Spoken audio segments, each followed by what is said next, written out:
41 साल पहले कोई भारतीय अंतरिक्ष में गए थे और उन्होंने हमें बताया था कि ऊपर से भारत कैसा दिखता है। और कहीं ना कहीं मुझे लगता है कि हम सब ये जानना चाहते हैं कि आज भारत कैसा दिखता है। मैं आपको बताता हूँ, आज का भारत स्पेस से The reason we've launched the Nationalist Collective is because we believe it is time now for a group of ideologically driven Indians to drive the destiny of our country. For far too long, people who have had interests inimical to national interest have held sway. We need to put nationalism first, nation first. The Nationalist Collective is a very clear and sharp movement, presents the spirit of a new India which stands by what is right, does what is right, and raises its voice for what is right. Remember, this country is safe only if it is in the hands of nationalists. This country will grow only if nation first becomes our principal motto, where the only ism that matters is nationalism. Join the Nationalist Collective. It is going to be the largest non-political movement in this country.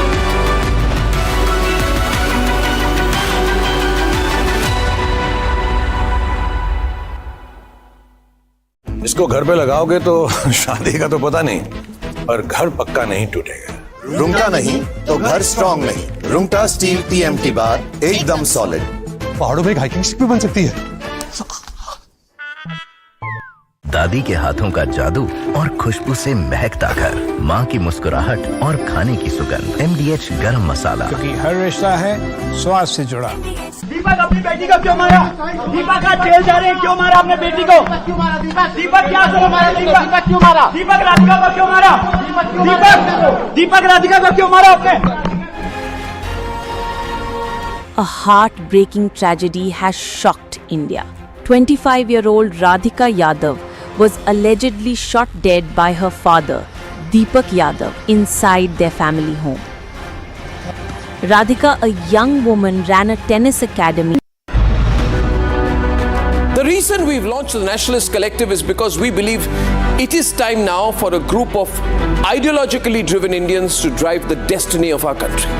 For far too long, people who have had interests inimical to national interest have held sway. We need to put nationalism first, nation first.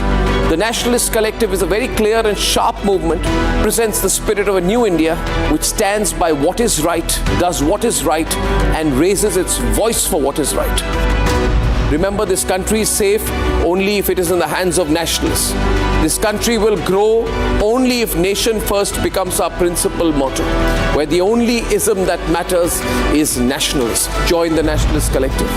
It is going to be the largest non-political movement in this country.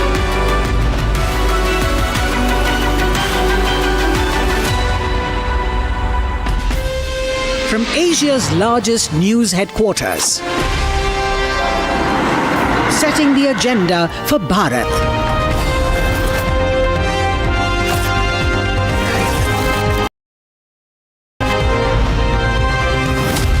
You're watching Republic.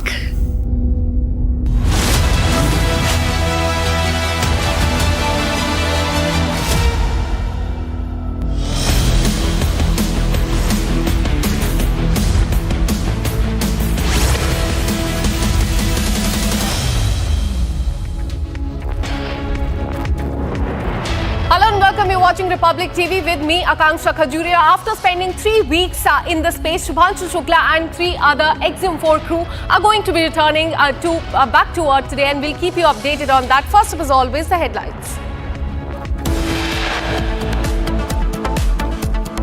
Excitement in air as Shubhanshu Shukla and crew are all set to return, and this is their much-awaited homecoming.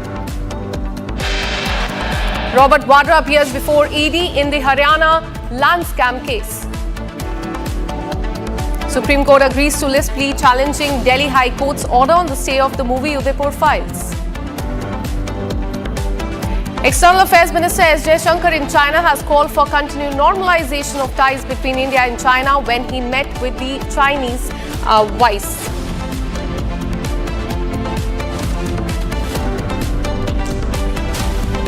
Air India issues statement on the initial report on crash, quotes no mechanical or maintenance issue with the plane.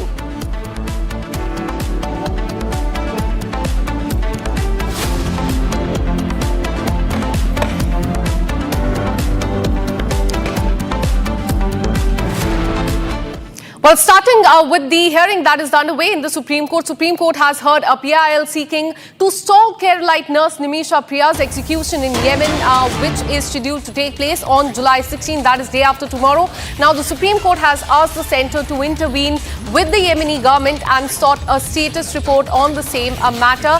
The government, on the other hand, said that they tried all their options to save her, but this hearing continues. But as far as the Supreme Court is concerned, it heard a PIL seeking to stall Keralite nurse Nimisha's Priya execution. Remember, she's all set to be executed on July 16th. And before that, the family says that they are ready with the blood money, 8.6 crore rupees that they are ready to pay to the victim's family, in fact, but they have not accepted that offer till yet, and that is why they have moved the Supreme Court seeking central government's intervention in this case. And now the Supreme Court has asked the central government to intervene with the Yemeni government and sought the status report on the same matter. So it remains to be seen whether or not, with just only 2 days to go for her execution, the intervention by the central government will be enough.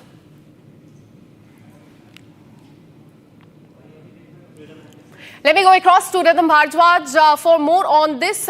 Today, in fact, the Supreme Court heard this matter and they've sought a status report from the central government, sought intervention of the central government, but only 48 hours are left for the execution of Nimisha Priya. What more are you learning?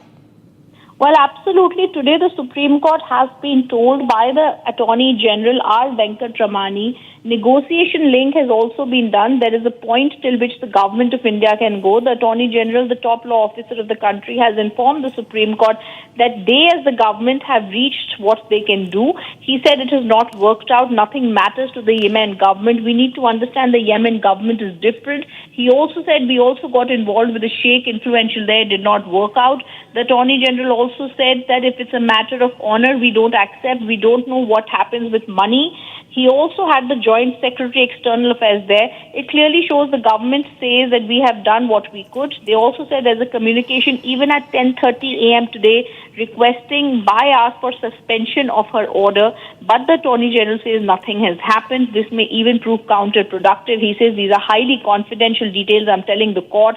Very rarely does the MEA give out such details in such a high-profile case. However, the Supreme Court says, okay, we shall hear this case on Friday. They've asked both the parties to inform the status on Friday, and they've heard what the Attorney General had to say. There was a lot of talk by the lawyers about the blood money which has been asked for. You were mentioning it. This is reportedly the money that has been given. Nimisha Priya's lawyers are seeking unions intervention to negotiate the blood money. The Attorney General said there is nothing we can do because blood money is a private negotiation.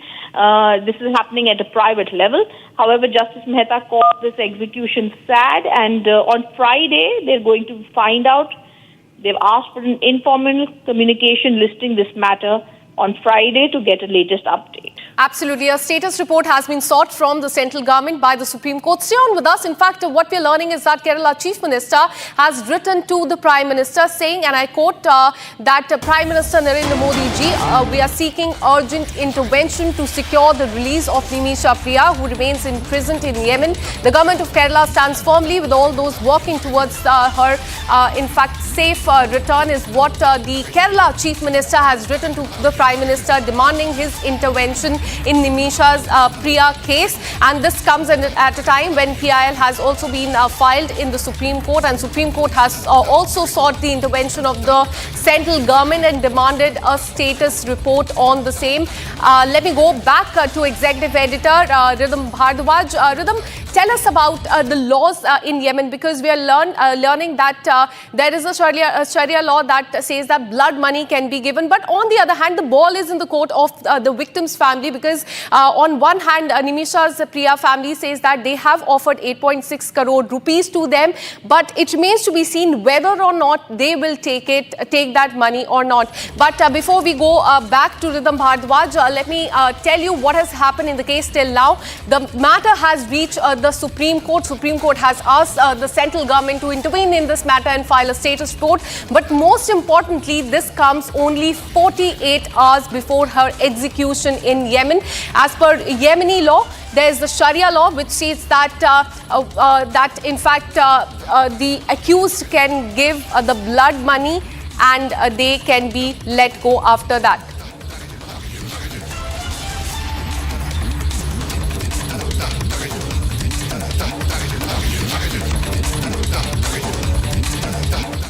Now shifting our focus, it's been more than 15 days since Group Captain Shubhanshu Shukla, the first Indian astronaut to visit the International Space Station, left from the Earth for the historic space mission. Now countdown to his return has started. Group Captain Shukla with his crew members will fly back to the Earth tomorrow. And meanwhile, speaking to his countrymen in Hindi during the farewell speech, Shukla said that while his journey in the space is coming to an end, the journey of India's human space mission is still very strong and very difficult. Listen in to what he said. अब कुछ शब्द मेरे देशवासियों के लिए हिंदी में। कमाल की यात्रा रही है ये मेरी, लेकिन अब जैसे मेरी ये यात्रा ख़त्म होने वाली है, आपकी और मेरी यात्रा अभी बहुत लंबी है। हमारी ह्यूमन स्पेस मिशन की जो यात्रा है वो बहुत लंबी है और बहुत कठिन भी है, लेकिन मैं आपको विश्वास दिलाता हूँ कि अगर हम निश्चय कर लें तो तारा अपि प्राप्यन्ते, इवन स्टार्स आर अटेनेबल। 41 साल पहले कोई भारतीय अंतरिक्ष में गए थे और उन्होंने हमें बताया था कि ऊपर से भारत कैसा दिखता है, और कहीं ना कहीं मुझे लगता है कि हम सब ये जानना चाहते हैं कि आज भारत कैसा दिखता है। मैं आपको बताता हूँ, आज का भारत स्पेस से महत्वाकांक्षी दिखता है।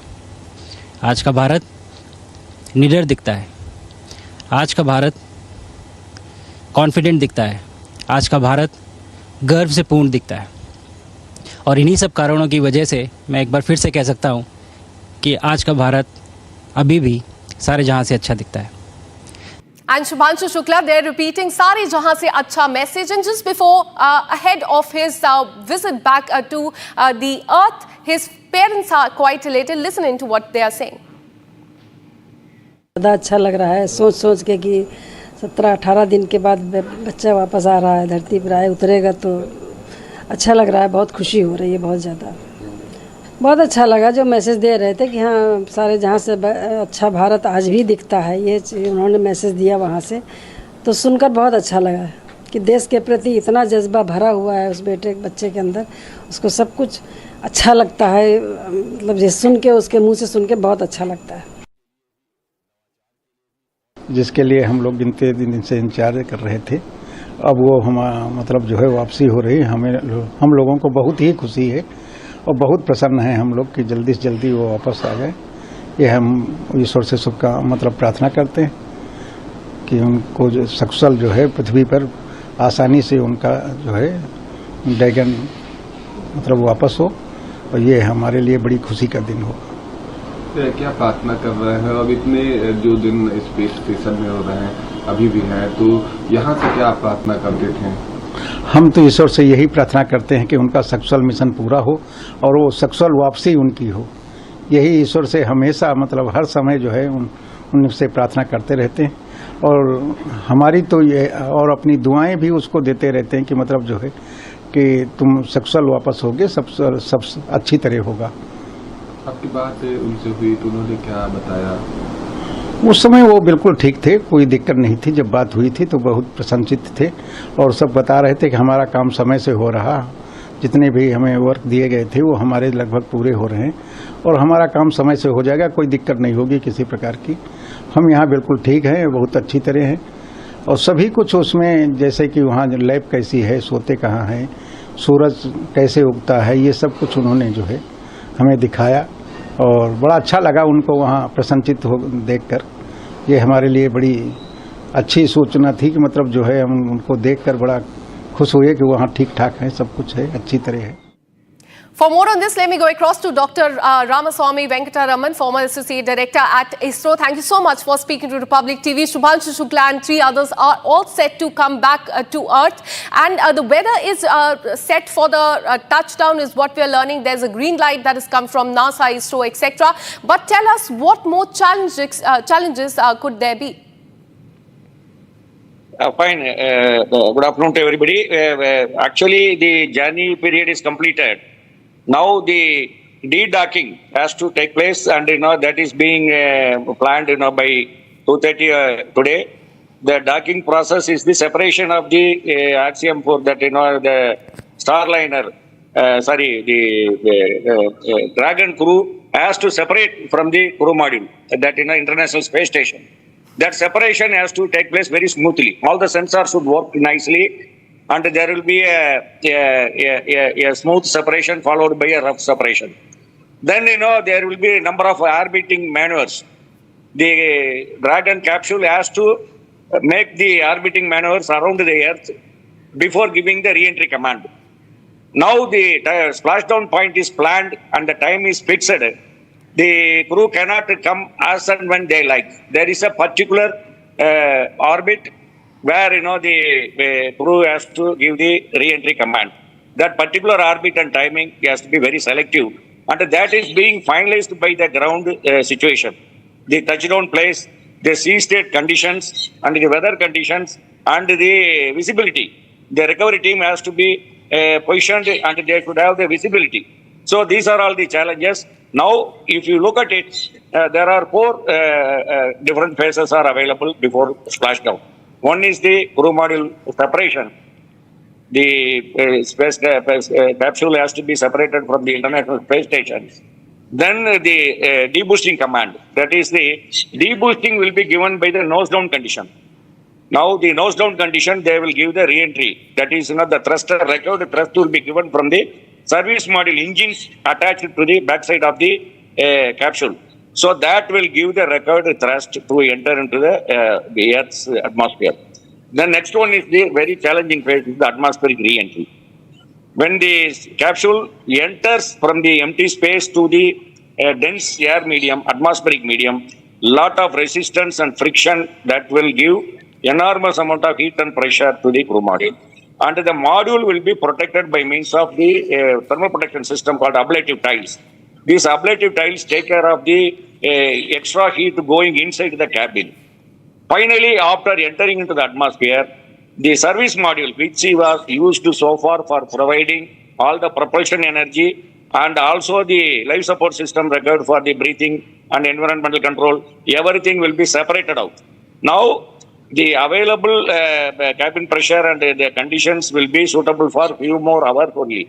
So under that condition, the deceleration system should work out. That is, now initially the drop chute, the main parachute, the drop chute will open the apex cover and reorient the conical crew module. The crew module right now will come at the conical shape, and the base is bigger, and the top portion cup will be open, and the crew module will be reoriented along the path of the trajectory. It is not a straight falling down, it is a trajectory path, and the touchdown has to take place only the corner portion, the base, the joint, the rim portion which is the strong material has to touch first, not the flat portion to touch first. So once the touchdown is over, the recovery team has to be operational. They will take the crew back.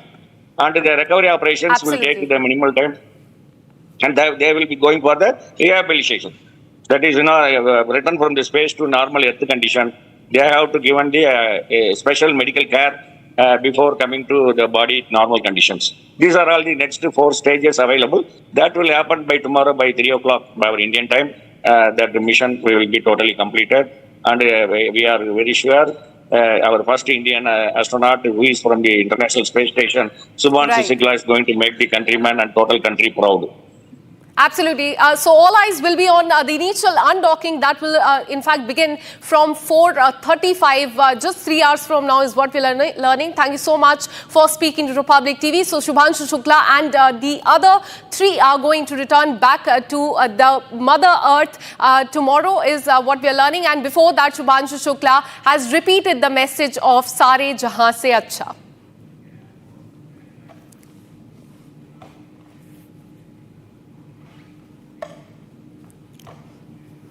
Now shifting our focus to the national capital, the body of a 19-year-old student of Delhi University who was missing for the last 6 days has been found by the Delhi police, and her body was retrieved from Yamuna River near Geeta Colony flyover in North Delhi on Sunday evening. Sneha's family is claiming police inaction in the case. In fact, her sister has now issued a statement saying that all the CCTV cameras near the signature bridge where she was last seen must be examined for foul play. So the family is questioning the police in action, questioning why the CCTV cameras at the location she was last seen at was not working. And in fact, they have also sought clarification on why the FIR was registered after 2 days of her going missing as far as this case is concerned. Listen in.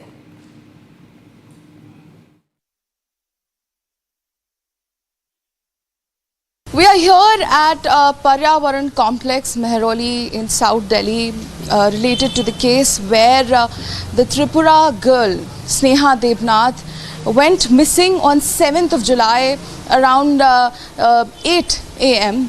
Her last call with her mother was at around 5:56 a.m. on 7th of July, and when her phone came off, switched off around 8:30 a.m. that is when her parents started growing very concerned that where their daughter is. Now we are outside the residence. You can see this is exactly where Sneha used to live with her family, her sister, her parents. We are going to take you inside and we are going to keep updating you about all the details of the case. Now, after she went missing for around 6 days, her body was found on Sunday evening, 13th of July, near the Geeta Colony Bridge. And it is said that she jumped off the signature bridge. Local police with the help of NDRF was looking for her body in and around signature bridge, around 7.5 kilometers radius, but they couldn't find anything. And it was yesterday when they found her body under the Geeta Colony Bridge. And for more on this, let me go across to my colleague Shambhavi, who has been tracking this story very closely. Shambhavi, tell us, on one side, the suicide note has been found, but the family is saying that there is a foul play as far as this case is concerned. Give us more details about what the family is saying. Well, yes, the suicide note has been found where Sneha clearly wrote that it was only her and hers decision that she does not want to continue living. There is no foul play involved, that she in full consciousness, without any pressure, is taking the step of jumping off the bridge and giving her life. On the other hand, the family is now saying that if she wanted to give her life, she could have given that up in this place in her home. We are outside her residence, and her sister is saying that if she was depressed, if she wanted to end her life, she could have done that anywhere. Why would she go out of the way to a place where there are no CCTV cameras, where the police was not able to track her movement after she got off from the cab on that bridge? Now, and the family is suggesting foul play. In this case, the family is suggesting that there might be a chance that she was under pressure when she took this decision. Absolutely, Shambhavi. Keep tracking those details. We'll keep coming back to you for more on this. Now, shifting our focus to the national capital, Supreme Court has agreed to list the plea challenging the Delhi High Court's order staying the release of Udaipur files, which, remember, was all set to release on July 11th. But a day before that, the Delhi High Court had put a stay on that. Now, the advocates and the producers have moved the Supreme Court to challenge that order. Now, Supreme Court has agreed to hear a plea seeking the lifting of the stay over the release of movie Udaipur files, and this plea was mentioned by senior advocate Gaurav Bhatia on the behalf of the producer of the movie. Remember, this movie is on the life of and also the murder of Kanhaiya Lal, the tailor in Udaipur, who was murdered 2 years back. Now, this, in fact, the hearing on this petition will take place in the Supreme Court, as it has agreed to hear a plea seeking the lift of the stay over the release of the movie. Listen in to what the advocate has said. So since we have challenged the order of the Honorable High Court whereby the stay has been granted on the release of the movie. On behalf of the producers, the Supreme Court has now been approached via the SLP. Today the matter was mentioned before Honorable Justice Suryakant in the Supreme Court of India by Senior Advocate Mr. Gaurav Bhatia. The Honorable Supreme Court has been apprised of the urgency why this movie needs to be released, and on behalf of the producers we urge the court for an urgent listing. The court has orally observed that the matter may be listed in next couple of days. This is the oral observation, and we are hopeful that the matter gets listed soon and then a detailed hearing will happen. When can we expect the detailed hearing? Because this is a very crucial matter. We have seen the importance of this matter. What do you say? Ma'am, as far as the procedure for listing and mentioning of an urgent matter is concerned in the Honorable Supreme Court of India, we have taken those steps. We have mentioned the matter today before the senior most judge of the Honorable Supreme Court of India, who is present today, since Justice Gawai is on leave and Justice Suryakant was presiding the bench, being the senior most judge today. So Senior Advocate Gaurav Bhatia has mentioned the matter today on behalf of the producers.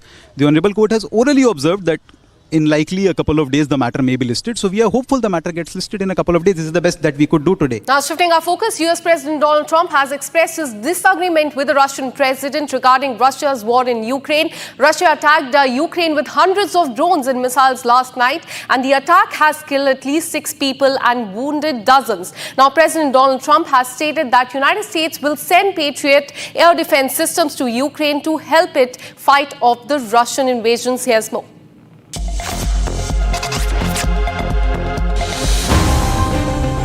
President Donald Trump has expressed disappointment towards Russian President Vladimir Putin. After President Putin put up a cordial front regarding the ongoing Russia-Ukraine conflict, Russia attacked Ukraine last night. But I am very disappointed with President Putin. You know, I thought he was somebody that meant what he said, and he'll talk so beautifully and then he'll bomb people at night. We don't like that. President Donald Trump has announced that the United States will aid Ukraine by sending Patriot air defense systems to the country. I haven't agreed on the number yet, but they're going to have some because they do need protection.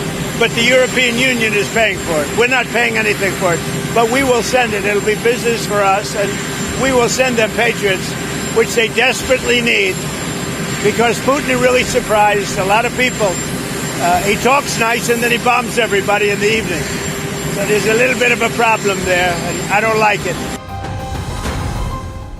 And countless Indians will be eyeing the heavens and sending up silent prayers for the safe and return of Group Captain Shubhanshu Shukla along with his XIM-4 crewmates set off for their journey back to the Earth today. And after a 2-week vigil at the International Space Station, Group Captain Shubhanshu Shukla will return with many abiding memories from his journey to the space, checking in at ISS and bonding with his crewmates and fellow astronauts over Gajar Ka Halwa and his live chat with the Prime Minister from space. Have a look at the report as we count down to the return of our newest space hero. Here's more.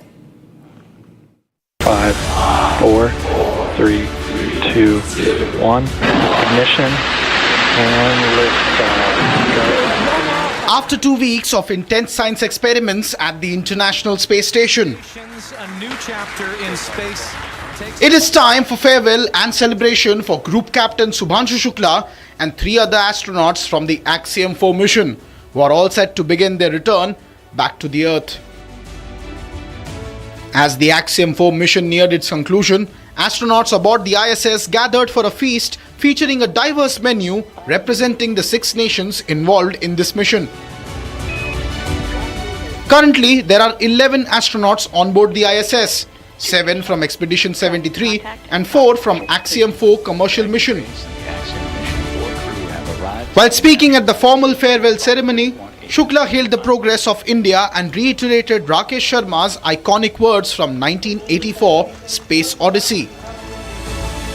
40 साल पहले कोई भारतीय अंतरिक्ष में गए थे और उन्होंने हमें बताया था कि ऊपर से भारत कैसा दिखता है, और कहीं ना कहीं मुझे लगता है कि हम सब ये जानना चाहते हैं कि आज भारत कैसा दिखता है।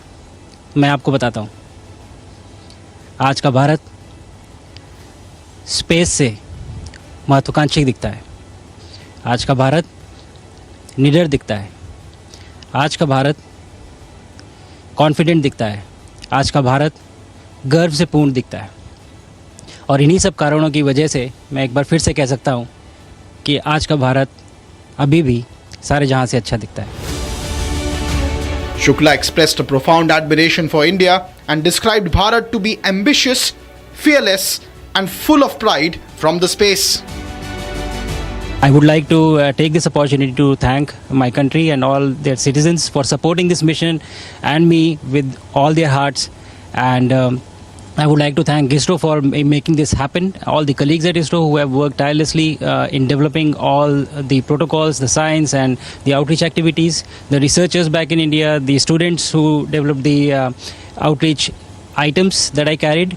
I would also like to thank NASA and its international partners, Axiom Space, SpaceX, for ensuring that we were trained adequately well and providing all the support round the clock, and all the people who were sitting on ground supporting this mission, making it extremely successful. Speaking about his time in orbit, Shukla described the journey as, quote, incredible and almost magical. He highlighted the mission's scientific achievements, outreach efforts, and the sense of wonder that comes from viewing the Earth from orbit, adding that he'll be carrying a lot of memories and learning from this Axiom 4 mission. As the Axiom 4 mission comes to a close, Shukla's heartfelt farewell from the International Space Station stands as a proud and emotional moment for India, a testament to its fearless scientific ambition and growing global stature in space.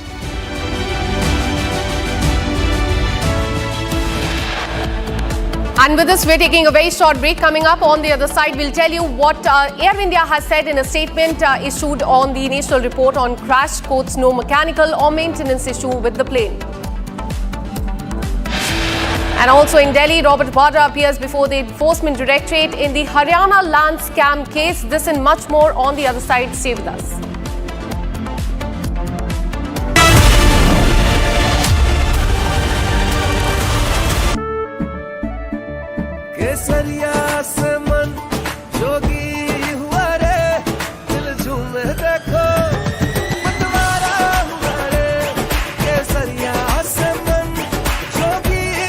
हर पल मनाओ केसरी त्योहार। विमल, बोलो जुबान केसरी। आधे bowl दही में 4 चम्मच MDH चटनी पुदीना मसाला डाला, स्टर करो, पुदीना चटनी तैयार। MDH चटनी पुदीना मसाला।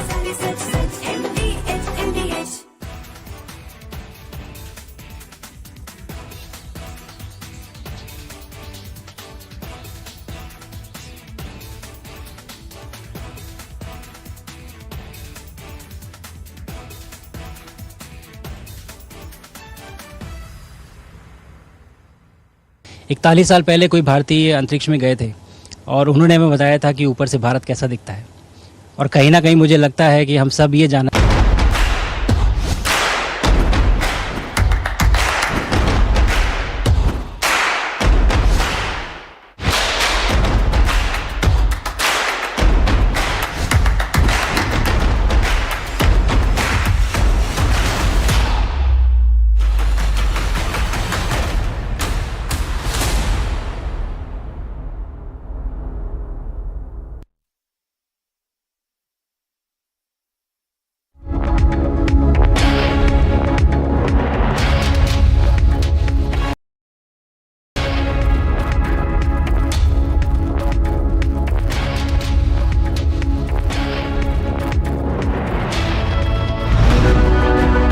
The reason we've launched the Nationalist Collective is because we believe it is time now for a group of ideologically driven Indians to drive the destiny of our country.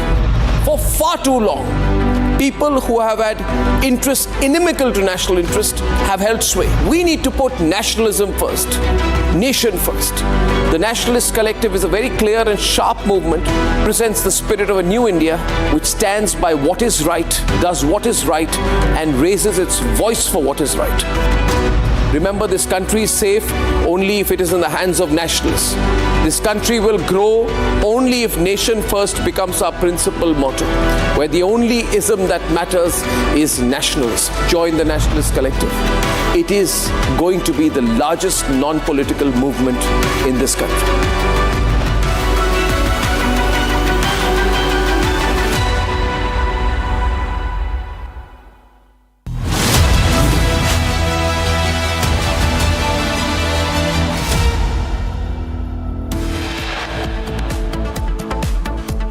Excitement in the air as Shubhanshu Shukla and crew are all set for their much-awaited homecoming. Robert Vadra appears before the Enforcement Directorate in the Haryana land scam case. SC agrees to list plea challenging Delhi High Court's order on the stay of movie Udaipur files. External Affairs Minister in China called for continued normalization of the ties between India and China. Air India issues statement on the initial report on crash, quotes no mechanical or maintenance issue with the plane.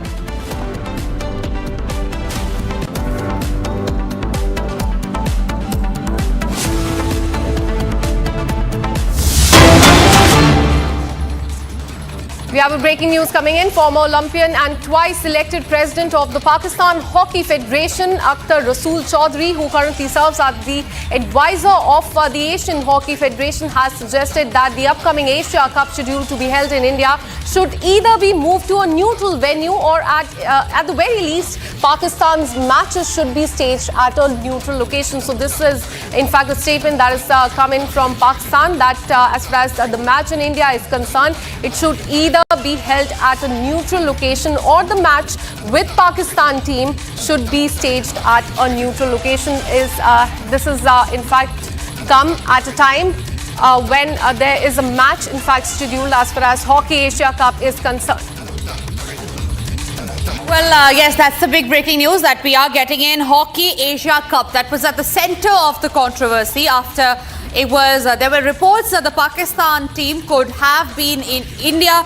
Now we learn that the Hockey Asia Cup at a neutral venue demand is growing louder. It is Pakistan's Asia Hockey Federation advisor who is seeking a neutral venue.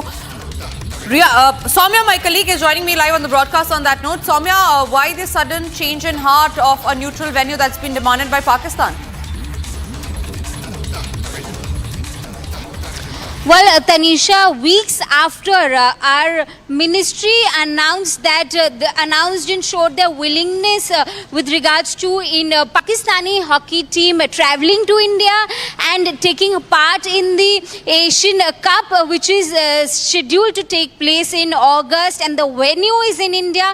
Now, several questions are surrounding the participation of the Pakistani hockey team, and big unclarity is emerging with regards to their participation and their travel plans as far as their travel plans to India is concerned. First being the advisor to the AHF and also two-time elected president of the Pakistani Hockey Federation demanding for a neutral location, citing the safety of their players, citing the tensions brewing between India and Pakistan post-Pahalgam terror attack.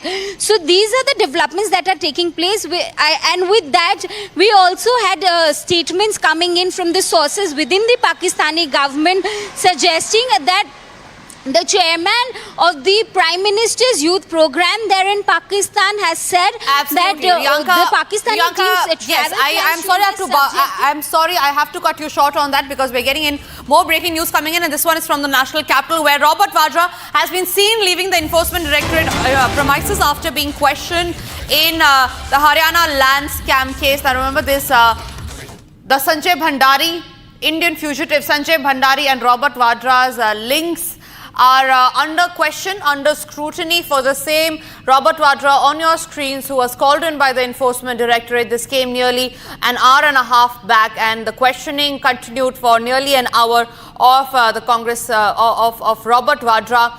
Riyanka is joining me live on the broadcast on that. Riyanka, do we have any details on which basis was Robert Vadra questioned? What are the inside details of the ED questionnaire to Robert Vadra?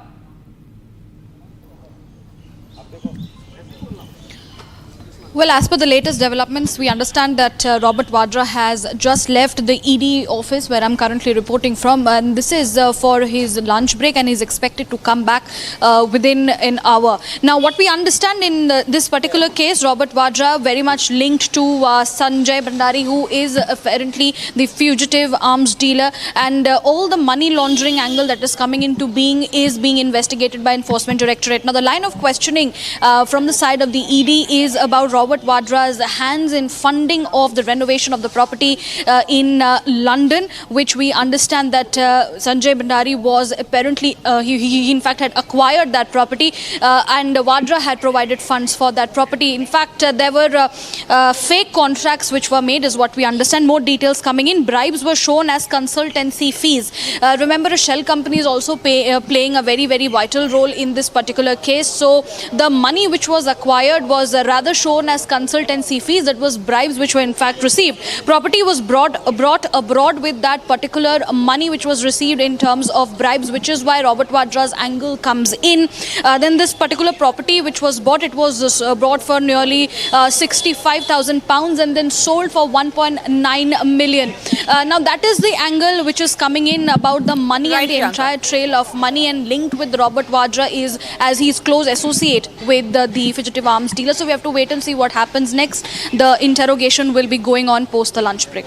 Absolutely, Riyanka. Thank you very much for getting us those details. All eyes are now on how long for the questioning will go, even after once Robert Vadra comes back from his lunch break. Moving on to the other stories that we're tracking. This one is from the state of Karnataka. I'm at the power tussle in Karnataka. Mandya Congress MLA Ravi Kumar has backed Karnataka Deputy Chief Minister D.K. Shivakumar for the top post. Speaking from Mandya, he said Shivakumar will become the Chief Minister when the time is right, and added that all 138 Congress MLAs support both Siddaramaiah and D.K. Shivakumar. So there seems to be a bit of infighting as far as the power tussle in the state of Karnataka is concerned. Randeep Surjewala today is in complete firefighting mode, where he will be holding back-to-back meetings with Congress MLAs in Bengaluru. We in fact have many reactions on that story. Let's listen in.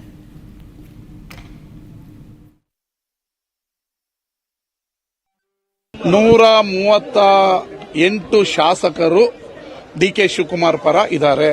138 ಶಾಸಕರು ಸಿದ್ದರಾಮಯ್ಯನವ್ರ ಪರ ಇದ್ದಾರೆ. ಕಾಲ ಬಂದಾಗ ಅವರು CM ಆಗ್ತಾರೆ.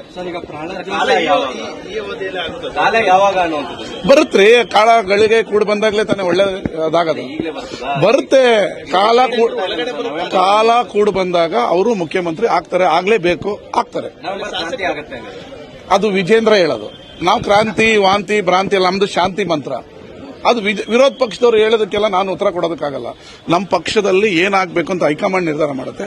ಮುಖ್ಯಮಂತ್ರಿಗಳು ಏನು ಅಂತ ಸ್ಪಷ್ಟವಾಗಿ ಹೇಳಿದ್ದಾರೆ. ಉಪಮುಖ್ಯಮಂತ್ರಿಗಳು ಅವ್ರ ನಿಲುವು ಏನು ಅಂತ ಸ್ಪಷ್ಟವಾಗಿ ಹೇಳಿದ್ದಾರೆ. ನೀವ್ಯಾಕೆ ದಿನ ಬೆಳಗ್ಗೆ ಶಾಸಕರಿಗೆ ಹಿಂಗಾಗತ್ತ ಅಂತ ಬೆಂಕಿ ಚೆಕ್ ನೋಡ್ತೀರಾ?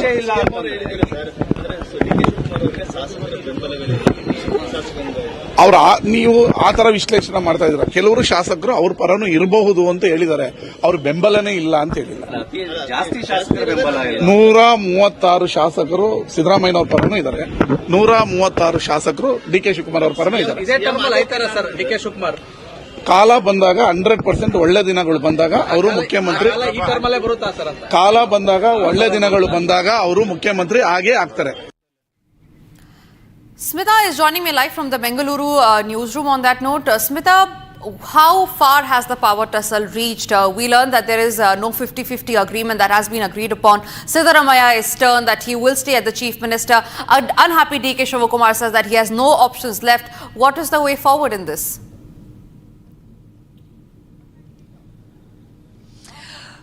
The power tussle, especially which is revolving around the Chief Minister chair in Karnataka, is not new. Since the day one when Karnataka elections, Congress got an absolute majority of 135 plus seats.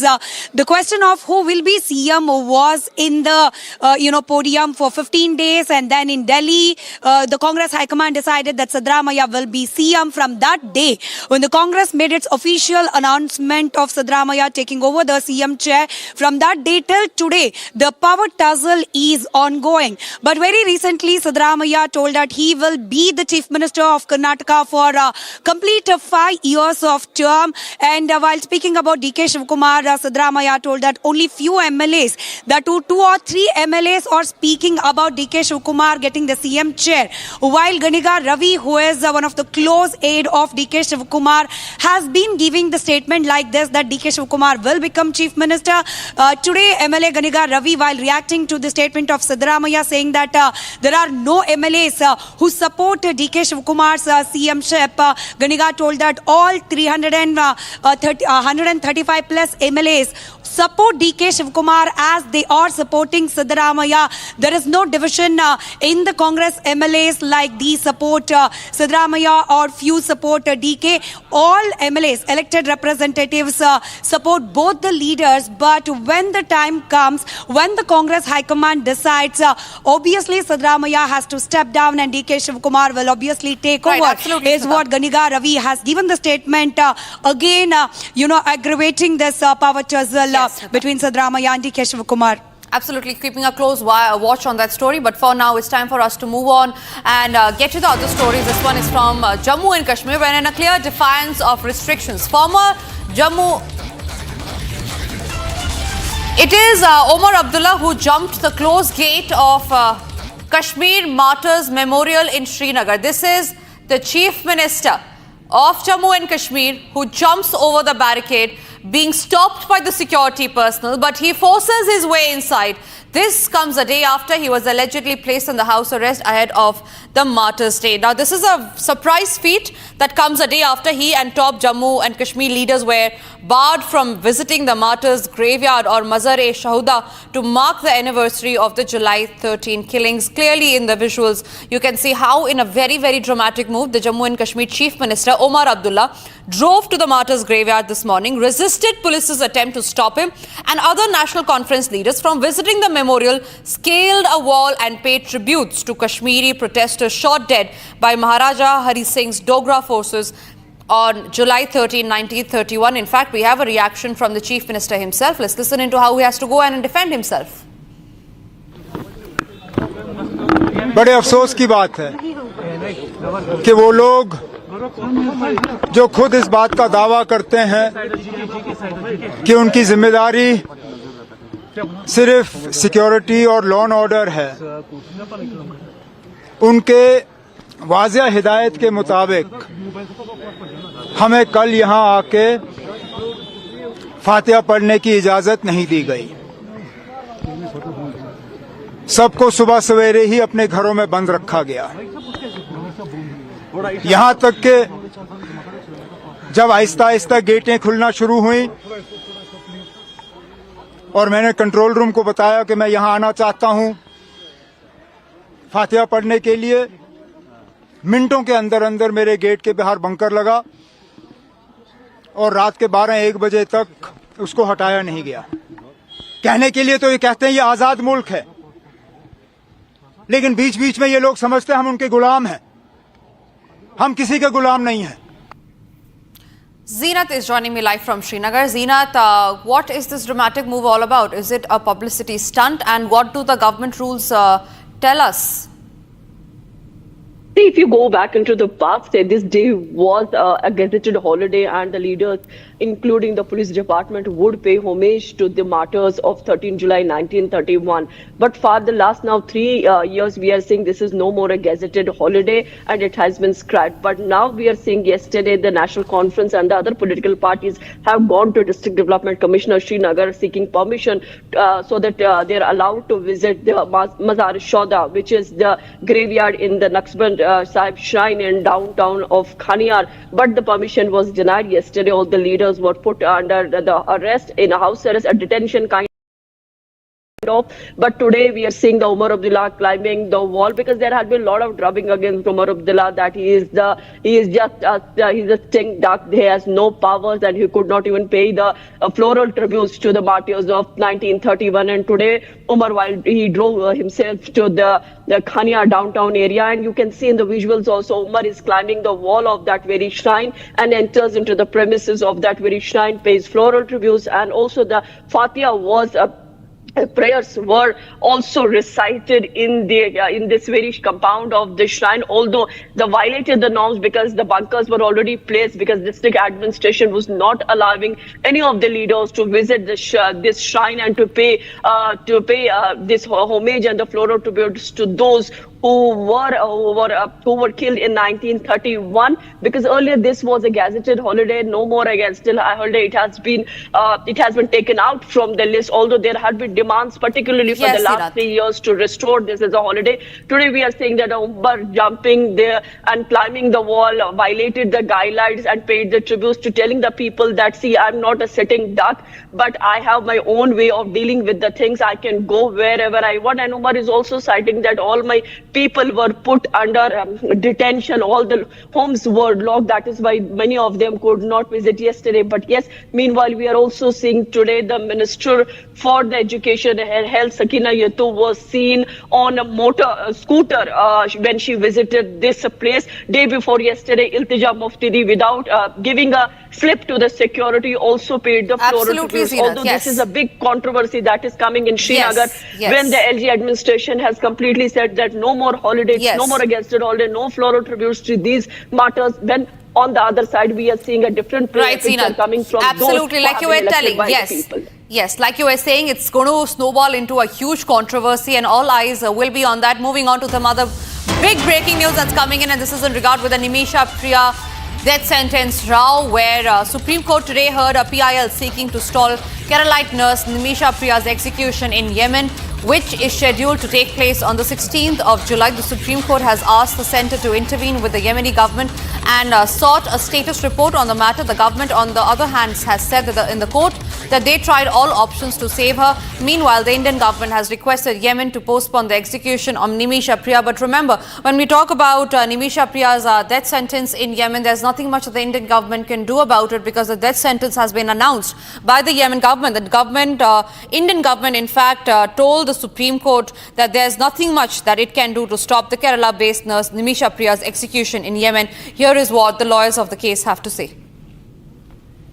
The Leonard attorney has informed the court there are difficulties like diplomatic difficulties, like in Yemen, in this part of Yemen there is no Indian diplomatic presence is there, and there are many other challenges also, like the Indian government has not recognized the Houthi government there, the rulers there.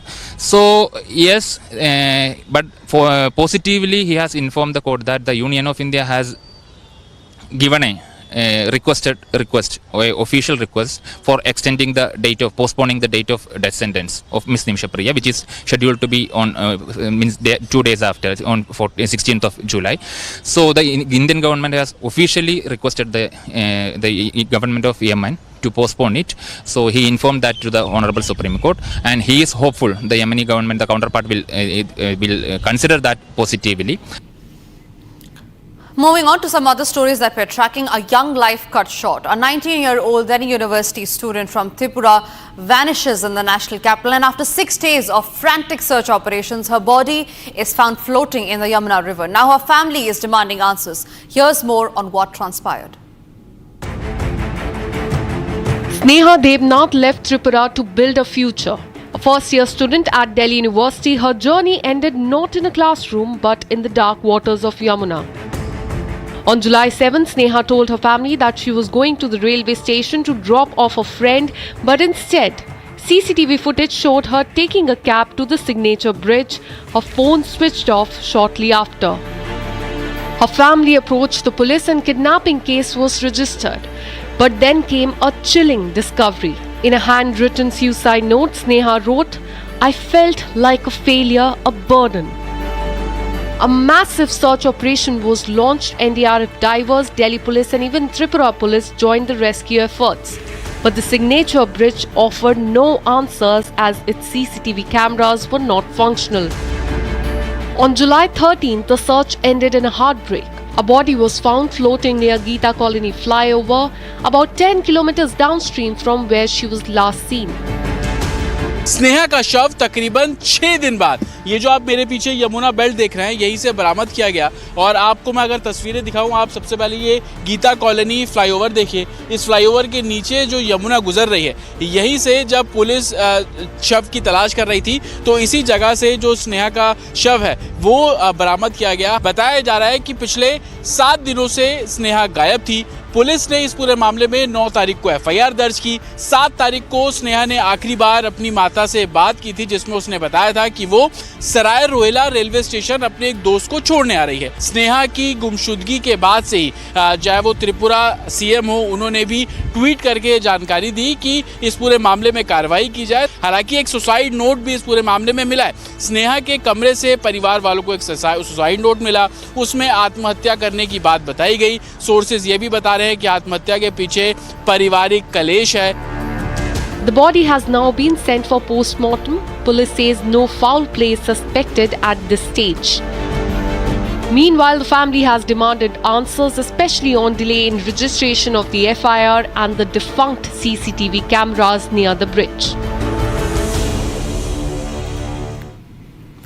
Ladies and gentlemen, countless Indians are looking to the skies to sending up silent prayers for the safe and triumphant return as Group Captain Shubhanshu Shukla begins his journey back to Earth alongside his Axiom 4 crewmates. After spending 2 unforgettable weeks aboard the International Space Station, Group Captain Shubhanshu Shukla returns with a treasure trove of memories from his historic space flight and the docking at the ISS to bonding with fellow astronauts over Gajar Ka Halwa and that unforgettable live interaction with the Prime Minister from space. As we count down to the return of India's newest space hero, here's a special report. 5, 4, 3, 2, 1. Ignition and liftoff. After 2 weeks of intense science experiments at the International Space Station, A new chapter in space. it is time for farewell and celebration for Group Captain Shubhanshu Shukla and 3 other astronauts from the Axiom 4 mission, who are all set to begin their return back to the Earth. As the Axiom 4 mission neared its conclusion, astronauts aboard the ISS gathered for a feast featuring a diverse menu representing the 6 nations involved in this mission. Currently, there are 11 astronauts on board the ISS, 7 from Expedition 73 and 4 from Axiom 4 commercial mission.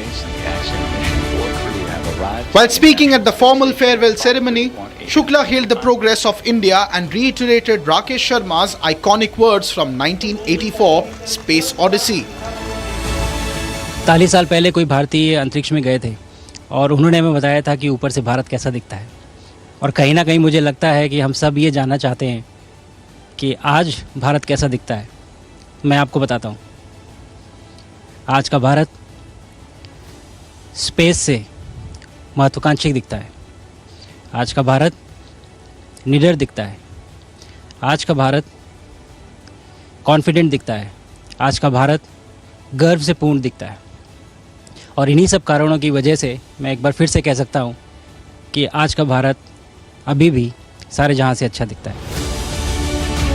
Shukla expressed a profound admiration for India and described Bharat to be ambitious, fearless and full of pride from the space. I would like to take this opportunity to thank my country and all their citizens for supporting this mission and me with all their hearts.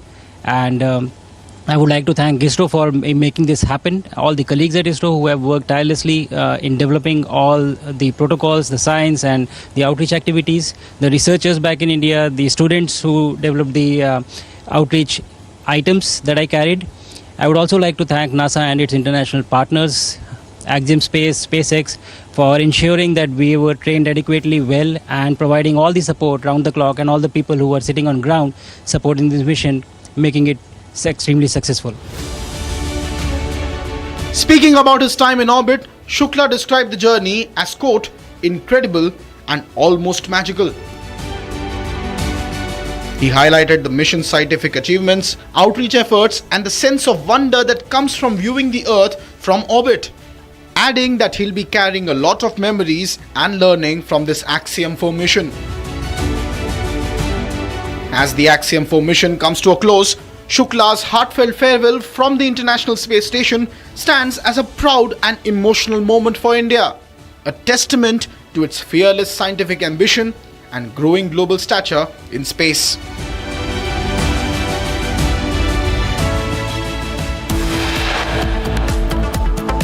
Time for us to slip into a short break, but after the break, we'll get you all the updates of the undocking process that is about to begin. 2 p.m. sharp is the time when the NASA live feed goes up on the channel.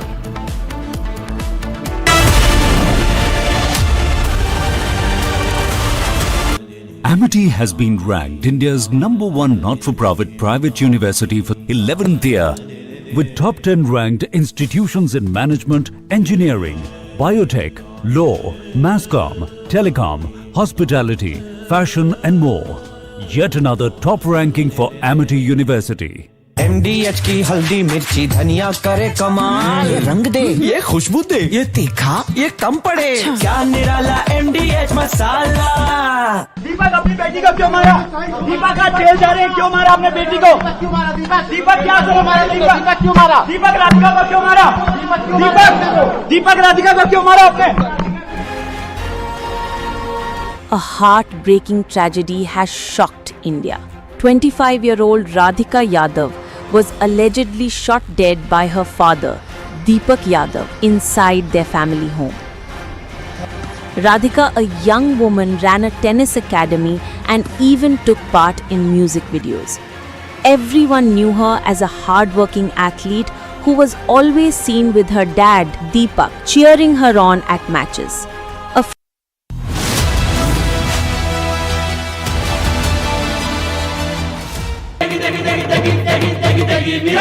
MDH की देगी मीरज, देगी मिर्च का तड़का, अंग अंग फड़का। MDH की देगी मीरज।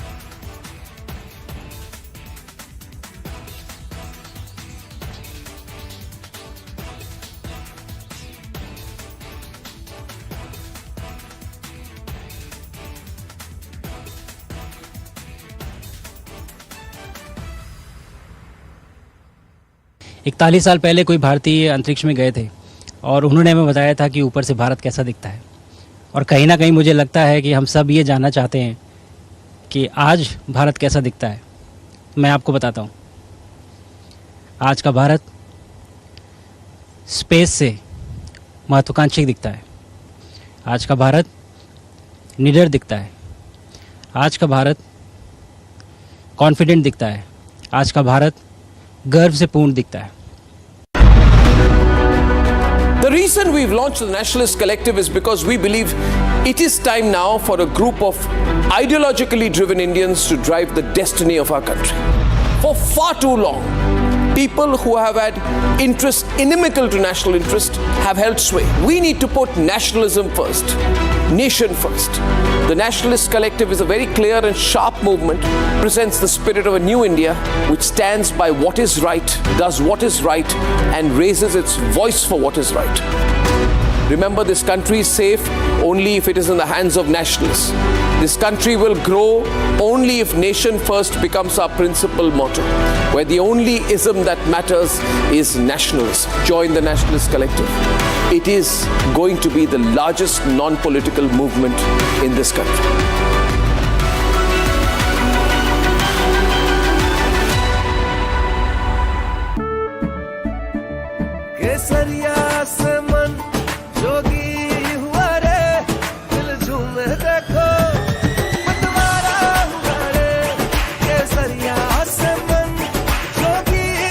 हर पल मनाओ केसरी त्योहार।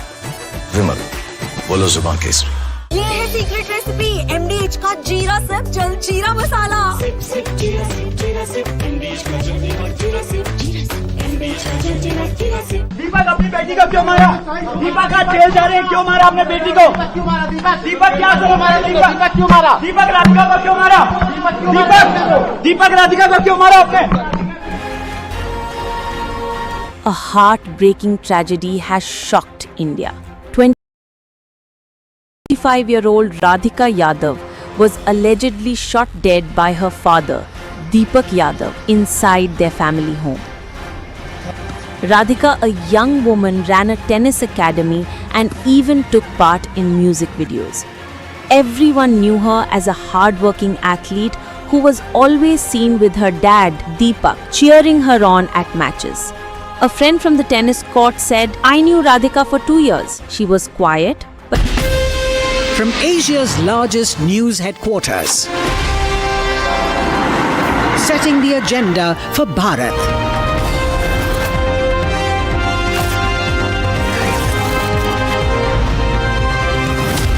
You're watching Republic.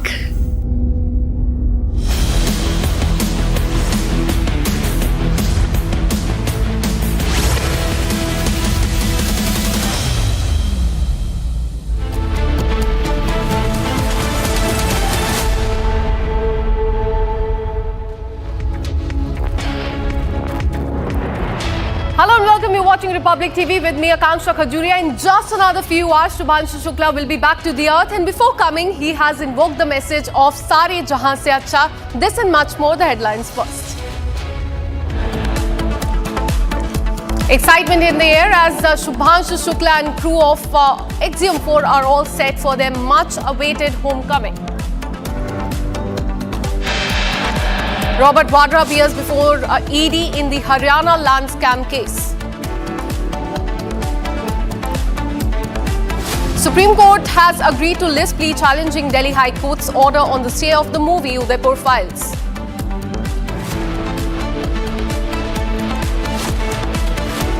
Amid the fierce power battle in Karnataka, the Karnataka Congress MLA has backed Deputy Chief Minister DK Shivkumar for the Chief Minister's post. Air India issues statement on the initial report on crash quotes no mechanical or maintenance issue with the plane. External Affairs Minister S. Jaishankar in China called for continued normalization of the ties between India and China.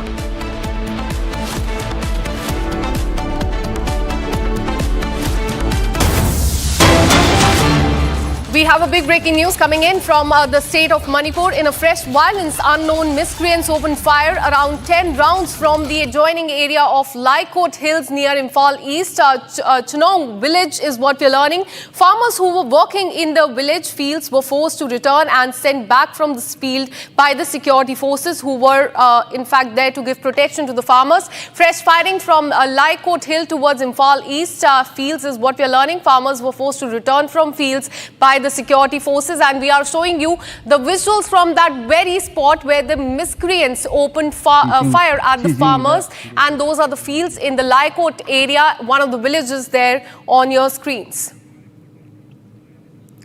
Let me go across to Johnson, my colleague who joins us live on the broadcast with more details. Johnson, tell us about the fresh violence that has taken place in the state of Manipur. We are learning that unknown miscreants have opened fire. Give us more details on that. Yes, Augusta. Right now I'm at the spot. So today around the morning at around 9:30 to 10 a.m.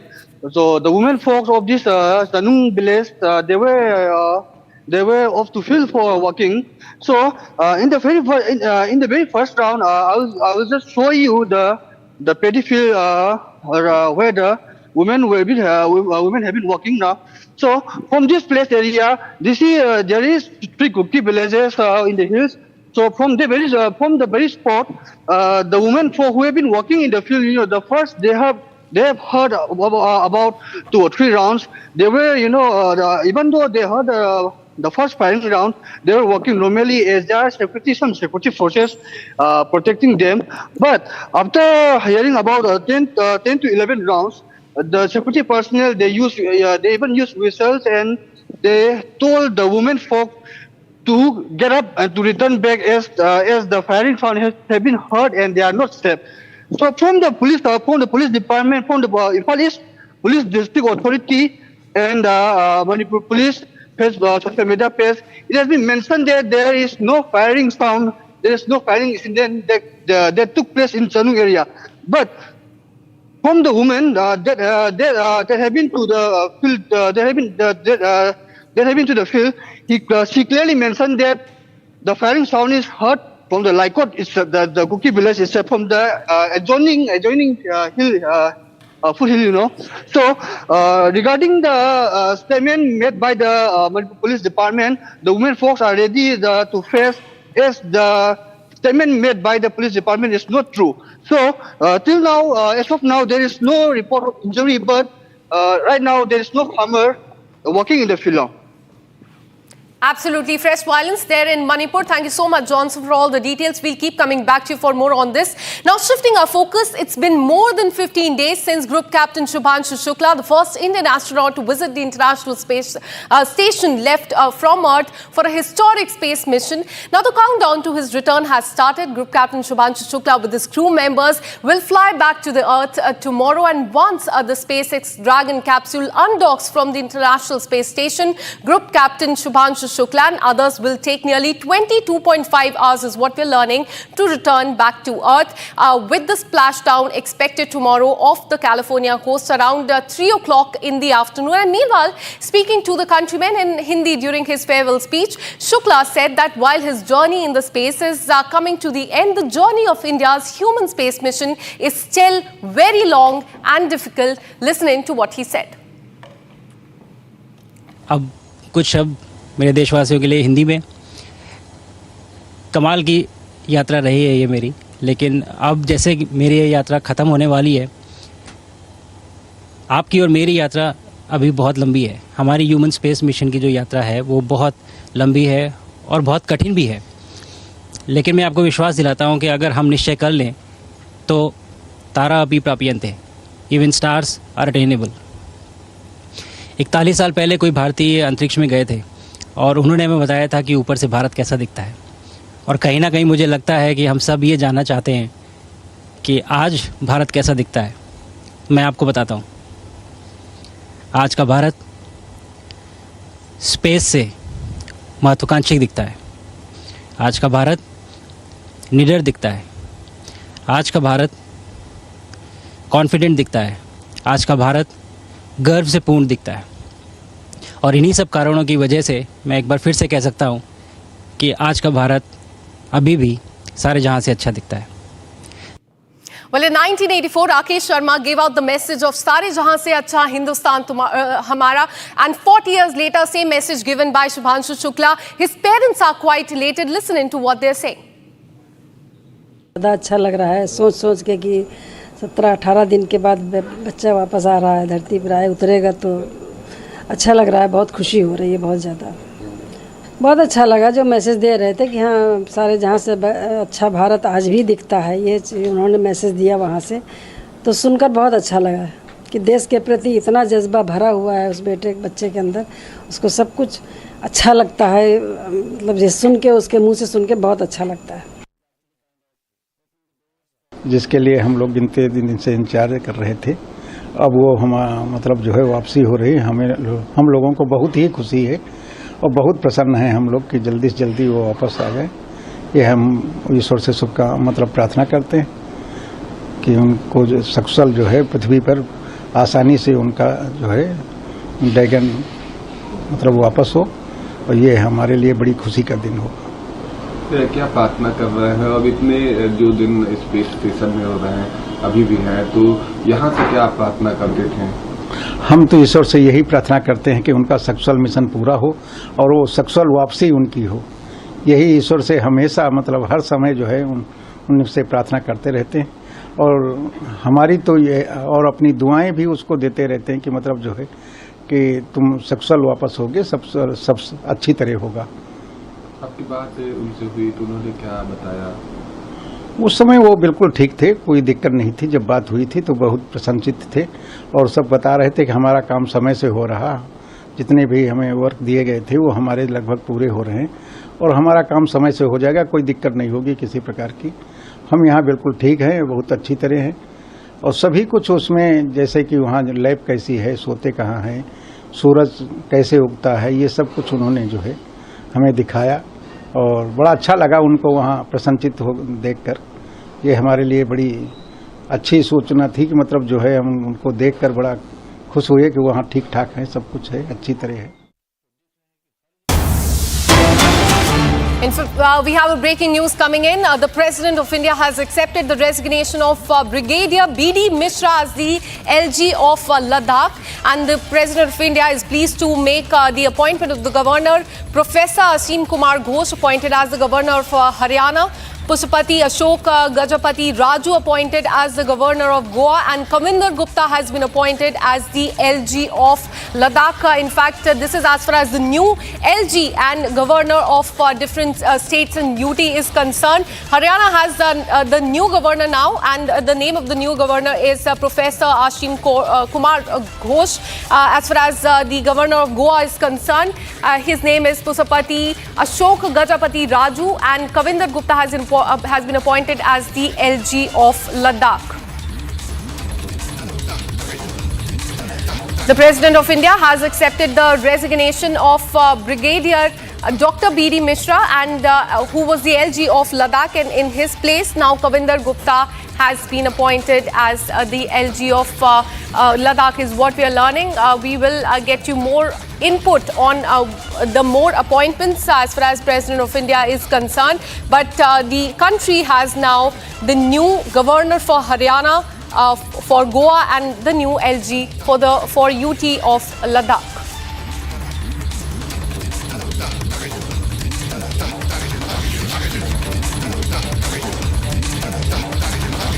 In fact, we have another breaking news coming in for you from the state of Maharashtra. We are learning that complaint has been filed against MNS Chief Raj Thackeray, and this complaint has been filed with Maharashtra Director General of Police. In a speech given at NCI Dome on July 5th, Raj Thackeray had said that if people from other states are being beaten, then do not make videos of the beating.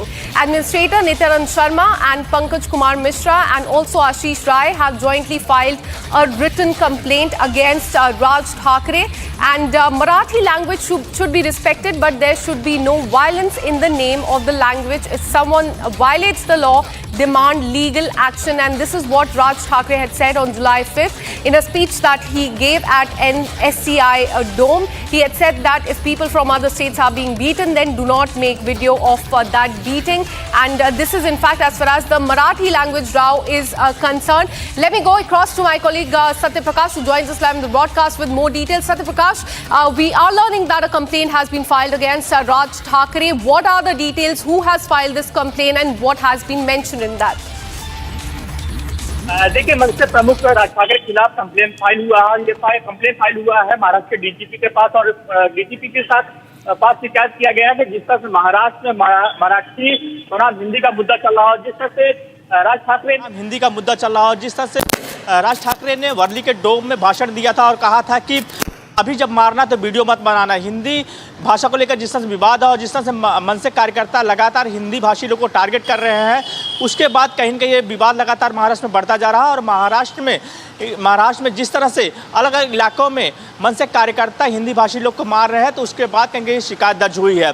Worli में जिस तरह से राज ठाकरे ने बयान दिया था, कहा था अपने कार्यकर्ताओं को अब मारना, अगर अब हिंदी भाषी और जिसको मराठी नहीं आता अगर उनको मारना तो Absolutely. Thank you so much, Satya Prakash, for all the details. We keep tracking that very closely. Now, shifting our focus back to the Axiom 4 mission. It has been more than 15 days since Group Captain Shubhanshu Shukla, the first Indian astronaut to visit the International Space Station, left from Earth for a historic space mission. Now, the countdown to his return has started. Group Captain Shubhanshu Shukla with his crew members will fly back to Earth tomorrow at 3 o'clock is what we're learning. Once the SpaceX Dragon capsule undocks from the International Space Station, Group Captain Shukla and others will take nearly 22.5 hours to return back to the Earth, with a splashdown expected tomorrow off the California coast. And meanwhile, speaking to his countrymen in Hindi during his farewell speech, Shukla said that while his journey in space is coming to the end, the journey of India's human space mission is still very long. Listen in. Thank you.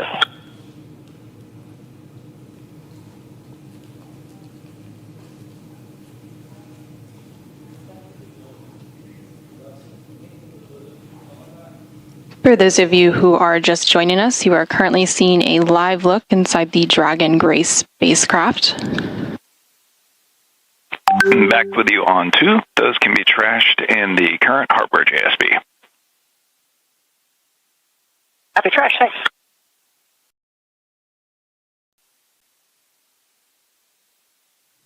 You're currently seeing a live look inside the Dragon Grace spacecraft as the Axiom Mission 4 crew prepares for their departure from the International Space Station later today. And we are awaiting the final crew ingress.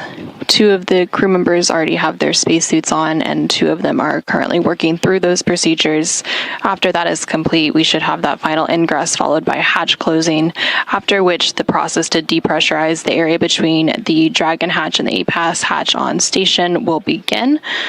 And then this will set us up for an undocking later today, currently planned for 6:05 a.m. Central, 7:05 a.m. Eastern. Ahead of today's departure, the Axiom Mission 4 crew and the Expedition 73 crew aboard the space station took a few minutes to share some parting words during a farewell ceremony yesterday, July 13th. With that, let's go ahead and take a quick look at what the space station commander Takuya Onishi and Axiom Mission 4 commander Peggy Whitson had to say. Okay, so on the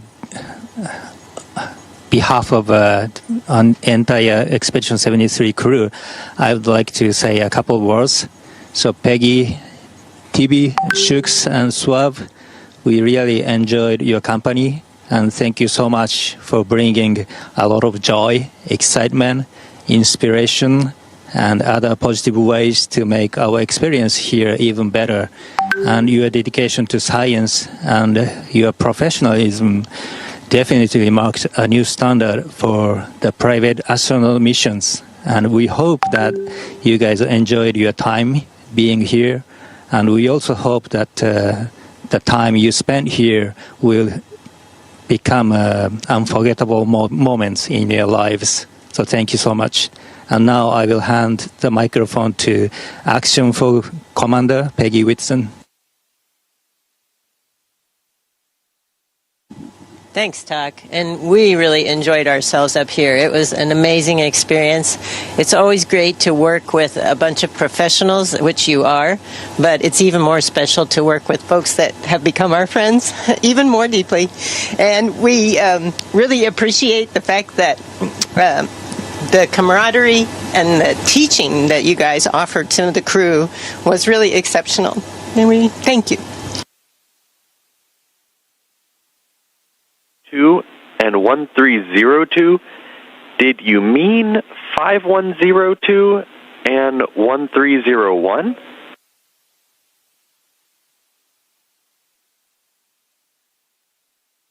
Houston, maybe. It's been an early morning, and yes, I juxtapose those 2 numbers.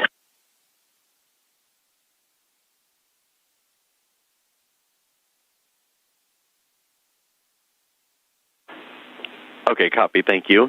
And finally, for 1001, we would like that actually in the EMER CTB 5511 in Node 2, Deck 2.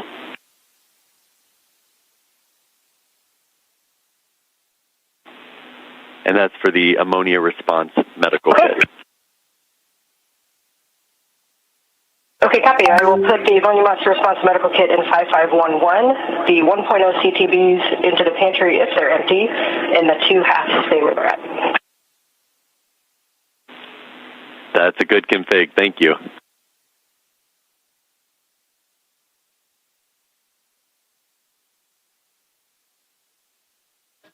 And there you just heard some communication between the Capcom or capsule communicator here in Mission Control Houston and NASA astronaut Anne McLean aboard the space station.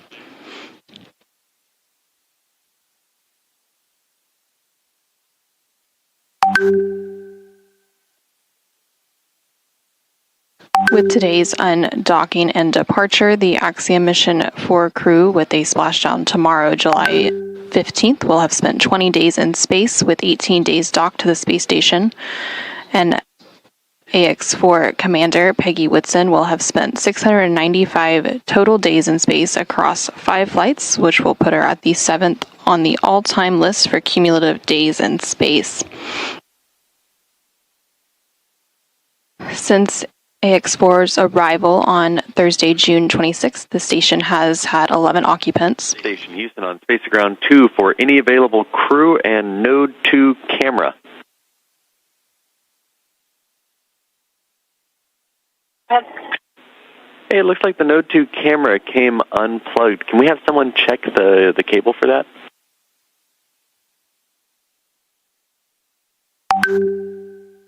What? Thank you. Cameras. Houston Station, we reseated the cable, so hopefully that will help.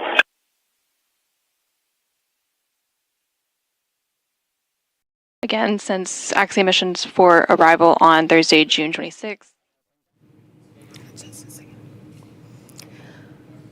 Well, there you can see live coming from International Space Station. Let me go across to Dr. Surendra Pal, former ISRO chief, and Dr. B.R. Guru Prasad, former ISRO scientist. Thank you so much for joining us on Republic TV. Coming to you, Dr. Surendra, first to you. How do you see this? Because right now we can see that the docking procedure has started with the hatch opening.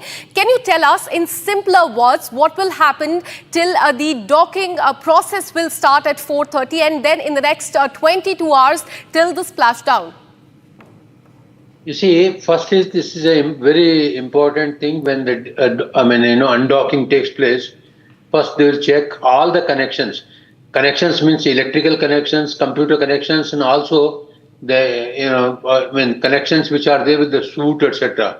So the space suit should be perfectly all right. It's all sensors should work. That's what you are seeing on the TV, and everything wherever Velcro is there, those things have to be tightly done.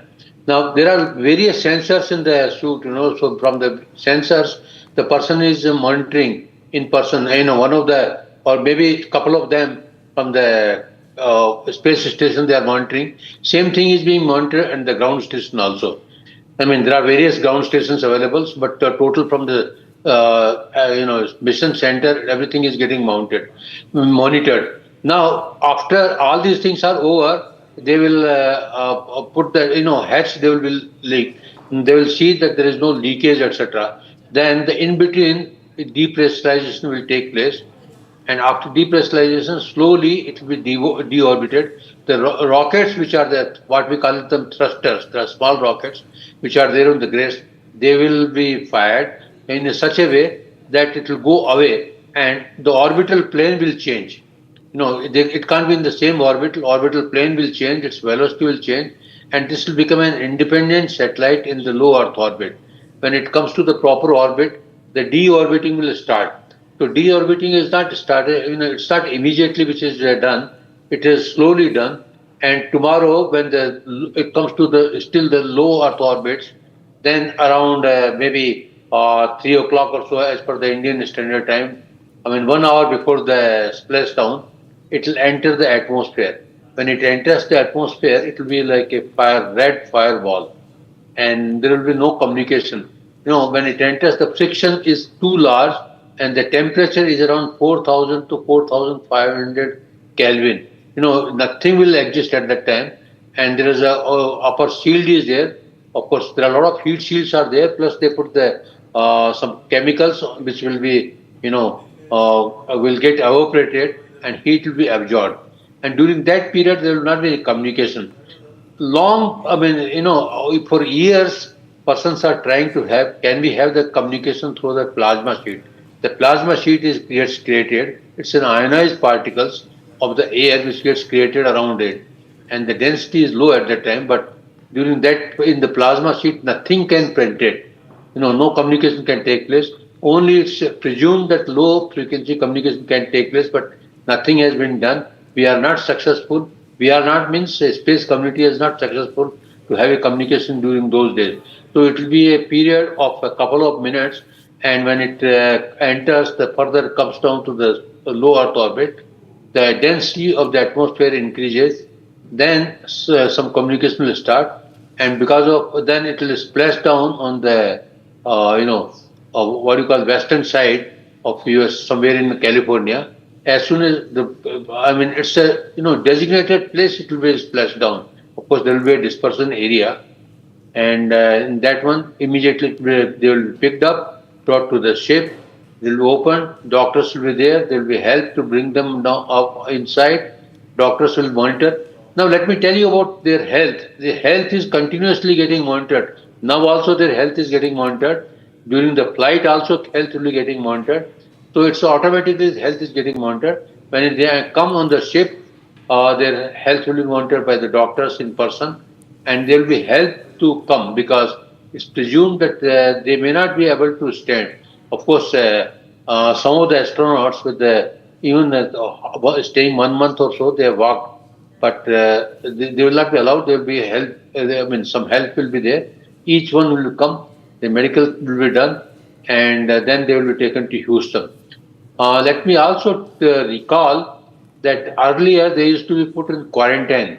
The first few flights, persons were put in quarantine, but now they don't put in quarantine. They simply take it to the medical thing. Of course, that's also some sort of quarantine, but not that highly quarantine. And then everything is tested and checked. And then once they reach Houston, their all health parameters checked, and there will be rehabilitation program for maybe 15 to 20 days, and they will become perfectly all right. Parameter checking is how much their mass is reduced, how much their height is increased, what is the bone mass is reduced, and what is the status of hemoglobin, creatinine, etc., which gets changed during those periods. So that will happen to them for the astronauts. And of course, there are a lot. Then parallelly, whatsoever experiments they have done, those data will be also seen, and total experience will be used. See, one more thing I want to point out here, that in 41 years back, Wing Commander Rakesh Sharma went to the orbit, and we were novice at that time. We did not know. Simply, it was a ride, but this time it's a fully prepared ride in which we will be using their experience for our Gaganyaan. So everything done there, everything is monitored, those things are done, our teams are also there. Those parameters will be available to us for the, taking, it will be an experience sort of thing. Now, in no TV debate it was told that once more in 1987 we tried, ISRO tried to send 2 of the scientists in a space shuttle. But the 26th January, the space shuttle Challenger accident took place. That's why they could not go, and they came back. So this is our third attempt. First attempt was successful. Second attempt is 100% successful. Second attempt I wanted to tell because ISRO scientists were trained for that purposes. So it's not that we are not aware of it, or we are not conscious that we have to go one day to space. Thank you very much. Absolutely. Shubhangshu Shukla is all set for the homecoming. In fact, let me also bring in Dr. B.R. Guru Prasad, former ISRO scientist. Sir, thanks so much for speaking to Republic TV. So there was initial delay, but now we're learning that all the parameters are set. The weather is all set for the return of the crew members there. What other challenges, technical difficulty, if any, these crew members could face in the next 24 hours? If you can take us through that. Namaskar, good afternoon. It is quite a challenging task to return from the International Space Station. In the next 24 hours, yes, it is quite crucial. Not that dangerous or anything. Okay, these are all practiced very well. But space flight always has challenges from the point of view of common man, in fact, because you have to remember one thing. Now, Crew Dragon spacecraft, in which these 4 astronauts, including Shubhangshu Shukla, are sitting now already inside the Crew Dragon spacecraft. It is still attached to the International Space Station, airtight. Okay, and at 4:35 p.m. or so today, okay, they will all be ready, and the hatch is closed. Hatch is the door between the International Space Station and Crew Dragon spacecraft. Once it is closed, they have to do all these things very, very carefully.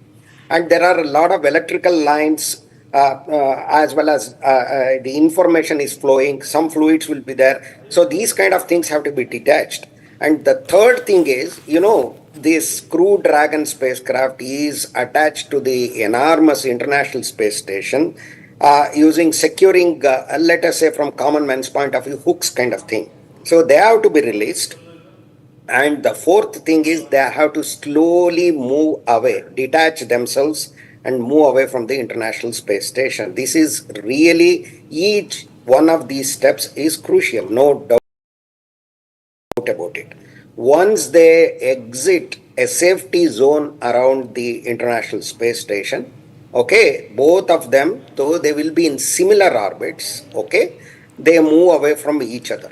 Then, then the next phase of challenge begins for Shubhanshu Shukla and three of his crewmates, in fact. So, after separating from the International Space Station and moving away, Crew Dragon spacecraft will be independently circling the Earth. And like International Space Station, this will also be circling the Earth at an unimaginable speed of 28,000 kilometers per hour. From that 28,000 kilometers per hour speed, they have to land at mere 24 kilometers per hour speed. They have to splash down, means 1,000 times of that speed has to be cut down. In fact, how do we do it, in fact? So the challenges again are, you have to phase the orbit. Let us not use technical terms, but anyway, you have to adjust your orbit in such a way. When you re-enter the Earth's atmosphere at a particular time, you survive that and you land in the place where you want to land. That is on the western coast of the United States, off the coast of California, in fact. So once before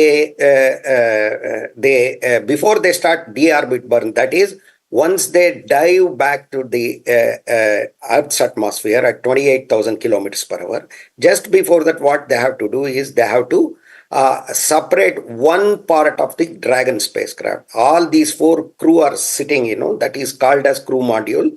There is another section called trunk that will be separated. And finally, the deorbit burn, that is rocket engines of crew module will be fired to put a brake to the speed of the spacecraft so that it dives back into the Earth's atmosphere, unable to remain in orbit. And its temperature enormously increases because of the friction with the Earth's atmosphere, that is the molecules there. Its speed tremendously decreases. It starts decreasing at an unimaginable rate, in fact. But nothing comes at free of cost. The temperature here increases. Fortunately, they have a heat shield which protects the astronauts. And the angle at which you have to enter, that has to be very important. It is not only entering which is important. That angle has to be maintained properly. Otherwise, it's of no use. And the other challenge which the astronauts Shubhanshu Shukla is going to face is, again, it appears as though his weight increases. Okay, his weight may be 3.5 times or something. On the way to space, it was 3.5 times, roughly around 3.5 to 4 times. It appears as though his weight increases. That is what he feels. That is for a short while. Once deceleration is largely completed, in the lower atmosphere, the parachutes, one set of parachutes called pilot parachutes or drogue parachutes, they will open, and followed by the main parachutes at maybe around 18 kilometers altitude or something, and 18 or maybe even lower, and the crew module, that is the Dragon spacecraft, comes back and lands at maybe around 24 kilometers per hour. 24 kilometers per hour. These are the things. So tomorrow, maybe, since they're scheduled to land off the coast of California at 3 o'clock, probably an hour or 45 minutes before that, they're going to start their deorbit burn. And the next 30 to 45 minutes would be very crucial for them. And they're expected to land at, say, around 3 o'clock in the afternoon, Indian Standard Time tomorrow. So each and every step is a challenge, I would say. One should not get scared or anything like that, because, the speed which has to be cut down is, it is not easy to imagine from the point of view of day-to-day life on Earth for us. And once they're going to land on the ocean, okay, Pacific Ocean, let us say, then, the spacecraft, again, there is a challenge in the sense the people who go there from SpaceX people, they look for any harmful fumes and such things from the rocket engines, any leakage kind of thing. And Once that is done, it is safe. Once they ensure that it is done, they're going to lift it to the ship. And of course, carefully the hatch is opened and they are welcomed. So as far as tomorrow's landing is concerned, these are the sequences which I can put in, which I can explain, which I could explain in layman's language. Thank you.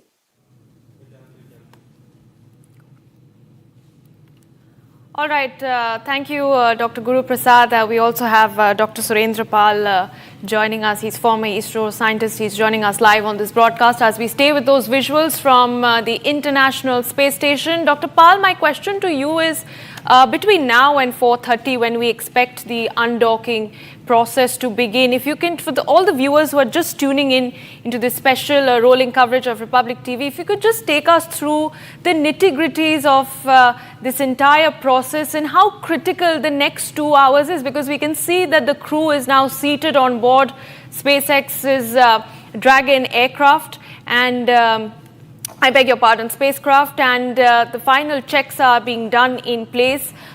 What can we expect to unfold in the next 2 hours just before the undocking takes place? You see, first, as Dr. Guru Prasad explained, but the hatch will, first is all, as I told earlier, all parameters will be checked. They will be checked on board by the crew which is there in ISS. Also, remotely, it will be checked in the Mission Control Center. And everything will be done properly. When everything is done, all their space suits are properly sealed, their communications panels is correct, and the power supplies, the power supply comes from the ISS. That has to be changed to Dragon or Grace, whatsoever is the capsule. Power supplies, and it has to be checked. It also has to be checked that power supply or umbilical cables which are there between the ISS and the Dragon, they are completely terminated. Then they will check the leak. With complete leak test will be done. And then between the Dragon, after closing the hatch and ISS, it will depressurization will be done. And after everything is there, then when the mission control clears it, then there is really hooks which were joining them. Those hooks will be released and thrusters will be fired. As I said, their orbital planes will be changed. Orbit will not be changed, but orbital planes will be changed. It will go to the different orbit, and then slowly it will be drifting away. Now ISS, is a very big satellite. In my terminology, I say it's a big satellite. So it's very critical because both of them are going in almost the same speed. So this velocities have to be adjusted such that nothing should happen. It should not go and hit some portions of the ISS. And the thrusters are fired, then they change the orbital plane. It goes away from the ISS quite a bit. And then the different orbits will be there. It will also become a satellite. Okay. And it will be having a communication with ISS as well as with the Mission Control Center. Once it becomes, then it will start orbiting its own, and then when later on, orbits will be changed, and slowly deorbiting will take place. The final deorbit, which Dr. Guru Prasad explained, will take place in the end before landing. And the parachutes are usually deployed maybe 15 to 20 kilometers before that. The density of the atmosphere should remain there to deploy the parachutes. And thrusters will be fired. The module which brings them to the astronaut module, that will be detached and that will come. And it will splash down in the sea. And what good Dr. Guru Prasad told, we also experienced this thing in 1987 when we had our space recovery experiment. We did it, and we ensured that no fuel should remain inside it, because that fuel, which is liquid fuel, it's very dangerous. It's very highly toxic. So here also they have to. The crew which goes and collects, nothing should remain. No fuel should remain, or it should be locked, and no fuel fumes should come. Even the water also, there should not be any fume. and then they will be only will be picked up. So all the operations are very critical. Of course, it looks like that everything is systematic, etc. But things are very critical. You see how everything is getting checked now. In your video itself, we can see it. They are checking. The crew is checking. They will check their communication link. They will check their air links, oxygen links. Everything is checked. So everything, nothing is left to imagination. If a small problem is there, you see, suit is also checked. You are seeing it, and there is velcros, etc. Perfectly, the sealing should be there of the suit. So, nothing is left to the imagination, and under such circumstances, it takes hours to check them. That's why it says process starts around 1 o'clock IST, and there will be undocking will take place around 3:30 to 4 o'clock.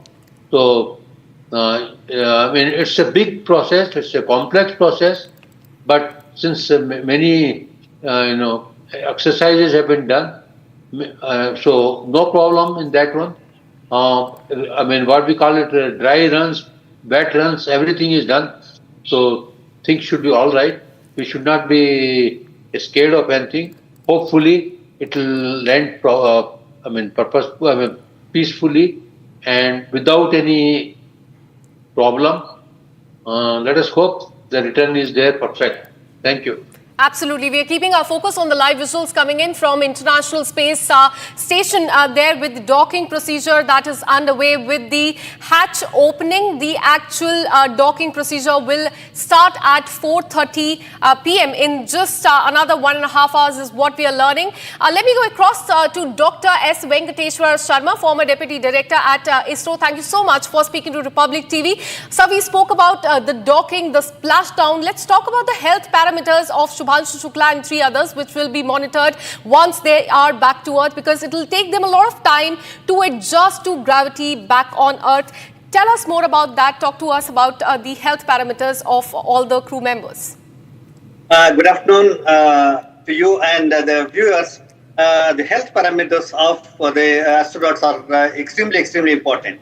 Shubhanshu Shukla is, Indian astronaut and is also part of ISRO. Therefore, ISRO and its doctor teams continuously monitor his health parameters, vital health parameters such as ECG, EEG, then the lipid profiles, etc., is continuously monitored, and the updates will be available. What is done is that once we are at the last stage of the undocking processes. So just before the astronauts take position into the Crew Dragon module, and they zip themselves into the astronaut suits as being shown now.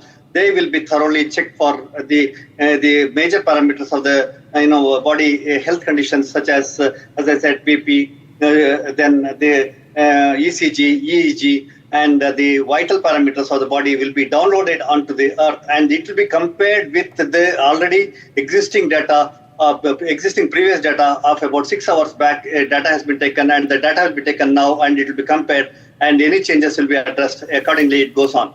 Now, once they take position into the astronaut suits and they are ready for undocking, even after undocking process is complete, there will be, after about 6 to 7 hours, again, one more round of the data, the health parameters, which are already, the sensors are already monitored on the body, and they are continuously monitoring their temperature and various other vital parameters. They will be downloaded again onto the ground station, and again, the comparison and the, recourses will be taken. Once they are, done with, and once the, crew module, once the module enters the Earth, and once they are splashing down, the question what you asked is that what parameters will be seen once they are on the ground, and what precautions will be taken for the astronaut to see that they are very safe.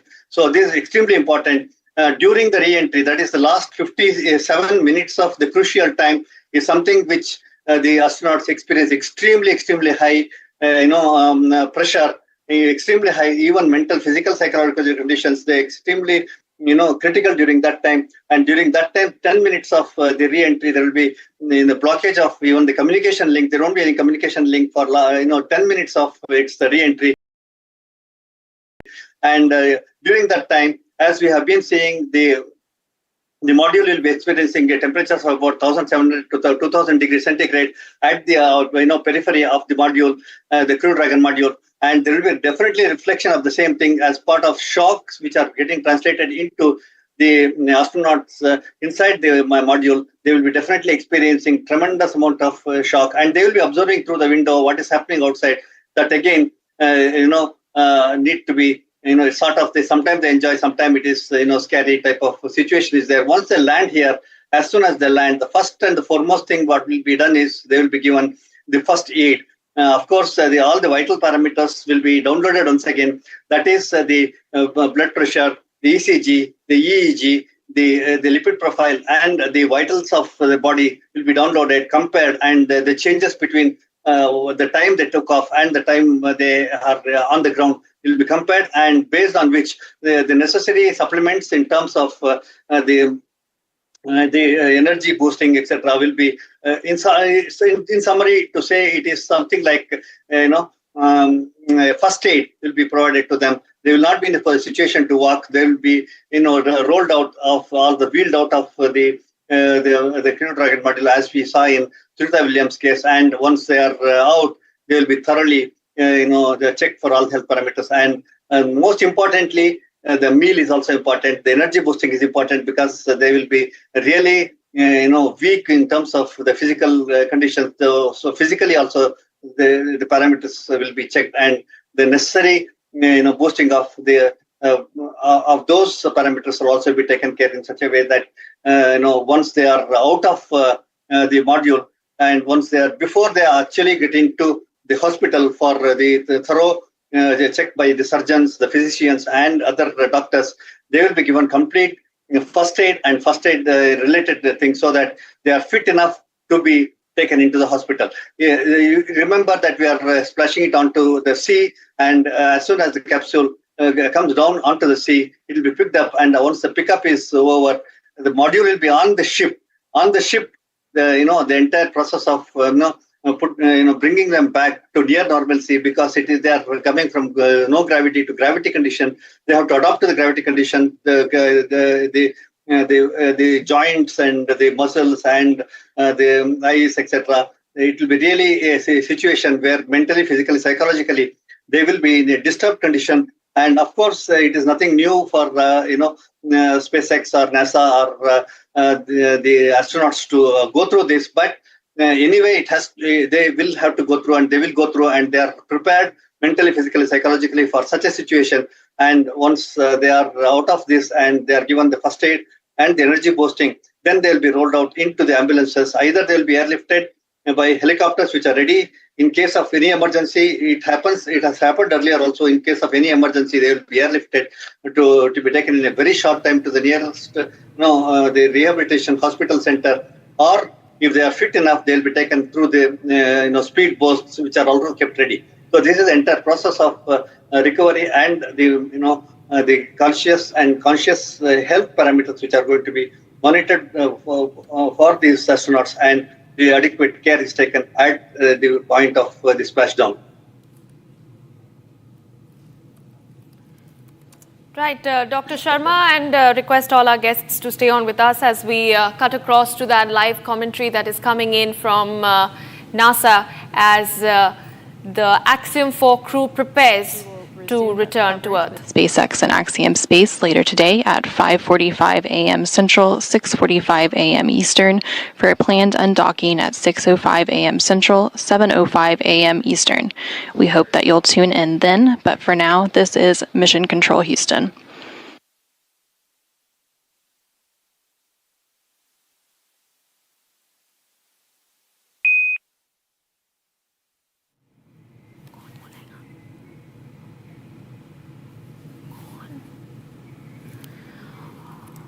All right, as we stay with those pictures, we have our guests and my colleague Akansha with me over here in the studio. Viewers, I'd like to go across to Dr. B.R. Guru Prasad, former ISRO scientist, for his perspective.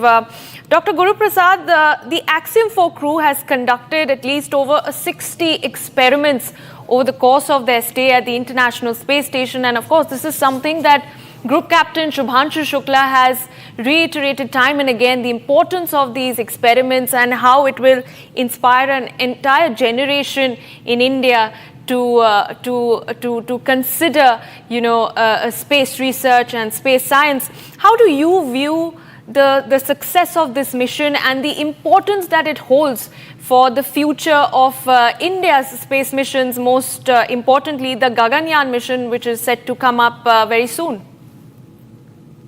Yeah, thank you. The thing is, Axiom 4 mission is one of the heavily, it is with lots and lots of experiments. Ultimately, about 60 experiments were performed. 7 of those experiments from India. The fact that such experiments were conceived, designed, and the equipment and the samples, they were packed in such a way, and they were sent to the International Space Station through Crew Dragon. It shows how capable India is in designing and fructifying those experiments, which are to be conducted in the weightless environment of space, not on Earth. It is not easy to design such experiments. They have to last long and there should not be any problem. So the fact that it is done already, done in the sense results are awaited, that is different. They were taken and they were conducted. That shows the capability of India. It's Atmanirbharata to a large extent, I would say. Of course, experiments were performed by Shubhanshu Shukla and others. He performed certain experiments which were carried from India, on his own, but at the same time he was involved in other experiments also. That's why together about 60 experiments, and they're bringing back, equipment and samples weighing about 540 pounds, 560 pounds, I think. That's what NASA has told. So when it comes to the specifics of those experiments, they are in the field of, let us say, bioengineering, biomedical engineering, as far as keeping the health fit in space, and at the same time growing food in space. So that's why at one time it was told that Shubhanshu Shukla had become a farmer. So the thing is, many other experiments, including those in cognitive science, as well as even something to do with diabetes, as to how people with diabetes can undertake undertake space flight. How they can be safely taken to space. They can participate in space flight. They can become space travelers and come back. So this was also another thing. So we may remember that Shubhanshu Shukla, in one of the experiments, methi seeds, were taken, and these seeds, they were, I think the moong dal is the other one. So these two are our foodstuffs, in fact, in India. And when they are exposed to the environment of space environment is totally different from that on Earth, including the weightlessness. Weightlessness is not the only challenge. There are other challenges like radiation, that kind of thing. When such seeds, they are exposed to space, how will they sprout? That was already done by the sample was taken out, the experiment was set up, and Shubhanshu Shukla observed that, and again he kept it back, he stored it back. That is one thing. So that is as far as the exposure to space and over next few generations, how they are grown on Earth. Will there be any genetic changes? These are the things which will be studied. The second thing is, Shubhanshu Shukla did some experiments pertaining to microalgae. They can become a foodstuff, in future, microalgae. They can become a source of oxygen, they can become even fuel. So that is the thing. That is the second experiment. Third thing is, how muscular loss in space, okay, how to counteract that, or what exactly happens. That was the third experiment. And similarly, related to cognitive science, how you perceive your environment in space, how space flight affects your vision as well as your brain activity. All these things were studied by Shubhanshu Shukla and others. So the kind of experiments, it is this mission Axiom 4 is perhaps one of the human spaceflight missions, as a private human spaceflight missions of this duration, which was equipped with so many experiments. And the fact that India was part of it, and such experiments were, part of those experiments were designed in India, speaks a lot about the Indian capability. Absolutely. So all eyes will be on the return of Shubhanshu Shukla. I'd like to thank both our guests for their perspective. With this, we're taking a very short break. Coming up on the other side, we'll tell you, and we'll focus on Shubhanshu Shukla's return and the return of the Axiom 4 crew as well. Stay with us.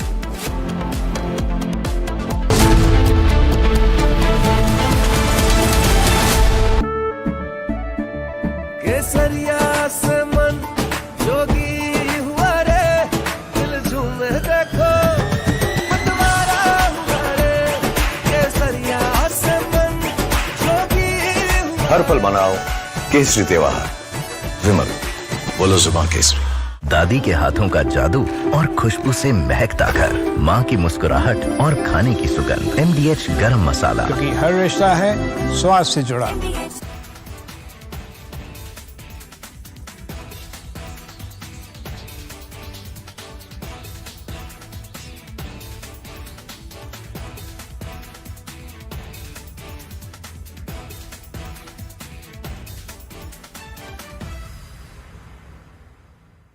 इकतालीस साल पहले कोई भारतीय अंतरिक्ष में गए थे और उन्होंने हमें बताया था कि ऊपर से भारत कैसा दिखता है, और कहीं ना कहीं मुझे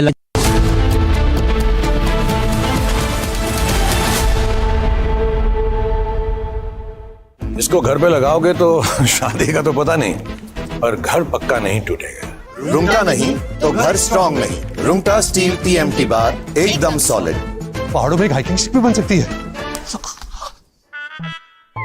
आधे बाउल दही में 4 चम्मच MDH चटनी पुदीना मसाला डाला, स्टर करो, पुदीना चटनी तैयार। MDH चटनी पुदीना मसाला। दीपक अपनी बेटी को क्यों मारा?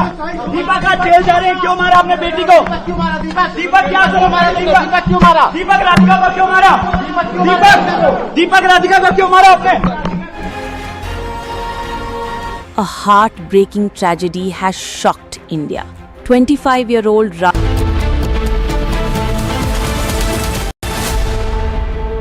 Amity has been ranked India's #1 not-for-profit private university for 11th year, with top 10 ranked institutions in management, engineering, biotech, law, masscom, telecom, hospitality, fashion and more.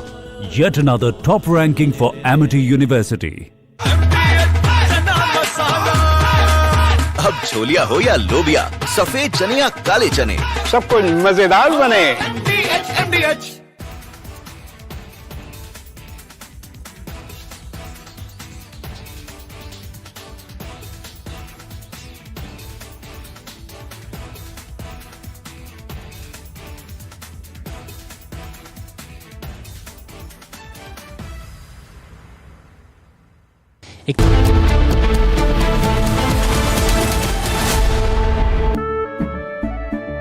केसरिया से मन जोगी हुआ रे, दिल झूमे देखो मतवारा हुआ रे। केसरिया से मन जोगी हुआ। हर पल मनाओ केसरी त्योहार। विमल, बोलो जुबान केसरी। MDH की देगी मिर्च, देगी मिर्च का तड़का, अंग अंग फड़का। MDH की देगी मिर्च। दीपक अपनी बेटी को क्यों मारा? दीपक आज जेल जा रहे हैं, क्यों मारा अपने बेटी को? दीपक क्या करो मारा? दीपक क्यों मारा? दीपक राधिका को क्यों मारा? दीपक राधिका को क्यों मारा आपने? A heartbreaking tragedy has shocked India. 25-year-old Radhika Yadav was allegedly shot dead by her father, Deepak Yadav, inside their family home. Radhika, a young woman, ran a tennis academy and even took part in music videos. Everyone knew her as a hard-working athlete who was always seen with her dad, Deepak, cheering. From Asia's largest news headquarters, setting the agenda for Bharat.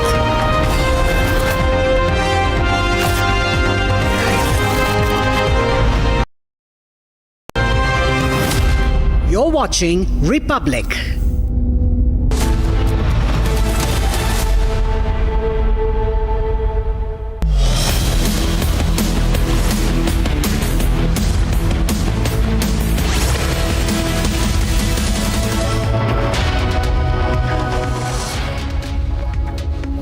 A very good afternoon, viewers. It's 3 p.m. and you're watching Republic TV. I'm Deepak Suresh Kumar. The countdown has begun for the splashdown. But before that, the undocking process, the all-important undocking process will unravel at 4:30 p.m. In 1 hour, 30 minutes from now. You will get those live pictures that will be beamed by NASA to the entire world. We'll get you all that and much more after a quick check on the headlines. Spacesuits on, seat belts buckled up. Dragon spacecraft gets ready for the undocking process. Group Captain Shubhanshu Shukla to splash down 22 hours after undocking. After skipping back-to-back ED summons, Robert Vadra appears before probe agency in the Haryana land scam case. Air India issues statement on preliminary report on crash, quotes no mechanical or maintenance issues with the plane.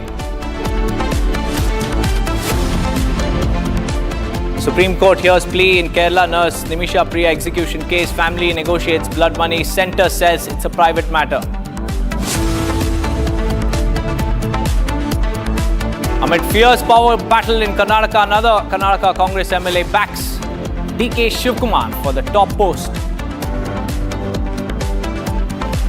EM Jaishankar in China called for continued normalization of ties between India and China.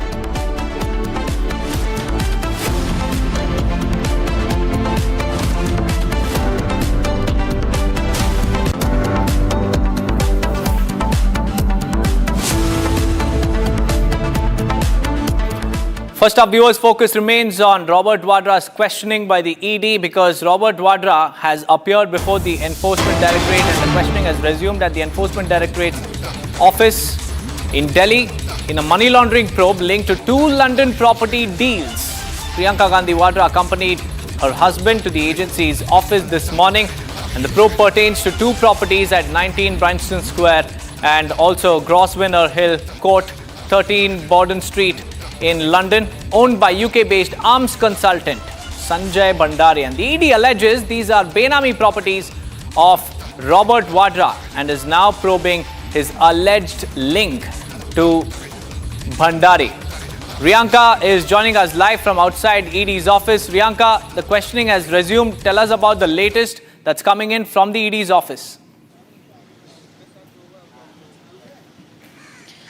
Right, Deepak, after a short lunch break, we see Robert Vadra once again cooperating with the questioning at the Enforcement Directorate office where I am currently reporting from. And this line of questioning today began at around 11 a.m. and it has resumed once again. We know that time and again that Robert Vadra had in fact denied the allegations that are made by the ED in its charge sheet in 2023 to the fact that Sanjay Bhandari, the arms dealer fugitive who has been declared fugitive now, had acquired land and property in London 12 Bryanston Square, where it was in fact under the eyes of Robert Vadra, and apparently, allegedly rather, Robert Vadra provided funds for the renovation of that particular property, and all the money that had come in, that was all made in a fraud transaction, and they were rather, the bribes were taken and shown as consultancy fees. So all this line of money, the entire money trail is being investigated by the Enforcement Directorate, but we understand Robert Vadra, as he says, that he does not directly or indirectly own any property in London. He says it's just a political witch hunt against him. He said it's a political attack, but the line of questioning is still underway at the ED office. Previously in his summons, Robert Vadra said that he had to travel abroad, which is why he could not take part in the questioning, but today He is present there, and he has very diligently come back post his lunch break, and the questioning is currently underway. We have to wait and see what happens next in this particular case of money laundering. Right, Priyanka, thank you for joining me with those latest details from the Enforcement Directorate's office. We'll keep a close tab on what's happening with Robert Vadra's case. Now, moving on, Tejasvi Yadav has repeated his Mutra slur to journalists, and the controversy began when RJD leader Tejasvi Yadav was on Sunday seen slamming a journalist for citing sources over a query on the possible presence of illegal migrants in Bihar electoral roll, and said such sources are considered as mutra, which translates to urine. This is the insulting remarks made by Tejasvi Yadav. He's now hurled a slur against a journalist over the illegal immigrants issue in Bihar, because election commission sources had clearly stated that the Bihar electoral voter list had the names of those from Bangladesh, from Myanmar and Nepal. And when he was questioned, this is what Tejasvi Yadav had to say. Listen in. कौन आता है? उसको लेकर BJP सवाल तो BJP कौन होता है सवाल उठाने वाला? बीजेपी तो कभी गरीबी के बारे में बात नहीं करता, बेरोजगारी या रोजगार के बारे में बात नहीं करता, पलायन के बारे में बात नहीं करता, शिक्षा चिकित्सा के बारे में बीजेपी बात नहीं करता। तो इसमें गलत क्या है? जो भी सूत्र थे उनका न्यूज़ क्या रहा? हर बार खंडन करना पड़ता है, माफ़ी मांगना पड़ता है उसके बाद। इसलिए अगर सूत्र को मूत्र नहीं बोला जाए, जो झूठा अफवाह फैलाता है, तो मूत्र के बराबर है ना, वेस्टेज है, वेस्ट ही है ना। कई भाजपा के नेता और कई भाजपा के जो बाबा लोग हैं वो बोलते हैं मूत्र पीजिए, तो शुद्धि का काम है। तो हमको लगता है कि मुद्दे की बात करें, बिना किसी सच्चाई के अगर कोई सूत्र के हवाले से अफवाह फैला रहा है तो वो क्या है? मूत्र ही तो है।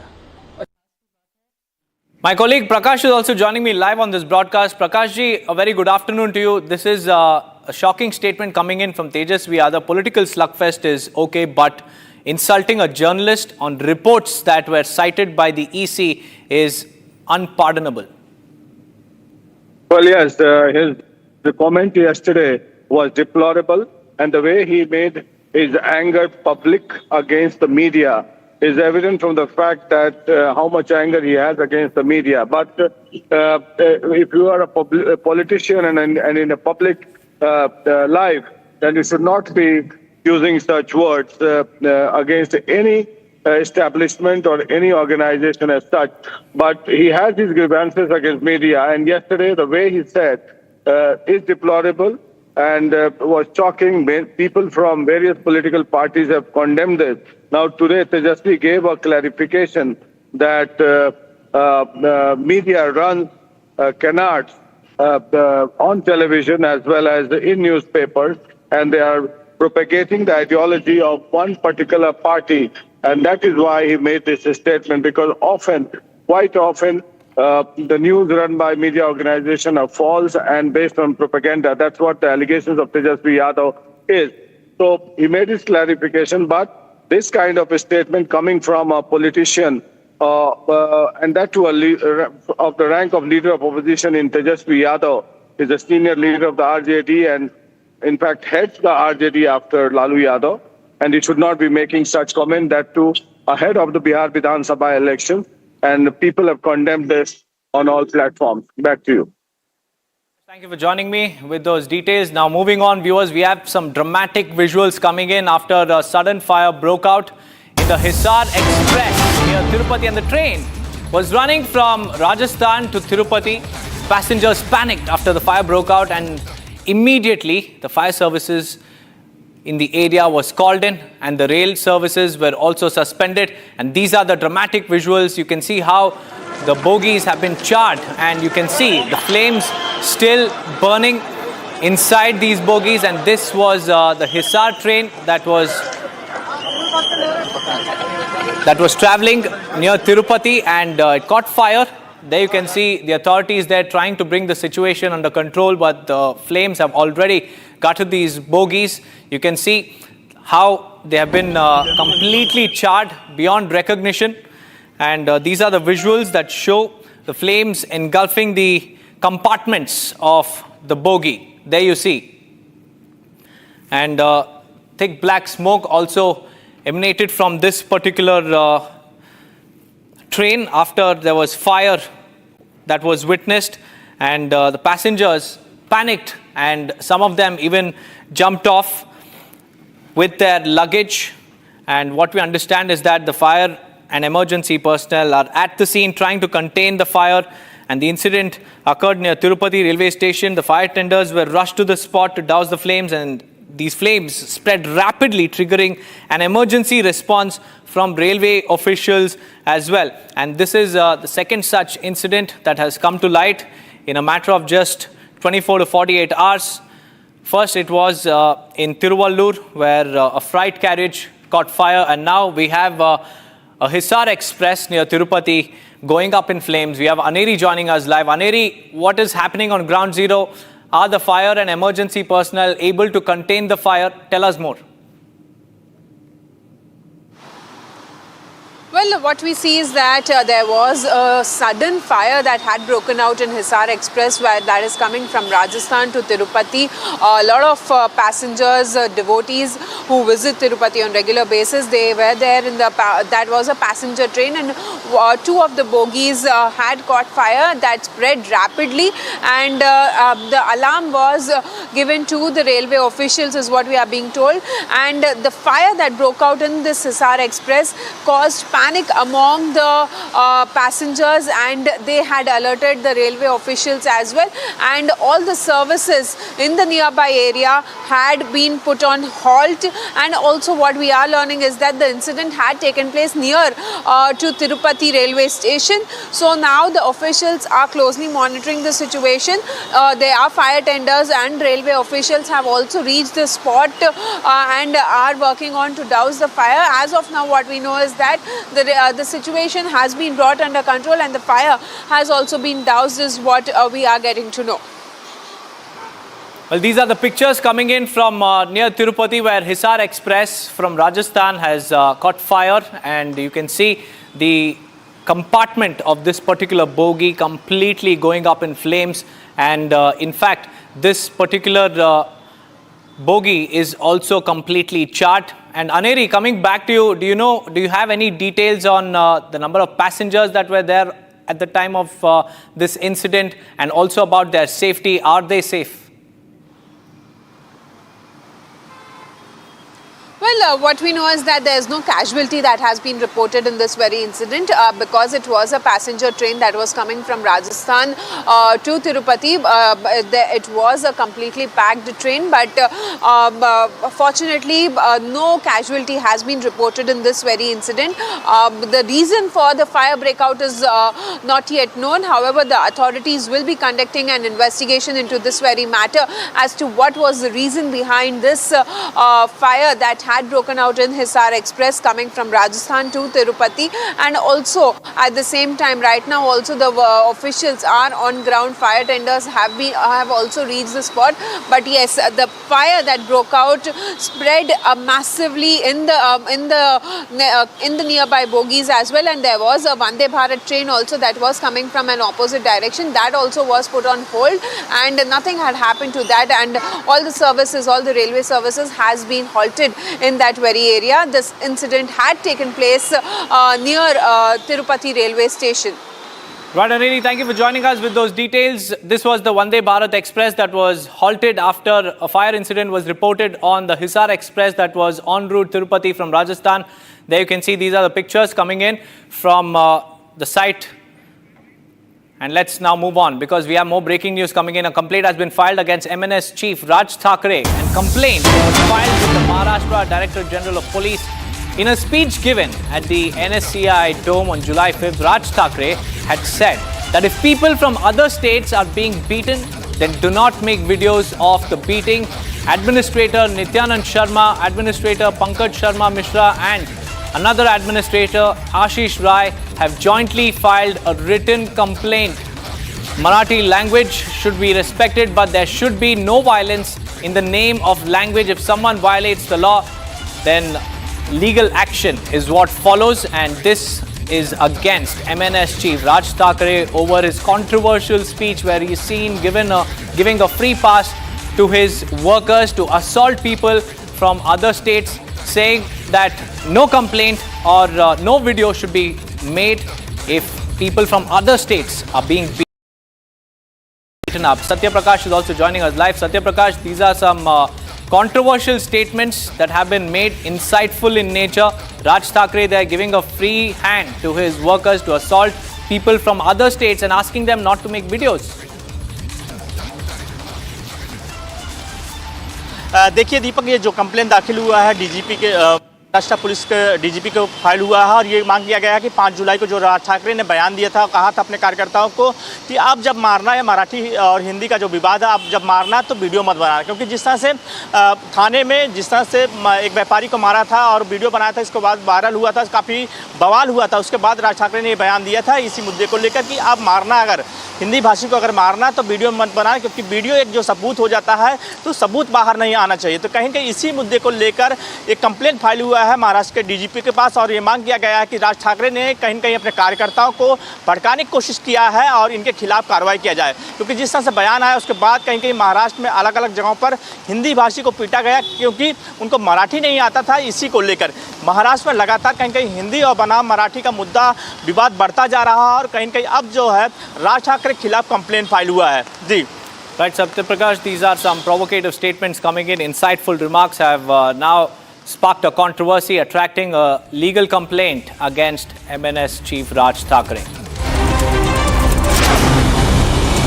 BJP MP Rajiv Pratap Rudy stated that the Election Commission of India is working to remove ineligible voters, including potential non-citizens, from Bihar's voters list as part of the special intensive revision exercise. He believes this process is constitutional and aims to ensure only eligible voters to participate in the electoral process. Rudy questioned the opposition's resistance to the exercise, suggesting they might be concerned because some of their voters could be deemed ineligible. He urged the opposing parties to clarify their stand on this matter.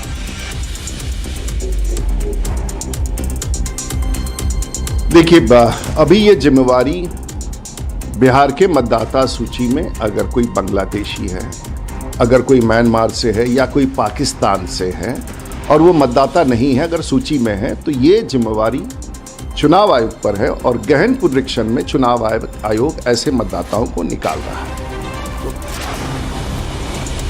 Union Minister Jitendra Singh announced that Axiom 4 mission crew led by Group Captain Shubhanshu Shukla will undock from the International Space Station today at around 4:30 p.m. Singh also spoke about the significance of the mission, noting that Shubhanshu Shukla had conducted groundbreaking experiments in life sciences and plantation using indigenous kits developed by Indian institutions such as the Department of Biotechnology, the Indian Institute of Science in Bengaluru and IIT. He also praised Shubhanshu Shukla's efforts, saying that his work showcases India's capabilities in space research and development. आशु ने जो वहाँ पर जाके प्रयोग किए हैं, चाहे life sciences को लेकर, चाहे प्लांटेशंस को लेकर, उसकी किट्स जो हैं वो भी यहीं से उपलब्ध कराई गई थी हमारे डिपार्टमेंट ऑफ बायोटेक्नोलॉजी की ओर से। कुछ एक हमारे institutes Indian Institute of Science Bengaluru इत्यादि से, IIT से। तो indigenous kits, indigenous experiments, indigenous व्यक्ति करने वाला, और ये वो प्रयोग हुए हैं जिनका लाभ और जिनका उपयोग दुनिया के दूसरे देश भी करेंगे। Odisha student who attempted self-immolation in the Balasore College harassment case remains in critical condition at AIIMS Bhubaneswar. According to Medical Superintendent Dilip Kumar, the patient currently has a high temperature of around 102 degrees Fahrenheit. After consulting with AIIMS Delhi, the medical team has been advised to send a culture sensitivity report and continue with the current treatment plan. Despite being critical, the patient's condition is stable, with doctors closely monitoring her health and providing the best possible care. A bomb threat was received at the CRPF school in Dwarka in New Delhi, prompting an immediate response from authorities. The bomb disposal squad, along with sniffer Dog squad also conducted a thorough search of the premises, but nothing was found. Investigations are ongoing with cyber and special task teams working to trace the source of the email and identify the sender. Supreme Court heard the plea seeking directions to the Indian government to intervene and save Nimisha Priya, an Indian national facing death penalty in a murder case in Yemen. Through diplomatic negotiations, counsel for Priya informed the court that the only remaining option to save her is through a blood money settlement, provided the family of the deceased is willing to accept it. The Attorney General of India stated that the Indian government is making every possible effort to help Priya. He further informed the court that talks are ongoing with Yemeni authorities, including the public prosecutor handling Priya's case, to secure a suspension of the execution order until negotiations can be pursued. Union Minister for Road Transport and Highways Nitin Gadkari inaugurated India's second largest cable-stayed Sigandur Bridge. While senior BJP leaders attended the event, none from the state cabinet attended it. According to the officials, the bridge constructed across Sharavati backwaters between Ambaragodlu, Kalasavalli in Sagar Taluk of this district has been built at a cost of 472 crore rupees. Chief Minister Siddaramaiah had requested postponement due to scheduling conflicts. The big move, cabinet meeting ends in Punjab Chief Minister's residence, and the sacrilege bill has been approved in this meeting. And after getting the approval, the sacrilege bill will then be presented in the Punjab Assembly. With this law coming into effect, those committing sacrilege of religious texts and places will get life imprisonment. The demand for sacrilege law has been going on for a long time in Punjab special courts, and special courts can be formed in such cases. Sacrilege convicts will not get parole.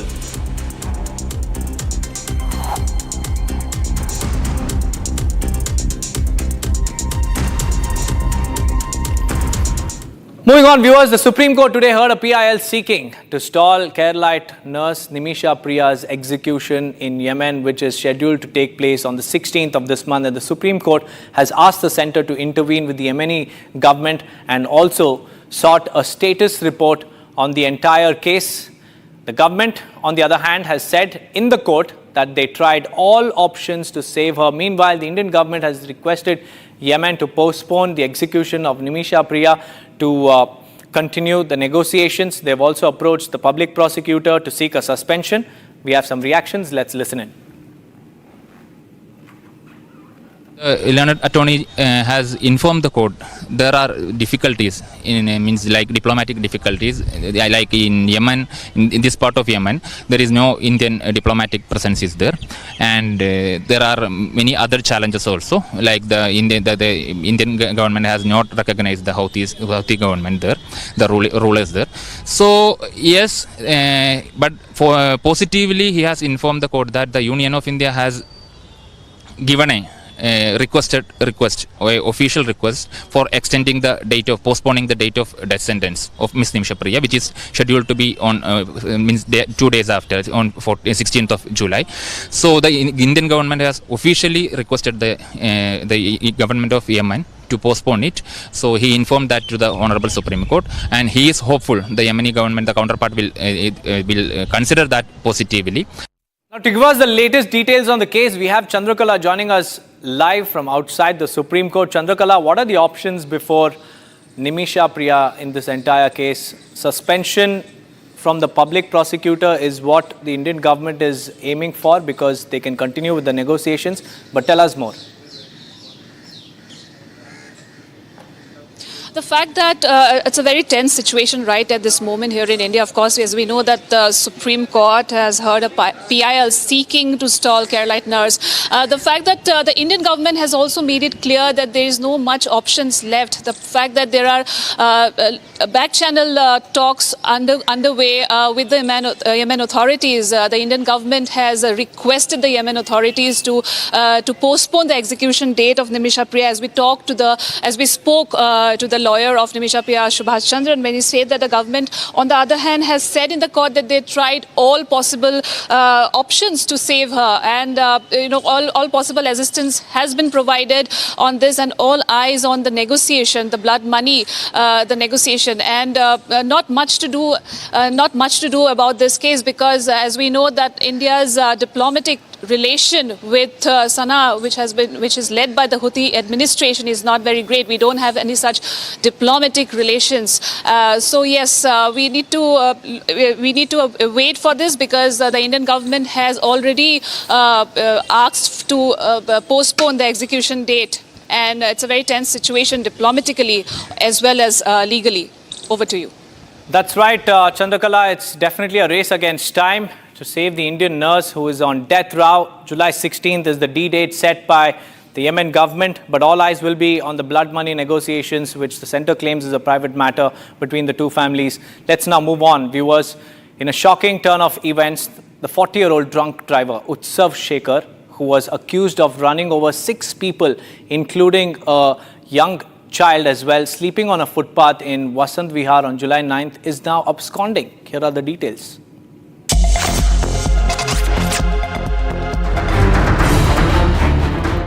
In the July 9 Delhi hit-and-run case, Utsav Shekhar, accused of running over 5 people sleeping on a footpath, is currently untraceable. His Dwarka residence was found locked and there was no signs of occupancy. Utsav Shekhar, the driver of the white Audi car which ran over 6 people sleeping on the footpath near Shiva camp in South Delhi's Vasant Vihar, was granted bail yesterday, 48 hours after he was apprehended by the police in the case. And now at the moment we are outside his residence here in Dwarka. The house is locked. As you can see here in the visuals, the house is locked, and even upon asking with the neighbors and the locals here in the locality, nobody at the moment has no idea or information as to the whereabouts of the family. So it looks like the family along with Utsav Shekhar has fled from their house right after being granted a bail in the case. Now this case happened on 9th of July when Utsav Shekhar, who was under consumption of alcohol, was coming from Noida towards Dwarka, wherein in Vasant Vihar he ran over 6 people sleeping on the footpath. Now right after the accident happened, he allegedly rammed into a truck nearby, and which is where he was apprehended by the police and was arrested, and 2 sections were imposed for rash driving and also driving under the consumption of alcohol. The incident took place in Vasant Vihar, where 6 people, including 8-year-old girl, were injured after a speeding Audi drove over them while they slept outside a petrol pump. Shekhar, the accused, was granted bail in the case registered at Vasant Vihar police station. Police are now trying to establish his current location. Time for a quick break, viewers, but the countdown begins as excitement is in the air for Shubhanshu Shukla's homecoming. Crew is set for the much-awaited return to Earth. Along with that, amid fierce power battle in Karnataka, another Karnataka Congress MLA throws his weight behind Deputy Chief Minister D.K. Shivkumar for the top post. Stay tuned for all the details.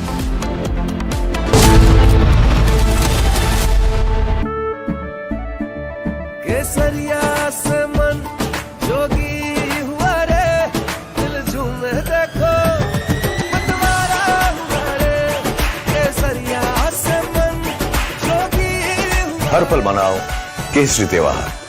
विमल, बोलो जुबान केसरी। ये है secret recipe MDH का जीरा SIP जल जीरा मसाला। SIP SIP जीरा SIP MDH का जल जीरा सिप MDH का जल जीरा SIP.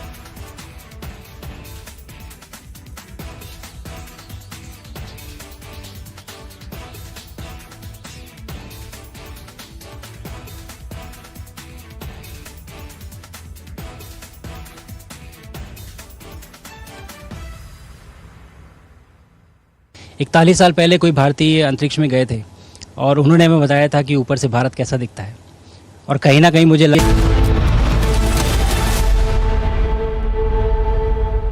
Amity has been ranked India's #1 not-for-profit private university for 11th year with top 10 ranked institutions in management, engineering, biotech, law, masscom, telecom, hospitality, fashion and more.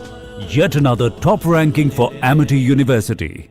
दादी के हाथों का जादू और खुशबू से महकता घर, माँ की मुस्कुराहट और खाने की सुगंध, MDH गरम मसाला, क्योंकि हर रिश्ता है स्वाद से जुड़ा। दीपक अपनी बेटी को क्यों मारा? दीपक आज जेल जा रहे हैं, क्यों मारा अपने बेटी को? दीपक क्या करो मारा? दीपक क्यों मारा? दीपक राधिका को क्यों मारा? दीपक राधिका को क्यों मारा आपने?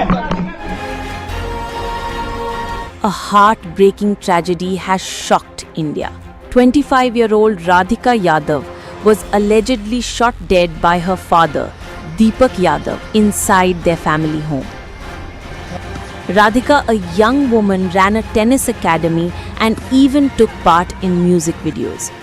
Everyone knew her as a hardworking athlete who was always seen with her dad, Deepak, cheering her on at matches.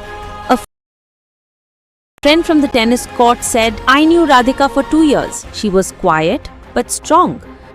Her dad was always there, supporting her every game. To many, they seemed like the usual close father-daughter team."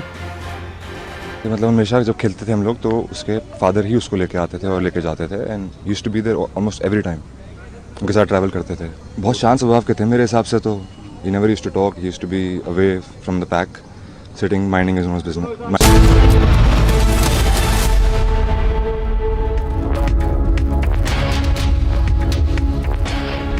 Hello and welcome. You're watching Republic TV with me, Akanksha Khajuria. In just some time, the undocking of the Axiom 4 will start, and Shubhanshu Shukla is all set for the homecoming. This and much more. The headlines first.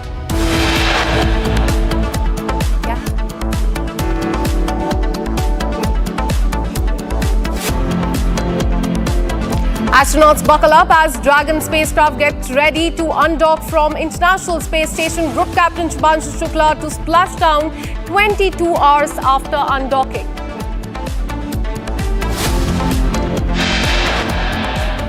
After skipping back ED summons, Robert Vadra appears before the probe agency in the Haryana land scam case. Air India issues statement on the initial report on crash, quotes no mechanical or maintenance issue with the plane.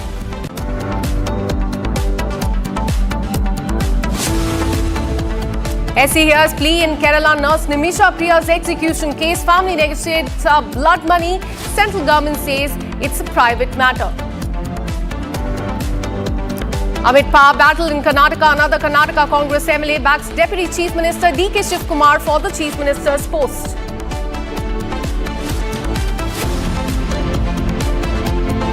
External Affairs Minister S.J. Shankar in China called for continued normalization of the ties between India and China.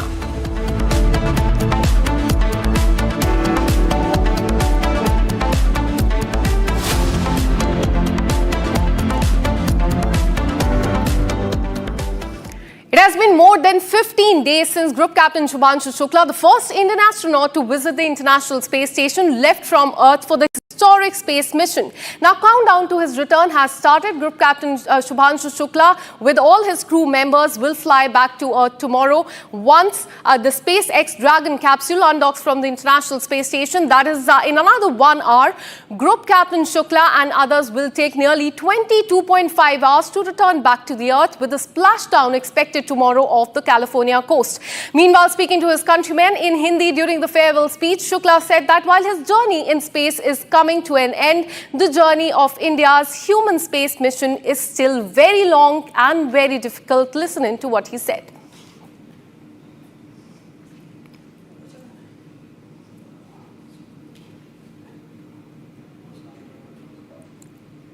कुछ शब्द मेरे देशवासियों के लिए हिंदी में।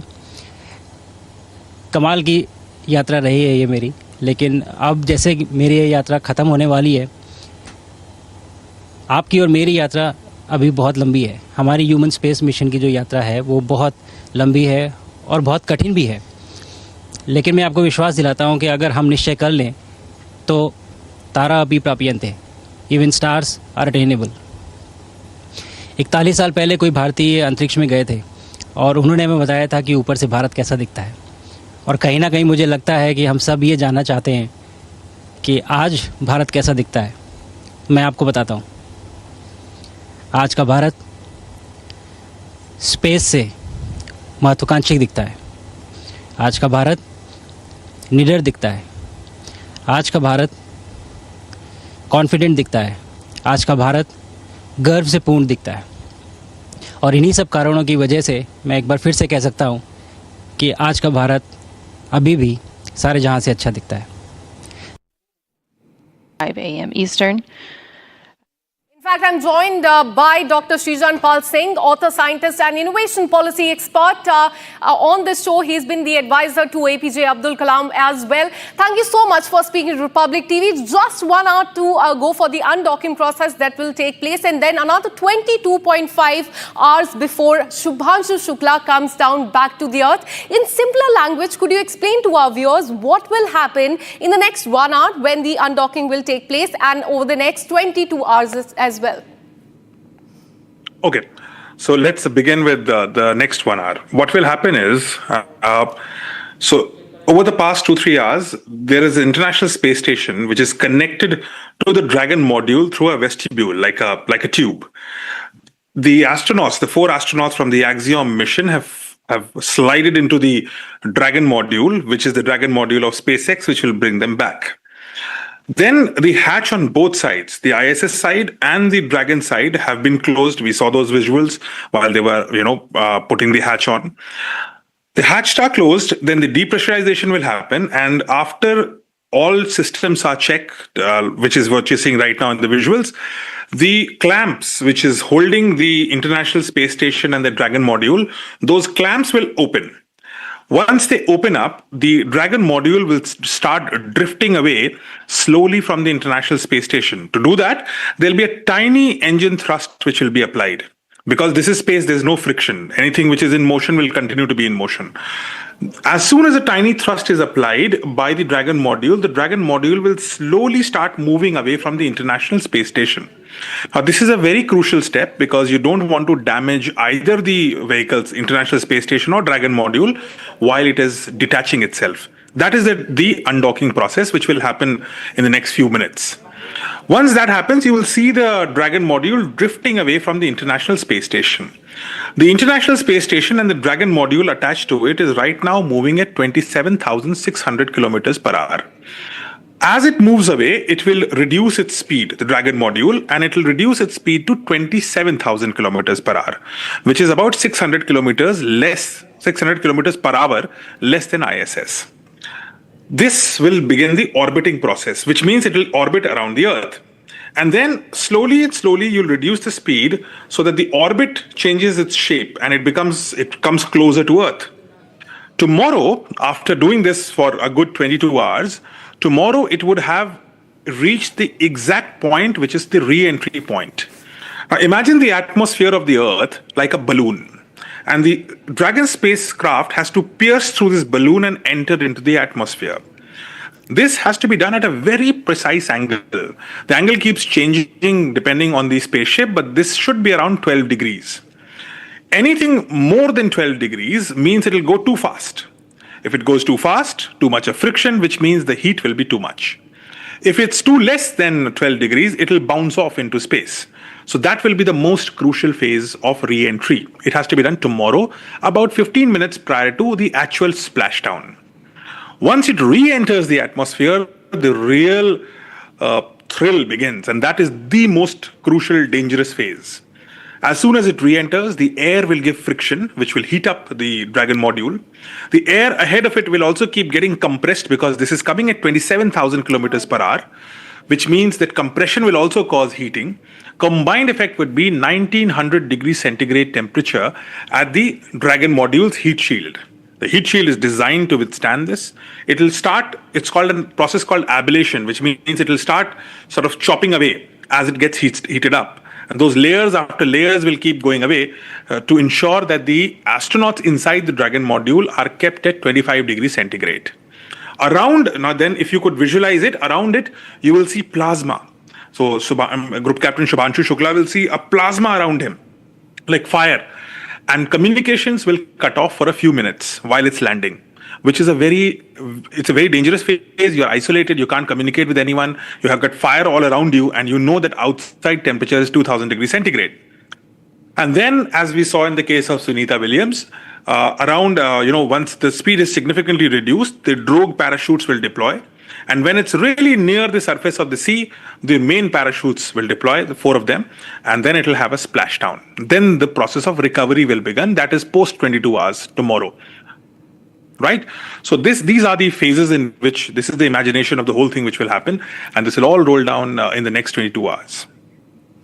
Absolutely. So stay on with us. In fact, let's tell our viewers more about what is going to happen. 1 billion hearts across India and around the world are counting down for this anxious hours. As Group Captain Shubhanshu Shukla prepares to return home today with the Axiom 4 crewmates, marking the end of a remarkable 18-day mission in the space. Upon his return to the Earth, Group Captain Shubhanshu Shukla will undergo a 7-day rehab program during which his health parameters will be closely monitored. Here's a report on the final leg of the journey. Have a look.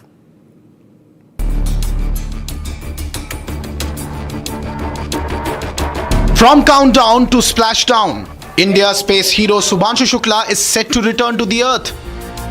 This 18-day journey with 4 astronauts and many experiments is finally coming to an end. As per NASA, the Dragon spacecraft will not just return with 4 astronauts, but will also carry data from over 60 experiments conducted throughout this mission. As the SpaceX Dragon capsule prepares for re-entry into the orbit of Earth, Shubhanshu and his crewmates will face intense physical and environmental challenges. Strapped into the seats, they'll experience high G-forces as the capsule plunges through Earth's atmosphere at speeds exceeding 27,000 kilometers per hour. The re-entry process for Axiom 4 is meticulously orchestrated sequence. The Dragon capsule will undock from the ISS's Harmony module and perform a deorbit burn to slow its speed, allowing Earth's gravity to pull it back. As it re-enters the atmosphere, friction will create a plasma sheath. The spacecraft's heat shield will endure temperatures upwards of 2700 degrees, protecting the crew from the fiery descent and even temporarily cutting off communication with ground control. But the journey doesn't end with splashdown. After landing, the astronauts will undergo a crucial 7-day rehabilitation process. Astronauts face muscle atrophy, bone density loss after extended missions in space. Rehabilitation ensures that they regain their strength, balance, and mobility. It's a step-by-step process, and it begins with light physical therapy, aimed at easing the astronauts back into Earth's gravity. They'll focus on regaining muscle tone and flexibility. The future of space exploration has only just begun, and Shubhanshu Shukla's story is a beacon of hope for all who dare to dream. All right, let me once again bring in Dr. Singh. Dr. Singh, as you were explaining to us beautifully, what will happen after undocking and then the splashdown? But tell us about what will happen as far as the health parameters of the crew members are concerned, because we saw in the case of Sunita Williams as well, her health was monitored for 45 days because it takes time for them to adjust to the gravity of the Earth. So explain that to us. Right. So a couple of differences are the fact that Sunita Williams was stuck in space for a good 9-month period, and this is slightly more than 2 weeks. So the medical impact is obviously lesser in terms of Group Captain Shubhanshu Shukla versus Sunita Williams. But nevertheless, there is going to be a serious scrutiny of the medical parameters. Now, let me tell you what are the 4 or 5 factors which are very, very important. Number 1 is the loss of muscle and bone density. So basically, when you go to space, when you're on Earth, I'm continuously exercising. Even if I'm not exercising and sitting, I'm working against gravity. If I'm walking against gravity. If I'm lifting my hand, it's going against gravity, which means my bones and muscles are in constant exercise. That does not happen when you go into microgravity of the International Space Station, which means your bones and your muscles start losing mass to the extent of about 1% per month. Now, in this case, half a month almost, so 0.5% loss of bone and muscle mass would have happened to all the astronauts. So when you come back suddenly to gravity, you cannot stand. You saw how Sunita Williams had to be put in a, sort of like a stretcher and taken while she was on all smiles and all that, but you can't stand. It's a very normal process. So you can expect this here also. Second thing which happens is the fact that when you are on Earth, your heart knows that it has to pump harder towards your head than compared to your feet, because the feet will get it anyways, the blood from gravity. But when you go in space, the behavior of the heart does not change. It keeps pumping extra into your head, which means the face becomes swollen. The nasal cavities can also get filled up. So those, something like a minor flu-like a symptom will happen when you come back. So that rehabilitation also takes about 7 days for the blood circulation to readjust. Third thing which happens is when you're walking, your entire body weight is on your sole, the feet, the sole of the feet. That's why the sole is very thick. But when you go into space, there's no weight on your sole, so the sole starts losing its thickness, which means that even if you could stand, it will be very painful because it's now a thin skin on your sole. This may not happen that much in case of Shubhanshu Shukla because he's not spent those many days, but this is also a symptom when you go into space, it does happen. Then there is one more challenge which will happen, which is in space, your day and night is covered in 90 minutes. So 90 minutes, day and night finished. When you come back to Earth, it's again 24 hours. So it's a bit of a jet lag, which happens when you come back from space. Suddenly a day seems very long. So all those things, physiological and psychological, play a role in the medical condition of the astronauts. And that's why a 7-day rehabilitation, he's of course an Air Force pilot, a very healthy person. He would recover very fast, but nevertheless, it's still an exposure into space, which requires rehab. That rehab itself is an important study because we will be sending Gaganyatris next year or so. And we have to learn about this rehab process completely because we have to do this again and again, and we have to do it on our own. So all this is a part of the study also, besides being an act of going into space and back.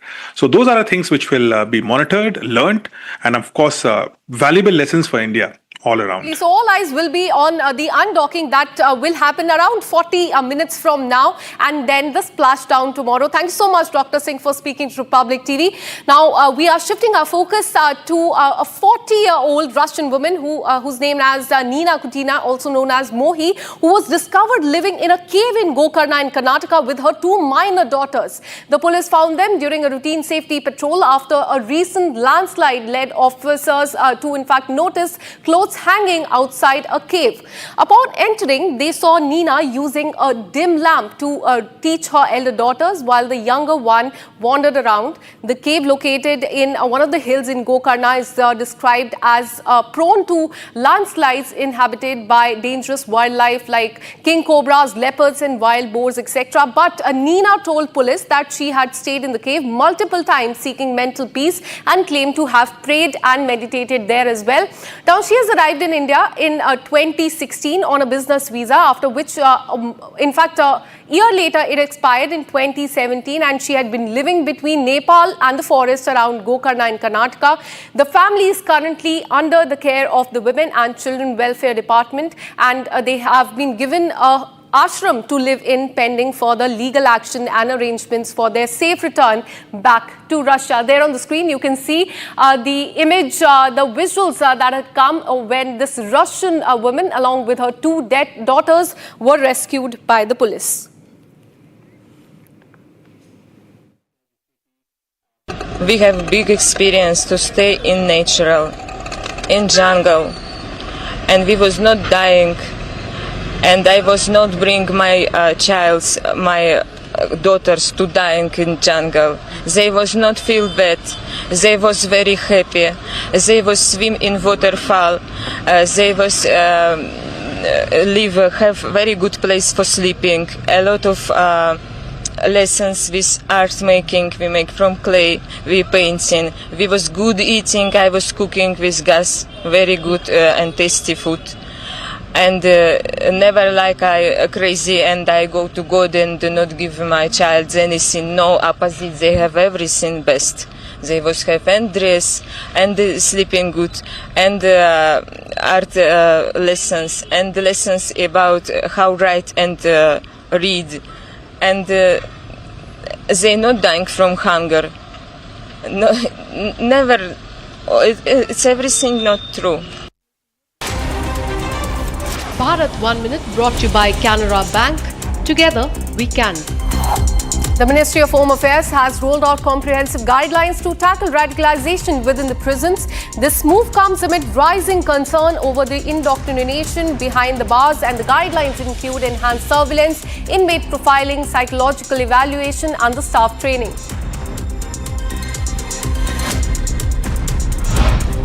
To boost crowd control and ensure safety during the Kavod Yatra in Moradabad, Municipal Corporation has deployed high-definition drones. These drones will provide real-time surveillance of the routes, the camps and the sensitive areas.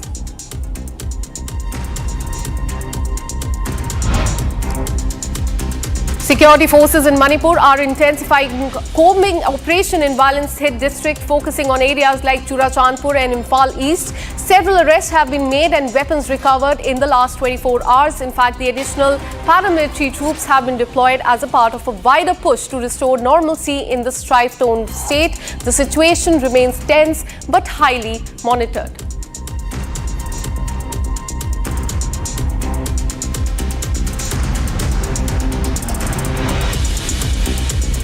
Now shifting our focus to the state of Odisha, the case of student self-immolating herself has sparked major outrage in the state. The 20-year-old student accused professor of prolonged sexual assault and the college administration during turning a blind eye to this. And this incident has put a spotlight on the institutional apathy and the campus safety as well. Here's a quick report.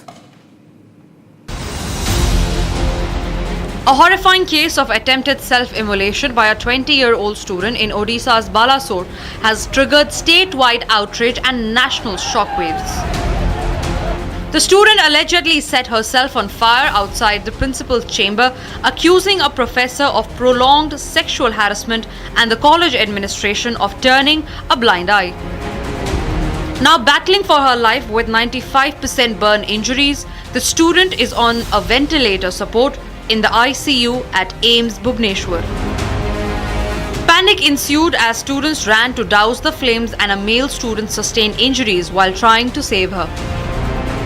Amid mounting pressure, the Odisha government has constituted a 3-member panel to probe the incident and the college's role in the matter. Chief Minister Mohan Manji visited AIIMS Bhubaneswar to assess the student's condition. He said she is receiving top medical care and would be airlifted to AIIMS Delhi once her condition stabilizes. Bhubaneswar AIIMS में उनका treatment हो रहा है और एक medical team बनाते हुए सारी ट्रीटमेंट कर रहे हैं। दिल्ली का जो एम्स का जो डॉक्टर सीनियर है उनके साथ एक वर्चुअल मोड में मीटिंग करते हुए और क्या ज़्यादा ट्रीटमेंट किया जा सकता है उसी आधार पर करने के लिए मैंने वहाँ का टीम का साथ बातचीत कर लिया। अगले 24 घंटे के लिए वो बहुत क्रिटिकल मोमेंट है। जब कोई इम्प्रूव थोड़ा सा भी करेगा तो हम उसको एयरलिफ्ट भी करा सकते हैं दिल्ली एम्स के लिए। Terming it deeply unfortunate incident, the university registrar stated that the administration is committed to ensuring justice. जो भी सिचुएशन है तो पहले तो मैं कहूँगी कि एक नारी के हिसाब से कुछ उनको कुछ ऐसा आघात हुआ होगा, इसलिए उन्होंने ऐसा डिसीजन लिया, पर ऐसा होना नहीं चाहिए था। फिर और जो भी हुआ है उस कॉलेज में, तो ऐसा अगर वो टीचर जो हैं कुछ भी अगर ऐसा प्रूव होता है उनके अगेंस्ट कि उन्होंने कुछ ऐसा दुर्व्यवहार किया है, अगर ये सच है तो उनको लॉ के हिसाब से जो पनिशमेंट मिलना चाहिए वो मिलना चाहिए उनको। Meanwhile, taking sumo to cognizance of the incident, the National Commission for Women directed the state's Director General of Police to bring the culprits to justice. Even as the main accused, a professor who was taken into custody, the Chief Minister sought an action taken report in 3 days. Even the State Higher Education Department constituted a committee to conduct a thorough inquiry into the alleged sexual assault case against the professor. The incident has triggered massive outrage across the state while also snowballing into a major political showdown. I just want to question to the state government that it is high time you get up from your sleep. You have been completely deflecting the criticism, deflecting the allegations that is being levied on the state government time and again. This girl, this innocent girl, has been raising the complaint time and again. Despite trying and giving her best effort, her family members were also invited to be for a discussion in the committee, but there was not a ray of hope, and the state government has failed her. The authorities have failed to give her the protection.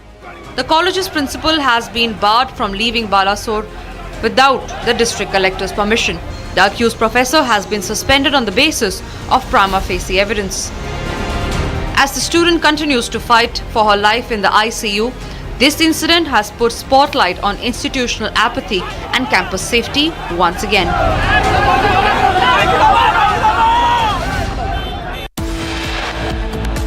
And with this, we're taking a very short break. Coming up on the other side, we'll tell you about the excitement in the air as Shubhanshu Shukla is all set to return from the space.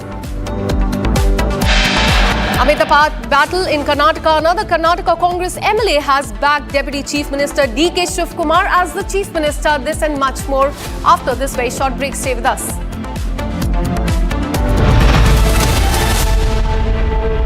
आधे bowl दही में 4 चम्मच MDH चटनी पुदीना मसाला डाला, stir करो, पुदीना चटनी तैयार। MDH चटनी पुदीना मसाला।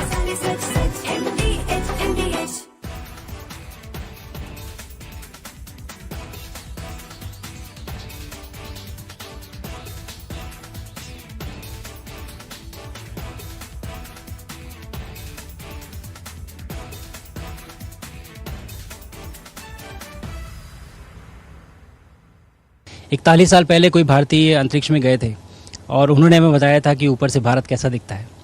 और कहीं ना कहीं मुझे लगता है कि हम सब ये जानना चाहते हैं कि आज भारत कैसा दिखता है। मैं आपको बताता हूँ, आज का भारत स्पेस से महत्वाकांक्षी दिखता है। आज का भारत निडर दिखता है। आज का भारत कॉन्फिडेंट दिखता है। आज का भारत गर्व से पूर्ण दिखता है। और इन्हीं सब कारणों की वजह से मैं एक बार फिर से कह सकता हूँ कि आज का भारत अभी भी सारे जहाँ से अच्छा दिखता है। जल्दी धरती पर मुलाकात करते हैं। Thank you TB for setting the precedence. I can speak as long now. It has been an incredible journey. I did not imagine all this when I started on. The reason we've launched the Nationalist Collective is because we believe it is time now for a group of ideologically driven Indians to drive the destiny of our country.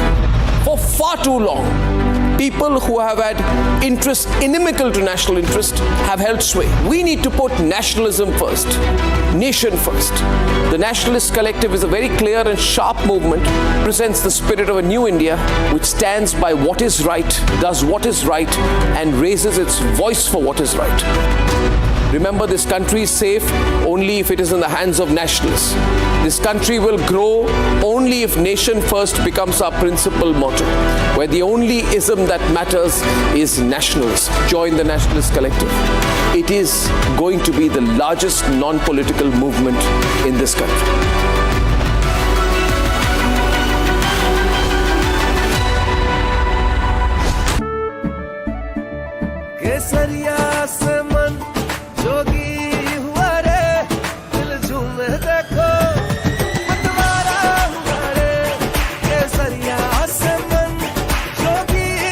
हर पल मनाओ केसरी त्योहार।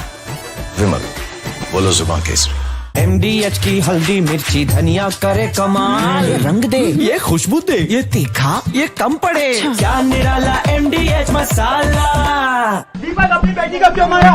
दीपक आज jail जा रहे हैं, क्यों मारा अपने बेटी को? दीपक क्या करो मारा? दीपक क्यों मारा? दीपक राधिका को क्यों मारा? दीपक राधिका को क्यों मारा आपने? A heartbreaking tragedy has shocked India. 25-year-old Radhika Yadav was allegedly shot dead by her father, Deepak Yadav, inside their family home. Radhika, a young woman, ran a tennis academy and even took part in music videos.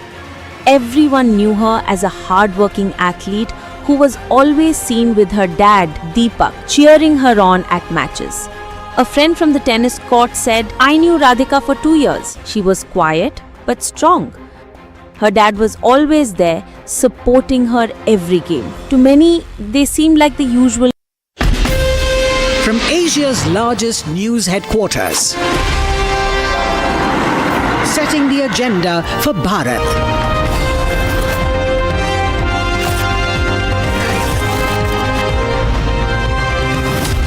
You're watching Republic.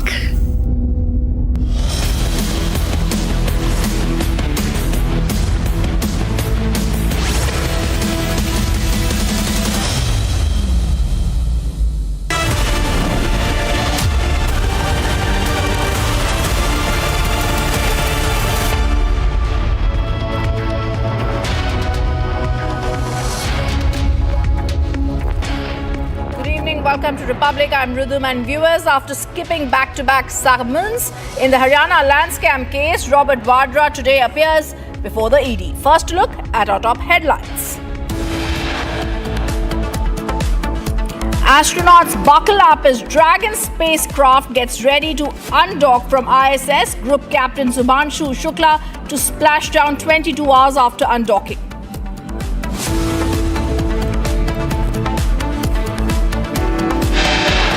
After skipping back-to-back ED summons, Robert Vadra appears before probe agency in the Haryana land scam case.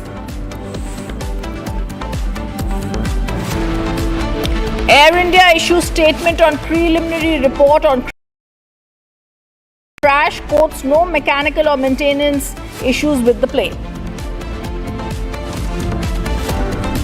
Top quote here's plea in the Kerala nurse Nimisha Priya execution case. The family negotiates blood money. Centre says it's a private matter. They are trying their best. Amid fierce power battle in Karnataka, another Karnataka Congress MLA backs Deputy Chief Minister D.K. Sivakumar for Chief Minister's post. And External Affairs Minister S. Jaishankar in China called for continued normalization of ties between India and China when he met Chinese Vice Chancellor.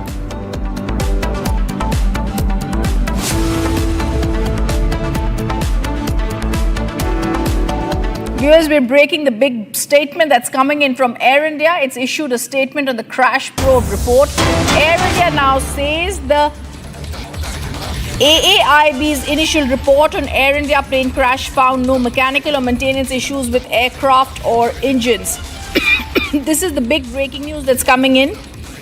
And Air India CEO Campbell Wilson has also said that the preliminary report finds no mechanical or maintenance issues with the aircraft or the engines, and all the mandatory maintenance tasks have been completed. There was no issue, they say, with the quality of the fuel and no abnormality with the takeoff roll. This is the big breaking news coming in as the Air India has completely tried to say that the maintenance issues were not there. I want to go across to my colleague Harsha, who's joining us live on the story. This is the big breaking news coming in, where the preliminary report has found no mechanical or maintenance issues with the aircraft or engines, and the mandatory maintenance tasks had been completed. Air India, therefore, now giving itself the big clean chit. What are they trying to do with the statement where they are saying that a clean chit in this statement being given to themselves and saying there is no mechanical, no maintenance issue with the aircraft or the engines? The big breaking news, and it's a top focus that we're going to be tracking today.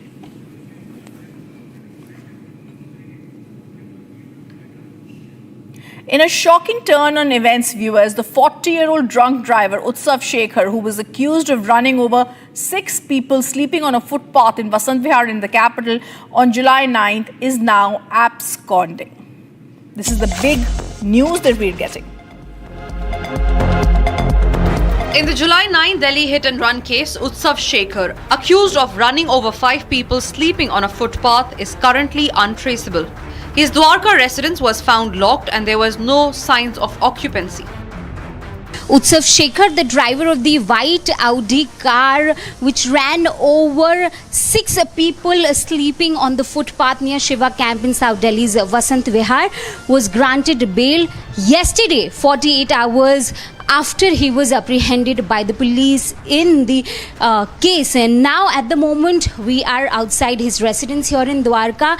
The house is locked. As you can see here in the visuals, the house is locked, and even upon asking with the neighbors and the locals here in the locality, nobody at the moment has no idea or information as to the whereabouts of the family. So it looks like the family along with Utsav Shekhar has fled from their house right after being granted a bail in the case. Now this case happened on 9th of July when Utsav Shekhar, who was under consumption of alcohol, was coming from Noida towards Dwarka, wherein in Vasant Vihar he ran over 6 people sleeping on the footpath. Now right after the accident happened, he allegedly rammed into a truck nearby, and which is where he was apprehended by the police and was arrested, and 2 sections were imposed for rash driving and also driving under the... And we're also going to give you the latest updates on the Supreme Court that heard the plea and the PIL seeking to stall Keralite nurse Nimisha Priya's execution in Yemen, which is scheduled to take place on the 16th of July. The Supreme Court heard the Attorney General, who appeared for the centre, who'd also updated them on details that had been given to him by the MEA. He said there can be nothing else that can be done, keeping in mind the government of Yemen that is there. He also stated that everything that could possibly be done has been done. However, the petitioners in the case have said they're trying to give some blood money and hoping that this happens. The case is going to come up on Friday next. I'm also going to be joined by my colleague Chandrakala, who's going to be giving me, but first let's listen in to a reaction coming in. So the Learned Attorney has informed the court there are difficulties means like diplomatic difficulties, like in Yemen, in this part of Yemen there is no Indian diplomatic presence is there, and there are many other challenges also, like the Indian government has not recognized the Houthi government there, the rulers there. So yes, but for positively he has informed the court that the Union of India has given a request or official request for extending the date of postponing the date of death sentence of Miss Nimisha Priya, which is scheduled to be on 2 days after, on 16th of July. So the Indian government has officially requested the government of Yemen to postpone it. So he informed that to the Honorable Supreme Court, and he is hopeful the Yemeni government, the counterpart, will consider that positively. I want to go across to Chandrakala. Chandrakala, what are the kind of hopes that we are looking at, and what kind of intervention can possibly be done with the Yemen government? Well, a very crucial matter. Of course, the entire international community and also the entire nation is staring at the Kerala nurse who is currently on a death row in Yemen. She is lodged in a jail in Yemen's capital Sana'a, where we don't have such diplomatic relations because it's a Houthi-led administration. And the Indian government today has made it clear that although there is no much, nothing much can be. The Attorney General has clearly pointed out that there is nothing much can be done on this case, but definitely back channel talks are currently underway, and the Indian government has officially requested the Yemeni authorities to take up the matter and also to postpone the date of execution so that we could get some time. And of course, all eyes on is definitely on the blood money, as which is called as diya, of course, as per the Sharia law in Yemen, that can definitely save the Keralite nurse who is currently on a death row. But yes, efforts are completely underway. The efforts are still underway. We are hopeful that she could be saved from such, from the execution. Over to you. All right. Thank you for giving us those details. It's a top focus that we're going to continue tracking as we continue to look very, very closely at the story, when we continue to try and see how we can get her release. It has been more than 15 days since Group Captain Shubhanshu Shukla, the first Indian astronaut to visit the International Space Station, left for Earth for a historic space mission. Now the countdown to his return has begun. Group Captain Shukla with his crew members will fly back to Earth tomorrow. Once the SpaceX Dragon capsule undocks from the International Space Station, Group Captain Shukla and others will take nearly 22.5 hours to return to Earth, with the splashdown expected tomorrow off the California coast. Meanwhile, speaking to his countrymen in Hindi during his farewell speech, Shukla said while his journey in space is coming to an end, the journey of India's human space mission is long and difficult. अब कुछ शब्द मेरे देशवासियों के लिए हिंदी में। कमाल की यात्रा रही है ये मेरी, लेकिन अब जैसे मेरी ये यात्रा ख़त्म होने वाली है, आपकी और मेरी यात्रा अभी बहुत लंबी है। हमारी ह्यूमन स्पेस मिशन की जो यात्रा है वो बहुत लंबी है और बहुत कठिन भी है, लेकिन मैं आपको विश्वास दिलाता हूँ कि अगर हम निश्चय कर लें तो तारा अभी प्राप्यन्ते, इवन स्टार्स आर अटेनेबल। 41 साल पहले कोई भारतीय अंतरिक्ष में गए थे और उन्होंने हमें बताया था कि ऊपर से भारत कैसा दिखता है, और कहीं ना कहीं मुझे लगता है कि हम सब ये जानना चाहते हैं कि आज भारत कैसा दिखता है। मैं आपको बताता हूँ, आज का भारत स्पेस से महत्वाकांक्षी दिखता है। आज का भारत निडर दिखता है। आज का भारत कॉन्फिडेंट दिखता है। आज का भारत गर्व से पूर्ण दिखता है। और इन्हीं सब कारणों की वजह से मैं एक बार फिर से कह सकता हूँ कि आज का भारत अभी भी सारे जहाँ से अच्छा दिखता है। I'm also joined now by William Selvamurthy, President of the Amity STI Foundation, and he's smiling just, sir, as we are listening to the very goosebump, inspirational words of Group Captain Shukla. आज का भारत अभी भी सारे जहां से अच्छा दिखता है. What are the milestones that we in India have achieved, sir, and what is there to achieve? The whole world is awaiting the return of the 4 astronauts who would be returning back, and the docking and de-docking will be happening maybe in a few minutes from now, and then we'll be receiving him tomorrow by maybe in the afternoon.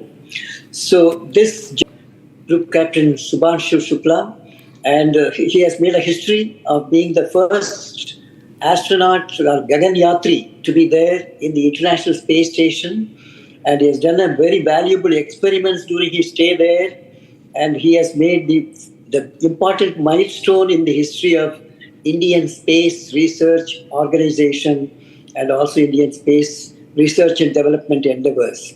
So we are all eagerly looking forward to listen to his experience when he returns.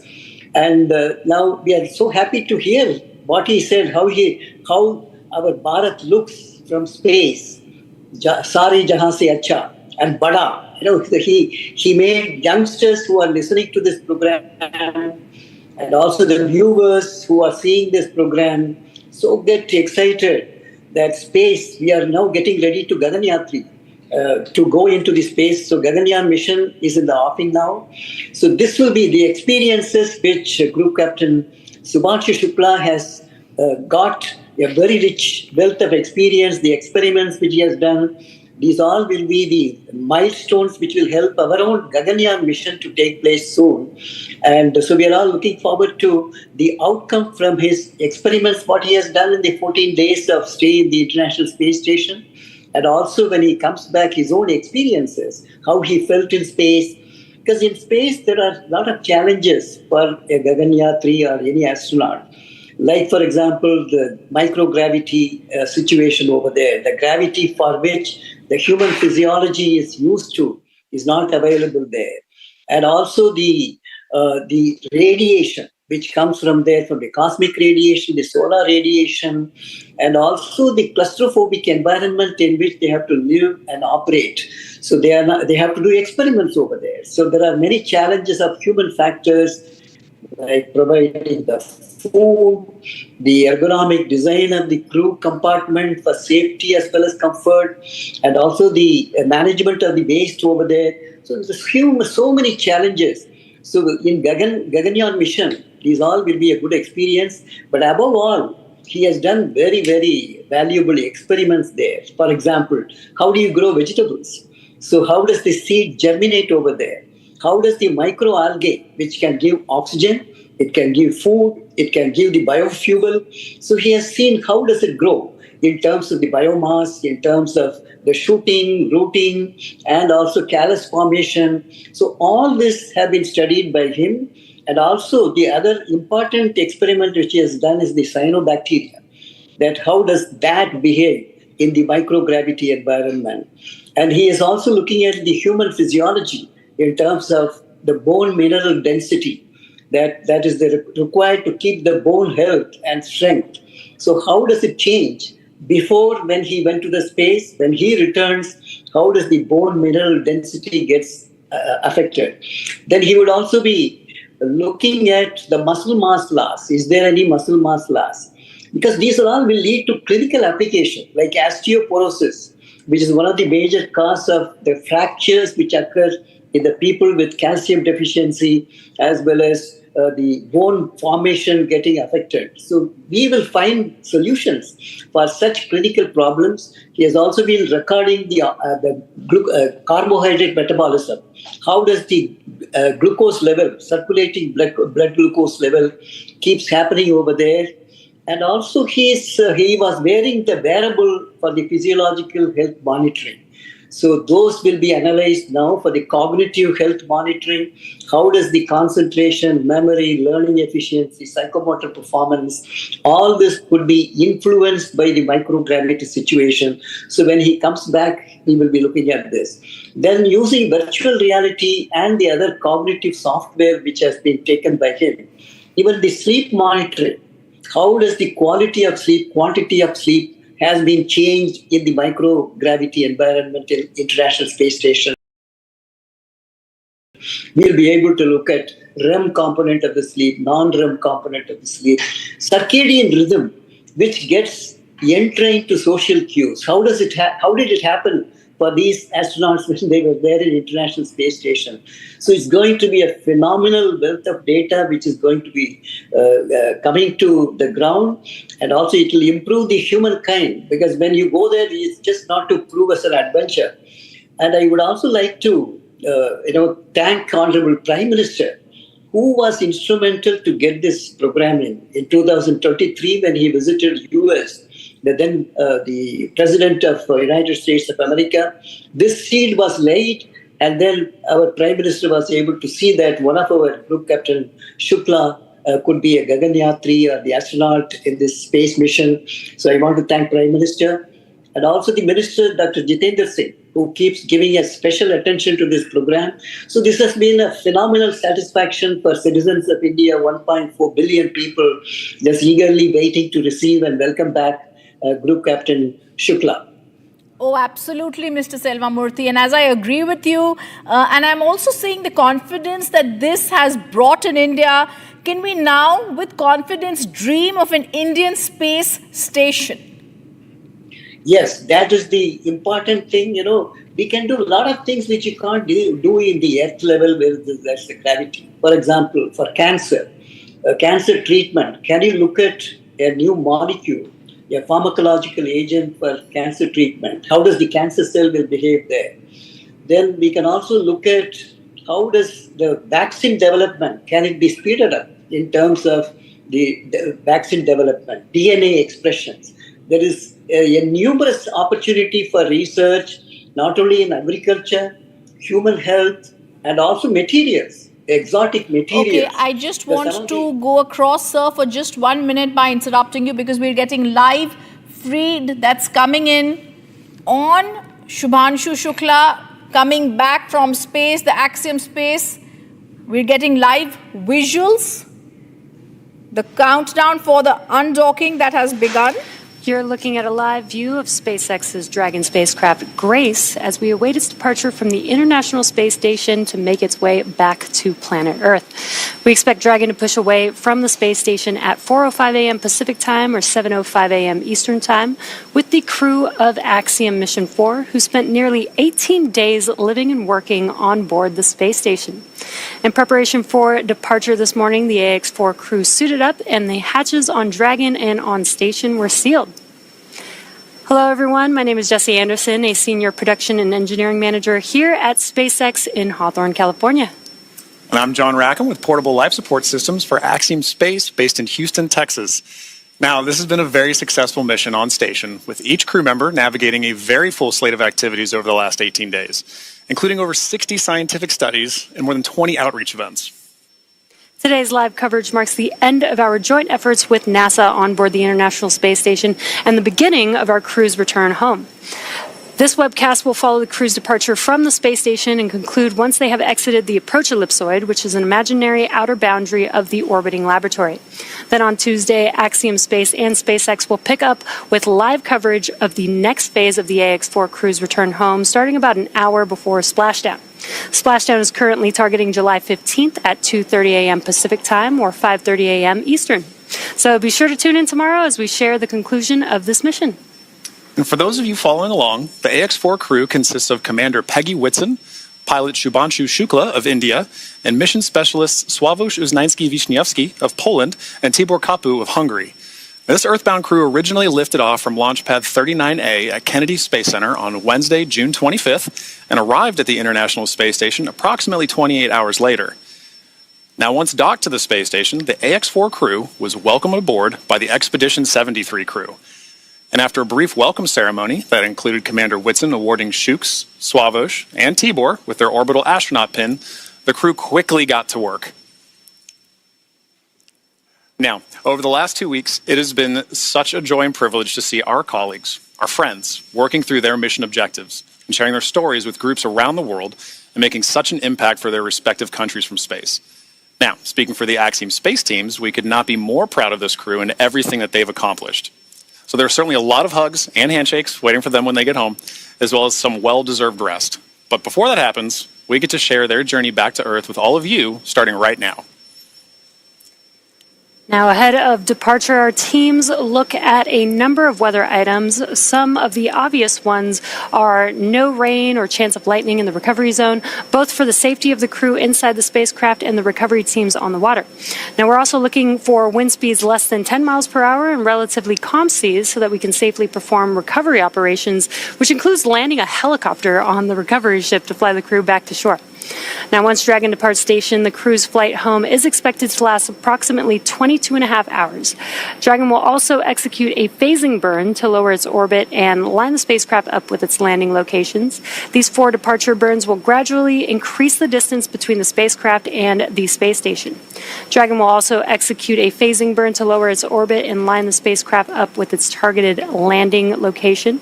Then the action starts to pick up pace with trunk separation, closure of the nose cone, a deorbit burn, re-entry, deployment of the drogue and main parachutes, and then finally splashdown off the coast of California.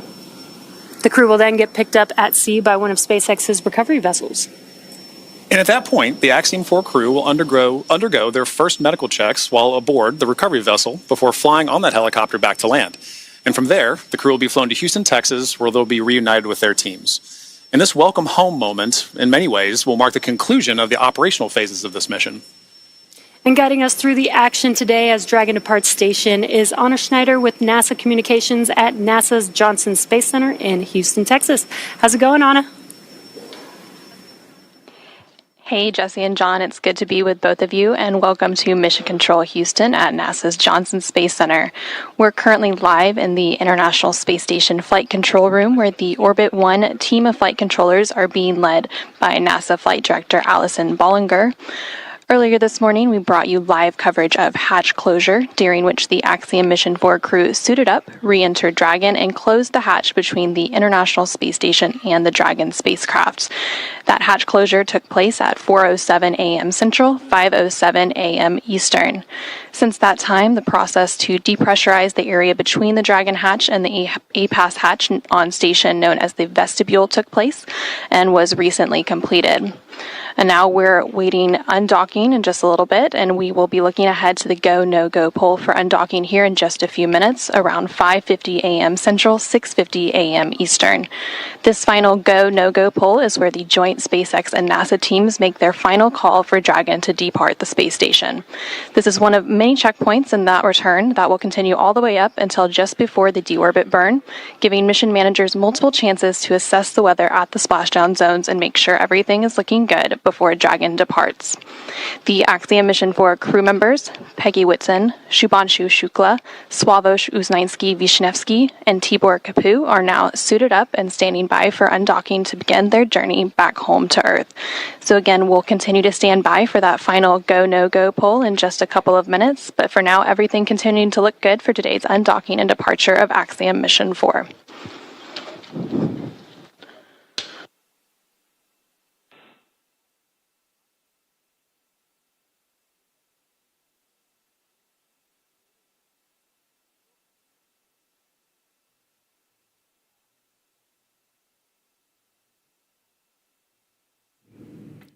Looking at live coverage coming in from NASA as the Axiom 4 undocking is being seen next. This is a big breaking. That's we're also seeing.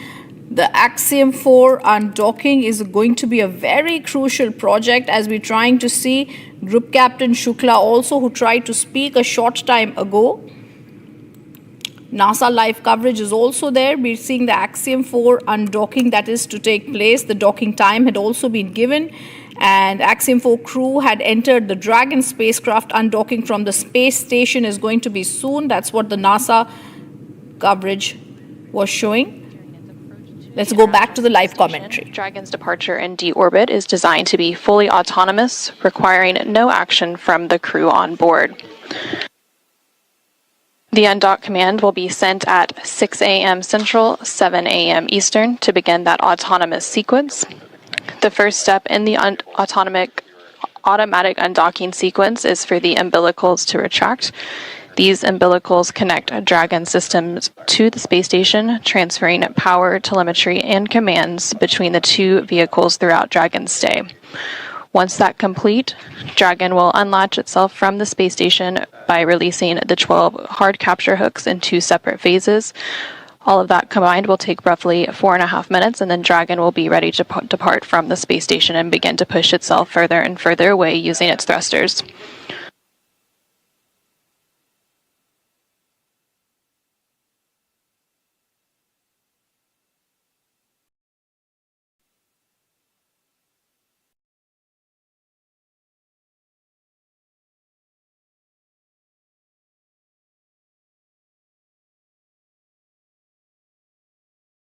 We're going to go back to the live commentary that's coming in. Let's also tell our viewers, India's Cosmic Leaps Phase 1 is ending with Axiom 4 mission, which is also referred to as the mission. This was also now the easy part now. When astronaut Shukla returns, the hard part begins when he gets down to translate his learnings to India's human spaceflight program, Gaganyaan also.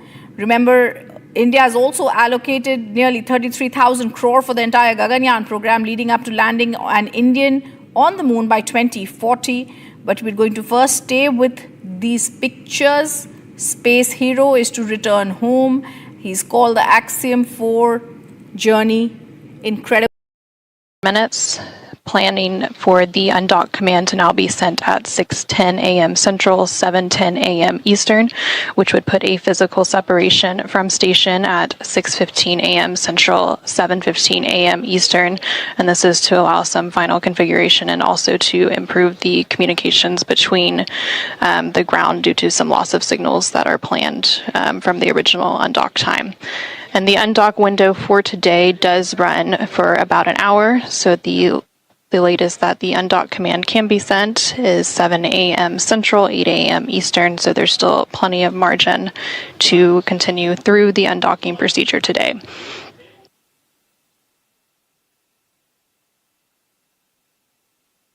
So after the undock command is sent at 6:10 a.m. Central, 7:10 a.m. Eastern to begin the autonomous sequence, the first step in that sequence will be for the umbilicals to retract. These umbilicals connect Dragon system to the space station and transfer power, telemetry, and commands between the two vehicles during Dragon's stay. And then once those umbilicals have retracted, Dragon will unlatch itself from the space station by releasing the 12 hard capture hooks in 2 separate phases, 6 hooks each. All of that combined will take roughly 4.5 minutes to complete, and then Dragon will be ready to depart from the space station and begin to push itself further and further away by using its thrusters. Again, that physical separation is now planned for 6:15 a.m. Central, 7:15 a.m. Eastern. Well, it's been a busy morning here in Mission Control Houston. In anticipation of today's undocking, the Axiom Mission 4 crew has also been busy on board the station today and over the past few days preparing for their return home. Over the last several days, the astronauts worked to pack Dragon full of cargo for the return journey. Along with the Axiom Mission 4 crew, Dragon will return with more than 580 pounds of cargo and science back to Earth. This cargo includes 60 scientific experiments, some hardware, and other items. All of this cargo will then get offloaded after the SpaceX recovery teams get the crew out following splashdown. Again, that splashdown is targeted for tomorrow, July 15th. And then once the cargo is offloaded, the scientific samples will be sent to researchers for final analysis.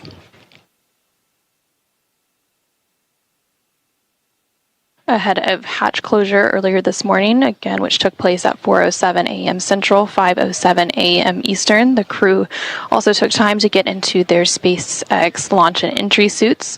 They got those all unpacked and ready for the journey home, and then they suited up. Once they were suited up, that hatch closure took place, and then a depressurization of the vestibule occurred. The vestibule is the area between the Dragon hatch and the APAS hatch on station. This depressurization process lasted about an hour to bring the vestibule down to vacuum in preparation of Dragon's departure, and then a series of leak checks were conducted.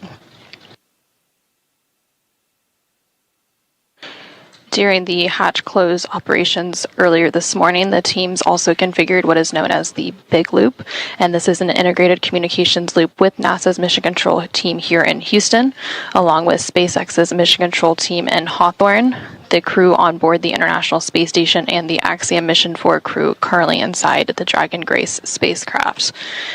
This big loop allows for fully integrated communications with Dragon as the crew undocks and makes its way back to Earth.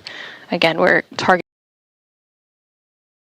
that undocking to take place at 6:15 a.m. Central, 7:15 a.m. Eastern, with the undock command sent 5 minutes before that at 6:10 a.m. Central, 7:10 a.m. Eastern.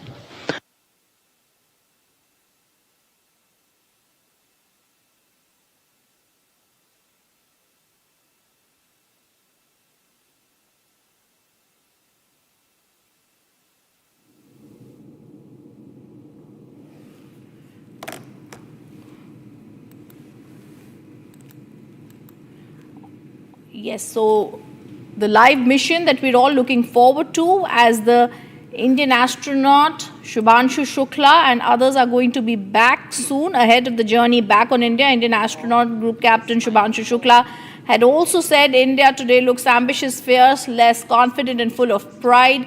More details had been given out for that by them. The return live updates we were getting on that live recording, and we're going back to the live commentary. Ready to support the operational activities that will lead to the departure of the Axiom Mission 4 crew, wrapping up an 18-day docked mission aboard the International Space Station. And there on your screen, you're currently seeing a live view inside the Dragon spacecraft. The Dragon spacecraft docked to the space station's Harmony module, the space-facing port of the Harmony module, on June 26th.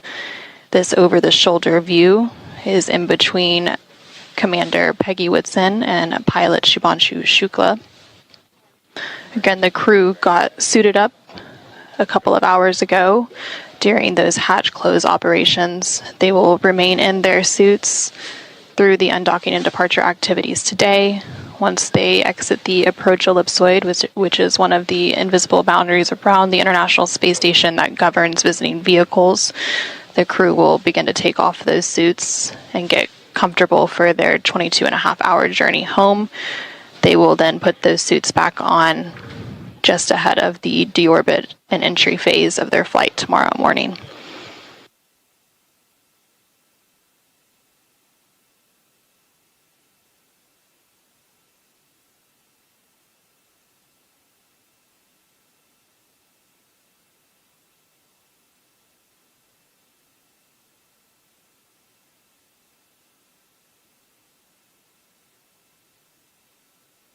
Live coverage coming in as Axiom 4 undocking is going to be next. The time was 16:30. That's what we're looking at. That crew carried out research, outreach during their stay on board the ISS. The Axiom 4 crew commander Peggy Whitson, ISRO pilot Shubhanshu Shukla, ESA project astronaut Sloz from Poland and Hungarian astronaut carried out scientific research outreach initiatives during their time on board the International Space Station. We're all now looking at the live updates of the Axiom 4 crew to undock from ISS today. The splashdown has been scheduled also, and the Axiom 4 is set to undock from ISS at 4:35 p.m. after the 20-day mission.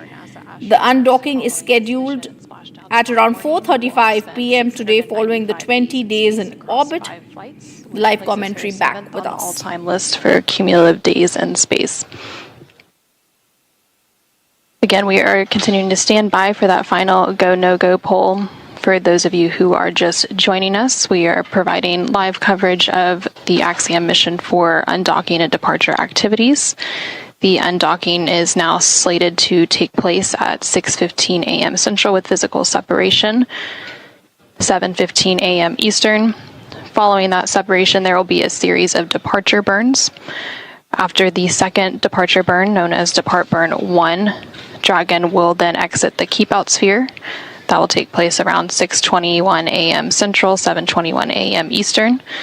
About 13 minutes after that keep-out sphere exit will be the approach ellipsoid exit around 6:34 a.m. Central, 7:34 a.m. Eastern, which will set Dragon and the Axiom Mission 4 crew back on their journey home to Earth.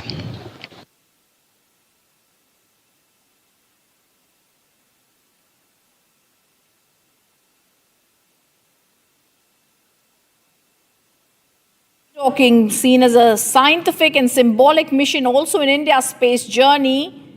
Coming ahead of ISRO's Gaganyaan mission, it represents also India's growing presence in international space collaboration, and launched on 25th of June from NASA's Kennedy Space Center on board a Falcon 9 rocket. Axiom 4 docked with ISS on 26th of June. Over 18 days, the team has carried out more than 60 experiments, including studies on human health, space agriculture, mental well-being, spacesuit materials. The mission is going to return with over 580 pounds of cargo, including scientific equipment and also research samples. And there is anticipation for the return of the astronauts. Let me also go back to live commentary. Those joint operations will conclude after Dragon exits the approach ellipsoid, which is one of the invisible boundaries around the International Space Station that governs visiting vehicles when they are arriving and departing from the orbiting laboratory.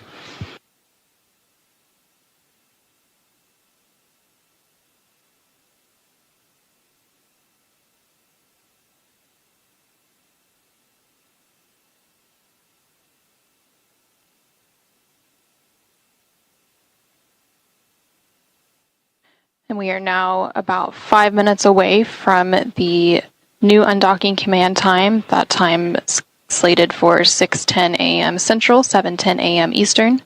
5 minutes after the undock command is sent, we will have physical separation. Again, that physical separation from the space station is now scheduled for 6:15 a.m. Central, 7:15 a.m. Eastern.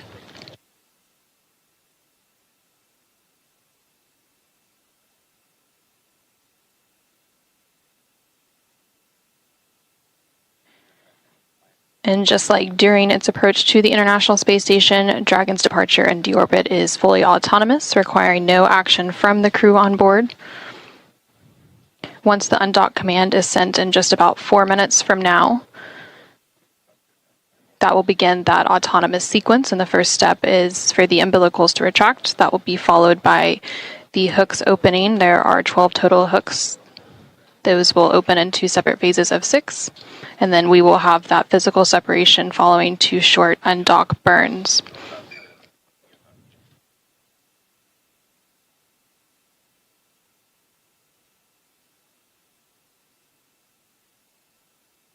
And the teams here on the ground are completing that go, no-go poll now.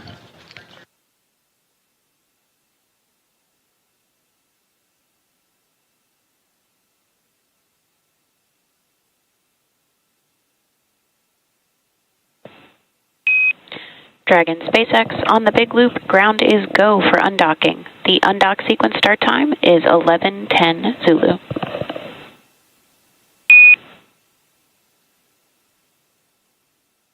Okay, 11:10 Zulu, advisors are closed and secured, and we are go for undock. SpaceX copies, visors closed and secured, and Dragon crew is go for undock.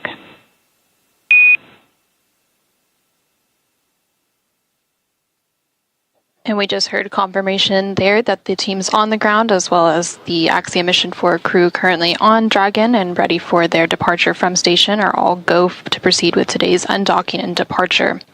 So with that go, we are now just awaiting the undocking sequence to actually begin. Again, that undock command is scheduled to be sent in just about 2 minutes from now at 6:10 a.m. Central, 7:10 a.m. Eastern. And once that command is sent, it'll take about 5 minutes for Dragon to separate from the International Space Station, with physical separation planned for 6:15 a.m. Central, 7:15 a.m. Eastern. Dragon's initial departure from station is a little different from other docked vehicles like the Soyuz that rely on springs to push them away from the docking port. Dragon will actually execute 2 short thruster firings called undock burns to physically separate using a combination of the 12 Draco engines around the base of the spacecraft, with the first breaking any stiction between Dragon and the docking port, and the second slowly backing the spacecraft away from the station's Harmony module. Following physical separation, we will have Depart Burn 0, which is the first of 4 departure burns to begin moving Dragon further away from station. Depart Burn 0 will be followed by the second departure burn about 5 minutes later and help move the spacecraft beyond the Keep Out Sphere. The Keep Out Sphere is an invisible 200-meter line centered on the space station, and it is one of several safety zones set up to govern spacecraft arriving and departing the space station. Before moving into the Keep Out Sphere, spacecraft have to be configured where they would not cross the imaginary boundary for at least 4 orbits, even if the spacecraft lost all maneuvering.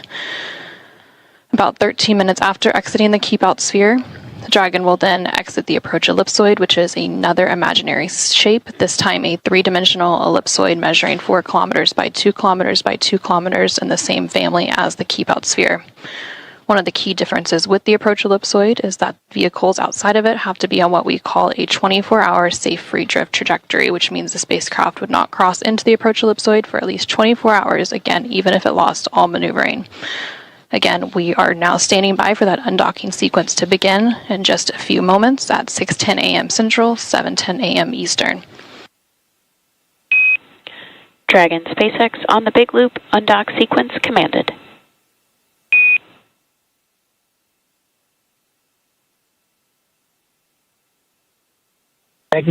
And we just got confirmation that that undock sequence has been sent, and the umbilicals are now retracting. With that undock command sent, that undocking sequence has now commenced, and that is a roughly 4.5 minute process before we have that physical separation planned for 6:15 a.m. Central, 7:15 a.m. Eastern. Umbilical demate complete and nominal.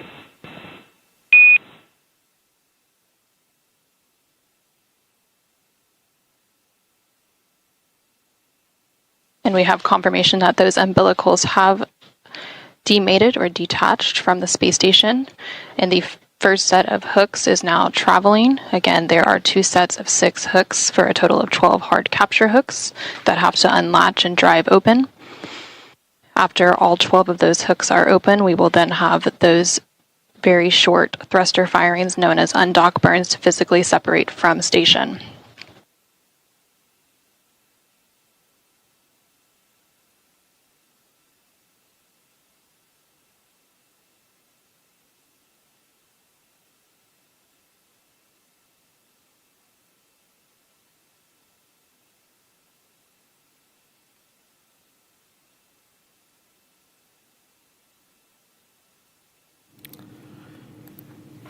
We're now just over 1 minute into that undock sequence. Again, that sequence takes about 4.5 minutes total, so about 3.5 minutes to go. In that sequence, the first set of hooks is currently driving open. After that first set is open, we will then stand by for the second set of 6 hooks to open. And then there will be those 2 short thruster firings to physically separate Dragon from the International Space Station. And there on your screen, you are currently seeing a live view inside the SpaceX Mission Control Room in Hawthorne, California, as well as the International Space Station Flight Control Room here in Houston, Texas, as the flight controllers on the ground continue to work in tandem to support today's undocking and departure activities of Axiom Mission 4 crew from the International Space Station.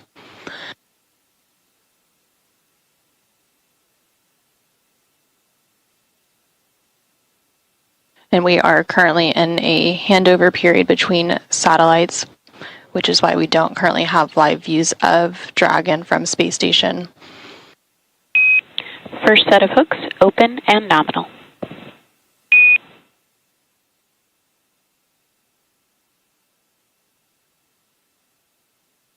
And we have confirmation that that first set of 6 hooks has now fully opened, and now the second set of 6 hooks is beginning to retract.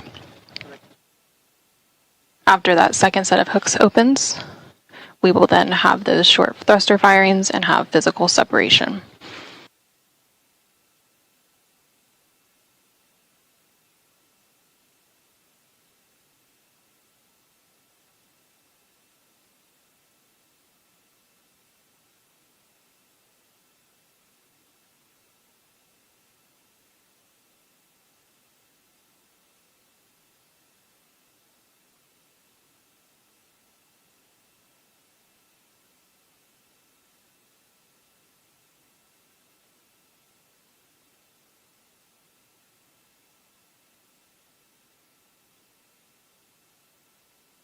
We are now about 4 minutes into that autonomous undocking sequence that began at 6:10 a.m. Central, 7:10 a.m. Eastern.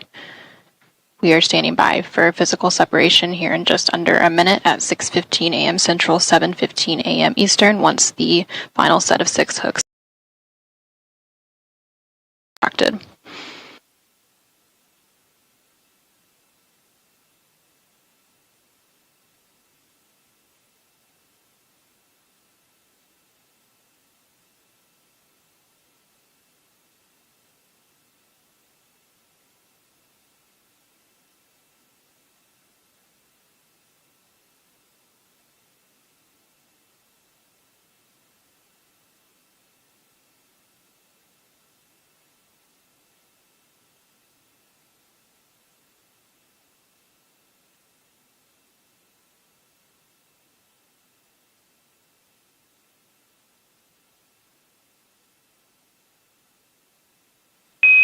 All hooks now open and nominal.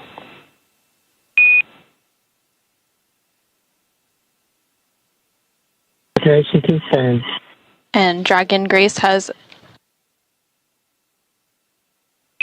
Dragon separation confirmed.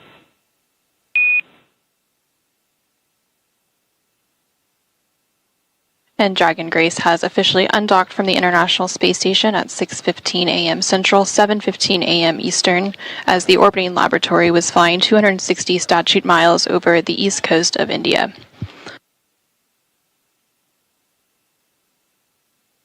And we also have confirmation that the first departure burn of the 4 departure burns is underway. And that first departure burn has completed. Performance nominal.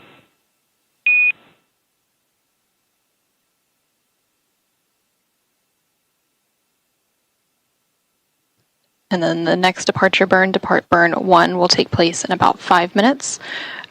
After that departure burn is complete, Dragon will cross the keep out sphere.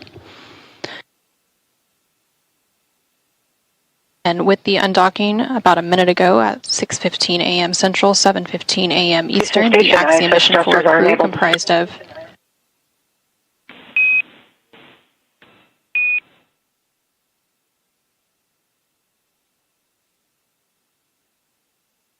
The Axiom Mission 4 crew comprised of Peggy Whitson, Shubhanshu Shukla, Swavush Uznainsky Vishnevsky, and Tibor Kampu have completed their 18-day stay aboard the International Space Station. So following the physical separation, we did have the first depart burn complete, known as Depart Burn 0. That was a short firing of Dragon's Draco thrusters, and it lasted approximately 16 seconds. And that burn was to increase the speed that Dragon is flying away from the station and send it further away from the orbiting laboratory. That departure burn will be followed Houston Station, about 3 ISS minutes. thrusters are enabled. Houston copies.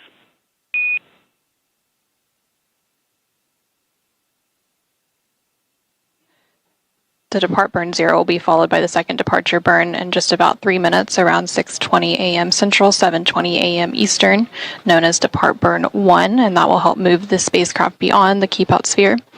And just a moment ago, you were hearing some communication between the CAPCOM or capsule communicator here in Mission Control Houston and the crew aboard the International Space Station. Currently on board the International Space Station, NASA astronaut Anne McClain was on tap to monitor and support Dragon's departure activities today. So once that second departure burn is completed in a couple of minutes from now, the Dragon and Axiom Mission 4 crew will move beyond the keep out sphere, and the keep out sphere is that invisible 200-meter line. AX4 crew wants to thank you very much for your support. You guys are amazing.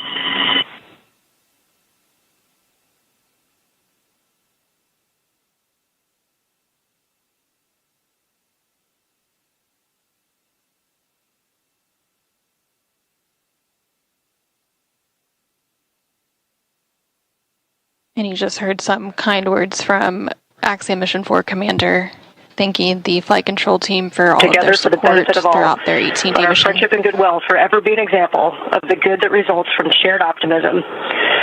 Axiom 4, Godspeed, and safe journey home to the best planet in the solar system.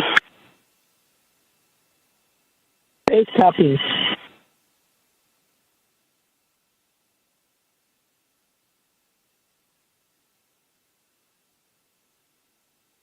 And some additional congratulatory and departure words from the International Space Station crew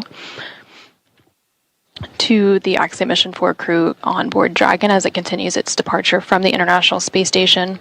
Again, we had that physical separation take place about 4 minutes ago at 6:15 a.m. Central, 7:15 a.m. Eastern.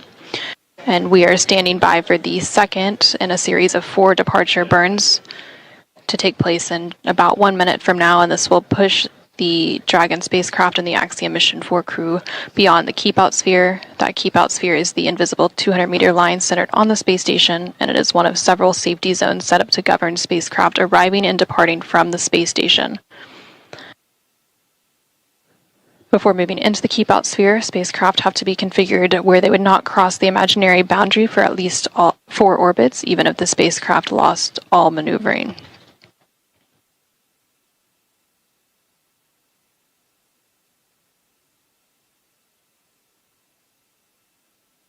We are now about 10 seconds away from that second departure burn. Dragon is currently about 80 meters away from the International Space Station as it continues its departure.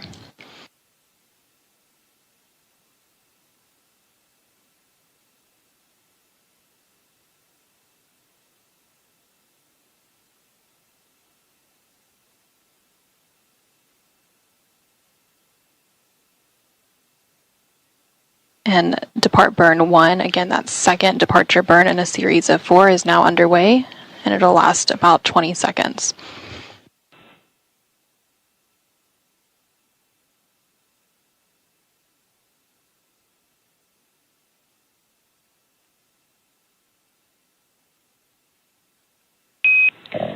Dragon SpaceX on the Big Loop, depart burn 1 complete and nominal.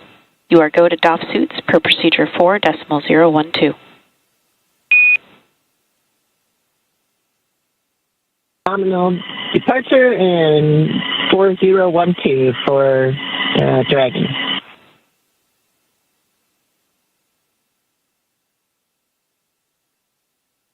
And we just had confirmation there that that second departure burn, known as depart burn 1, has completed, and it was executed as expected. The crew is now going to start doffing or removing their spacesuits and getting settled in for their 22.5-hour journey back to Earth, again with that splashdown targeted for tomorrow morning, July 15th, off the coast of California. And as a reminder, just like during its approach to the International Space Station, Dragon's departure and deorbit is designed to be fully autonomous, requiring no action from the crew on board. However, unlike Dragon's arrival, there are no hold points during the departure sequence, therefore it takes a lot less time to leave the vicinity of the space station than to arrive. So we just had confirmation of that second departure burn being completed, and that is the second in a series of 4. However, it's the only one that was left within the vicinity of the space station. The next departure burn will take place about 45 minutes from now, after Dragon is well on its way back to Earth and outside of the approach ellipsoid.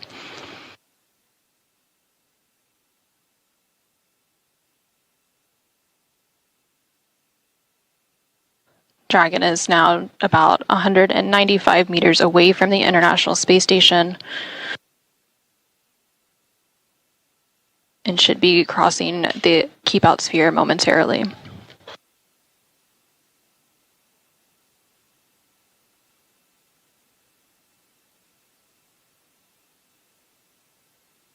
And we just heard confirmation that Dragon has exited the keep out sphere. Again, the keep out sphere is an invisible 200-meter line centered on the space station. It's one of several safety zones set up to govern spacecraft arriving and departing from the International Space Station. While spacecraft are inside the keep out sphere, they have to be configured where they would not cross into the imaginary boundary for at least 4 orbits, even if the spacecraft lost all maneuvering. The next major milestone for Dragon's departure will be exiting the approach ellipsoid. This is planned to take place about 13 minutes from now. Dragon, Station Houston on the Big Loop. Dragon has exited the keep out sphere. Dragon copies. Station copies.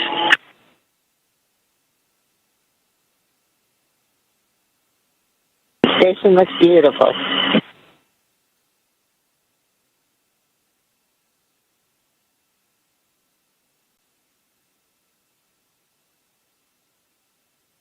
Dragon Grace, if we didn't have a shutter constraint, you could see us waving. All right, great copy.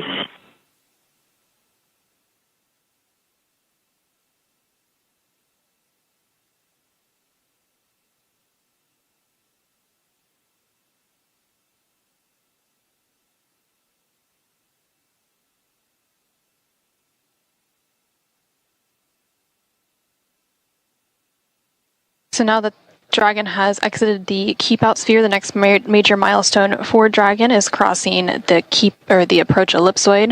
That will take place a little over 10 minutes from now. That approach ellipsoid is another imaginary shape similar to the keep out sphere, but this time it's a 3-dimensional ellipsoid measuring 4 kilometers by 2 kilometers by 2 kilometers. And one of the key differences with the approach ellipsoid is that vehicles outside of it have to be on what we call a 24-hour safe free drift trajectory. This means the spacecraft would not cross into the approach ellipsoid for at least 24 hours, even if it lost all maneuvering. After the spacecraft crosses the approach ellipsoid, joint operations will end, and responsibility for the spacecraft will be handed back to the SpaceX flight control team in Hawthorne, California. Again, everything continuing to look good with Dragon's departure today, following a physical separation about 10 minutes ago at 6:15 a.m. Central, 7:15 a.m. Eastern. Dragon is now about 340 meters away from the International Space Station and continuing to increase that distance.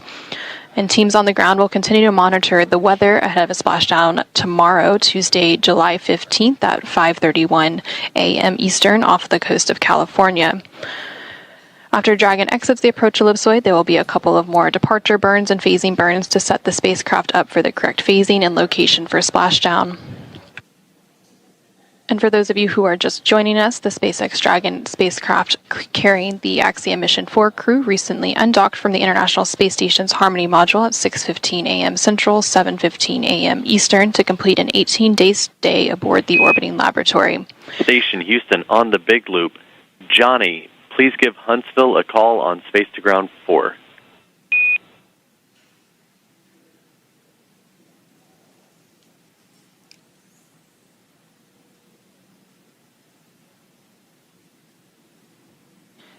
Dragon lifted off atop a Falcon 9 rocket on Wednesday, June 25th from Launch Complex 39A at NASA's Kennedy Space Center in Florida and docked to the space-facing port of the International Space Station's Harmony module after a 28-hour journey on Thursday, June 26th. During their stay aboard the International Space Station, the Axiom Mission 4 crew conducted more than 60 experiments, and they will now be returning to Earth with more than 580 pounds of science and hardware. This was the fourth private astronaut mission to the International Space Station enabled by NASA. And while Dragon and the Axiom Mission 4 crew continue their departure from station, and as we stand by for the approach ellipsoid exit and just under 10 minutes from now, let's go ahead and check back in with Jesse and John in Hawthorne. Thanks, Anna. And we've got some great live views here. Previously, we didn't have any live views because we had a loss of signal, which is normal as we are passing by several ground stations. We're now passing over a ground station where we do have acquisition of signal and getting these great live views. Also in your bottom right-hand corner, you can follow along with this new graphic and see the thrusters firing on Dragon on the forward bulkhead, as well as the telemetry in the bottom left-hand corner. Now, as we mentioned earlier, Dragon is fully autonomous, which means it's capable of flying itself. Dragon was designed from the beginning for flying humans to space, even though its first missions carried only cargo. Now, before we could fly humans, our teams implemented a number of design upgrades to make sure that both Dragon and Falcon 9 are suitable for flying people, and then put both vehicles through thousands of tests to prove their safety. Now, prior to the Axiom Mission 4, SpaceX successfully completed 52 flights of Dragon to and from orbit since 2010, including 47 trips to the International Space Station. AX-4 is SpaceX's 18th human spaceflight mission, and before Axiom Mission 4, SpaceX had flown 66 crew members, meaning that this mission brings that count to 70. That's incredible. You know, missions like this are important milestones for everyone involved, from the crew members who fly to those that they represent, and to the host of scientists and engineers around the world who have an opportunity for their research or their technology to be tested in microgravity. Everyone learns from these missions. And for Axiom Space, this is at the heart of why we do these missions. We are building opportunities for others to advance what is possible and expand what is known. We want to enable every human everywhere to take part in this. Now, after a beautiful launch on June 25th, the AX-4 crew docked with the International Space Station a little over a day later, opening the hatch and greeting the Expedition 73 crew on June 26th. The crew shared some good words and a welcoming ceremony before quickly getting to work on their extensive itinerary. Now, each crew member brought with them a host of research, technology demonstrations, and outreach objectives, ranging from human physiology to space radiation impact studies, and even some gardening. Now, this crew maintained a very full timeline, but they prepared for this. Each crew member wanted to ensure that every minute of this mission was utilized well, and that all objectives were hit. So Peggy, Shooks, Suave, and Tibor were ready to work. And over the course of 18 days on board the station, they accomplished over 60 research activities, as well as more than 20 outreach events. And as their time on station came to a close, the AX-4 crew participated in a brief farewell ceremony where they said their goodbyes to the Expedition 73 crew. Now, for more details on the incredible work performed by this crew on orbit, check out axiomspace.com. Now, at this time, the crew is getting closer to reaching the approach ellipsoid, so let's head back to Anna at Johnson Space Center to step through these next moments. How's it going, Anna? Thanks, Jesse and John, and thank you for that update. We are continuing to stand by for Dragon to exit the approach ellipsoid. We are expecting that exit to take place about 3 minutes from now, around 6:34 a.m. Central, 7:34 a.m. Eastern. Dragon is currently about 700 meters away from the International Space Station, following a physical separation about 16 minutes ago at 6:15 a.m. Central, 7:15 a.m. Eastern. The approach ellipsoid is one of several safety zones set up to govern spacecraft arriving and departing from the International Space Station, similar to the Keep Out sphere, which Dragon exited about 10 minutes ago at 6:21 a.m. Central, 7:21 a.m. Eastern. But unlike the Keep Out Sphere, which is an invisible 200-meter line centered on the space station, the approach ellipsoid is a three-dimensional ellipsoid measuring 4 kilometers by 2 kilometers by 2 kilometers. When a spacecraft is outside the approach ellipsoid, they have to be on what we call a 24-hour safe free drift trajectory. This means the spacecraft would not cross into the approach ellipsoid for at least 24 hours again, even if it lost all maneuvering. And after the crew and Dragon exited the Keep Out Sphere about 10 minutes ago, we heard that the crew was beginning to step through procedures to take off their spacesuits and settle in for their roughly 22.5-hour journey until a splashdown off the coast of California tomorrow, Tuesday, July 15th. And we are just continuing to stand by for confirmation of approach ellipsoid exit. Once Dragon exits the approach ellipsoid, the team here in Mission Control Houston will continue to monitor every step of the way, but prime responsibility once they exit that boundary will be transferred to the SpaceX and Axiom Space teams.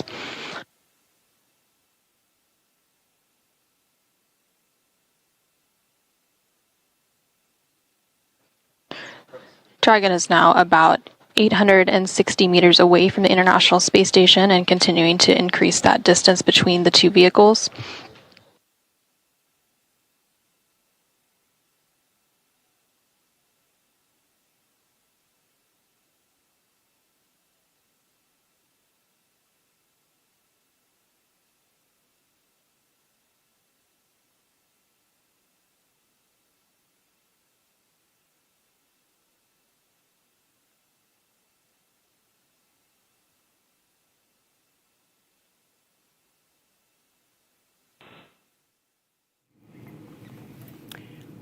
Indian astronaut Shubhanshu Shukla all set to head back home.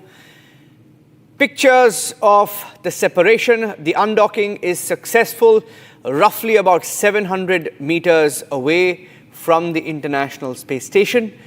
It's going to be a very, very historic moment, a historic homecoming for Shubhanshu Shukla, who is the first Indian to visit the International Space Station, only the second Indian in space after Rakesh Sharma, will be returning to Earth with the multinational Axiom 4 crew aboard SpaceX Dragon spacecraft.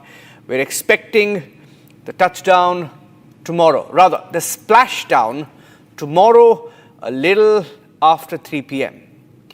That's the update, and those are live pictures coming in as Group Captain Shubhanshu Shukla, an Indian Air Force pilot, begins his journey back home nearly 20 days after the blast off from Earth, becoming the first Indian to reach the International Space Station.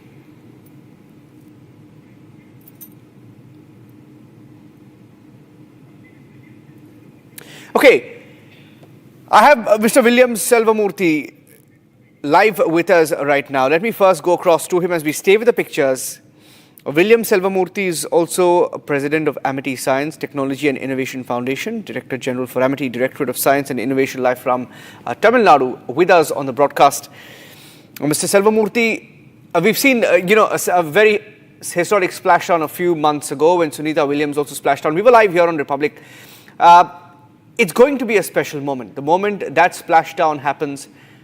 And now that it's Shubhanshu Shukla representing India and ISRO in this mission, we're all of course counting down to that, but this is nothing short of a spectacular space visit so far.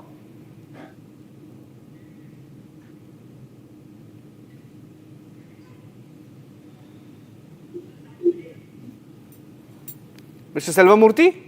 Yes. Can you hear me? Yeah, I can hear you now. Go ahead, sir. Yeah. Now, what a fantastic moment it was to see the undocking of Axiom 4 Dragon coming out of the International Space Station so precisely. And the safety procedures, what needs to be done. And it was a fantastic observation to be with the whole undocking process, and which has still happened very, very precisely. Because that's why it's always known as rocket science. You know, when you say if some simple research and development, I say it's not a big rocket science, because you need to have such a great precision, and accuracy is warranted in every step in the rocket science. So that is why this, the right from propulsion, control, guidance, navigation, computation of the orbits, and docking, undocking, so many procedures are involved. Particularly when you put a human into the space, that has more challenges than just only sending the spacecraft to launch a satellite. So that is why it's a much more complicated mission, which has been accomplished so well, and compliments to the SpaceX, NASA, and also ISRO, who have participated with the other countries who has also participated. This is one of the private missions, the fourth one in series. And, when our Honorable Prime Minister, Shri Narendra Modi ji, was in US in 2023, that was the time this idea was seeded by our Prime Minister to the President of US, that why don't we have our own Indian Gaganyatri in your mission of Axiom 4. And finally it happened, and the diplomatic channels as well as the ISRO actively perused and pursued, and finally we got the mission in. And then we are so happy that Group Captain Subhanshu Shukla, after 18 days of stay in International Space Station, have made history, as was mentioned by you, that he is the first Indian to be in International Space Station and the second Indian to be in space. And also, he has made a mark because he was piloting the whole program. He was the pilot for this mission. So that is again a credit for us for Axiom 4. Group Captain Subhanshu Shukla has been the pilot.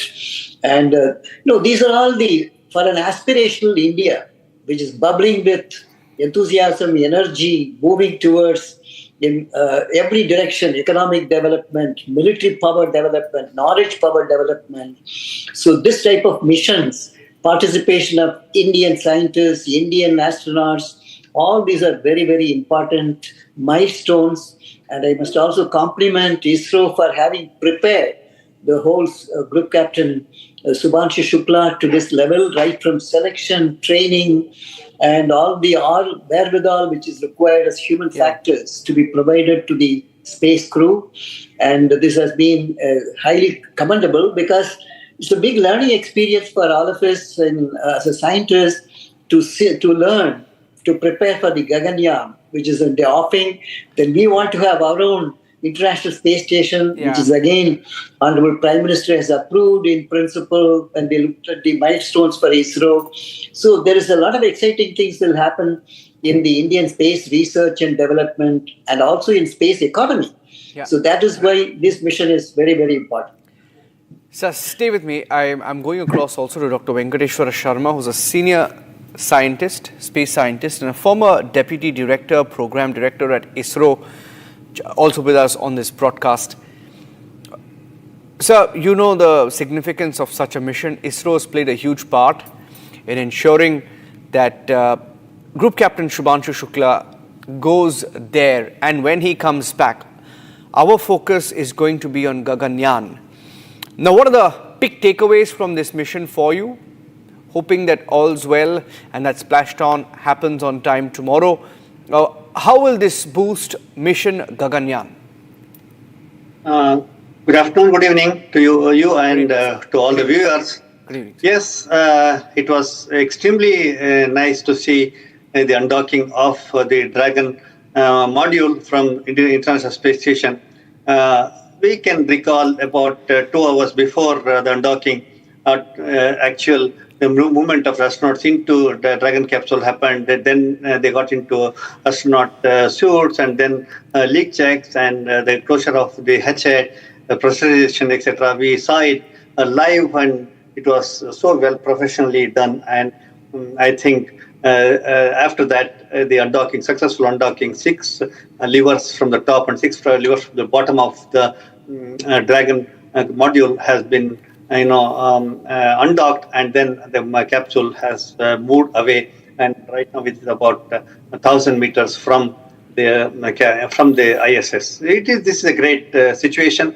Now it is only that the capsule has to come back to Earth for the splashdown, which everybody is looking forward to, and tomorrow about 3 o'clock, 3 p.m. IST, it's expected to touch the California sea base.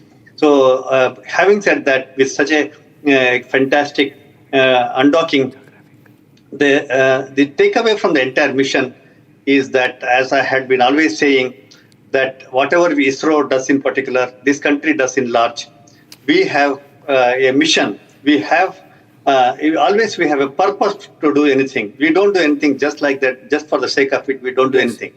Having said that, right from training the astronaut from 2019, we selected 4 astronauts in 2019. We trained them in Bangalore. We trained them in Cosmos, and then we trained them in NASA for in NASA Astronaut Training Center for the flight of the Subhanshu Shukla. That itself is a great experience for us, because we are moving from zero. We are learning from everything, and we have started from zero, and we are moving towards a situation where Gaganyaan will take three of our astronauts whom we have already selected and whom we are already training, and they will be going to space probably in 2026 and 2027. Therefore, the training at various places itself is a very big takeaway. Second part is that, having said that, they have been trained well. Even the pilots are trained. They are trained using the various gadgets and the various simulators, but the actual flight will be different. As we have seen repeatedly, Subhanshu Shukla was saying that I have been trained thoroughly well, but it is different. I am feeling differently. As soon as he boarded into the Dragon capsule, and once it was launched, within about 15-20 minutes after the first meal, he had gone to sleep, saying that there is a lot of difference from what is there in gravity and zero gravity type of thing. That is second experience what we have got. After that, docking, and during the docking, his interface with the ISS and his captaincy, in the sense he is the pilot. He's piloted the Dragon capsule for the docking into the ISS. That is a very big requirement for us as well, because keeping in mind BSS, which is the Bharat Space Station, which is scheduled as announced by Prime Minister of India, 2035, 2040, we are going to have BSS. Maybe it might come earlier also, the way the interaction between Axiom, ISRO and NASA is happening. ISRO might itself participate in the next possible station, which is expected to replace ISS, including his physical, mental, psychological condition. He was saying, I was feeling very heavy initially, then he started adjusting, then he started doing experiments. Therefore, from the simulator to actual stay in space, and he stayed there for nearly 100 lakh kilometers. He has made the space travel. That experience is extremely rich for us. And more than any experiments, etc., his personal experience, who is going to lead the Gaganyaan team, is really a very big takeaway. From now, from their 18 days of experiments, where he did 7 experiments, which can be classified into 3 categories, and those experiments are also going to come handy. And on top of all that, undocking sequences and back into the trajectory of coming back to Earth, next 22.5 hours journey, the way they are going to learn themselves. Of course, they have got nothing much to do in this capsule, because the Dragon capsule is completely automated and it manages itself. And the experience what he's going to gain while re-entry, please believe me, last 53 minutes of the journey before the touchdown is extremely, extremely critical, where the astronauts are going to be really tested to their limits in terms of physical, mental, psychological condition. That experience is also going to help us in taking the activity forward with Gaganyaan, which is immediately 2026-27, and also the BSS, which is 2035 and 2040. If you ask me, this is much, much more than value for money, because we are very particular about every money we spend from ISRO for any activity. I think we have achieved much, much more than that.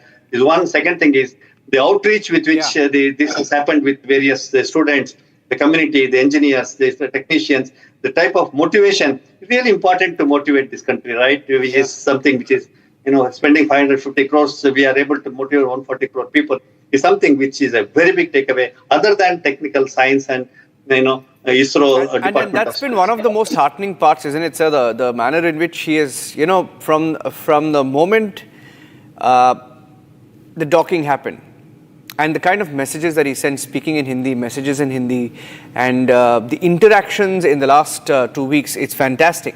And I think we'll all pray for a safe splashdown tomorrow.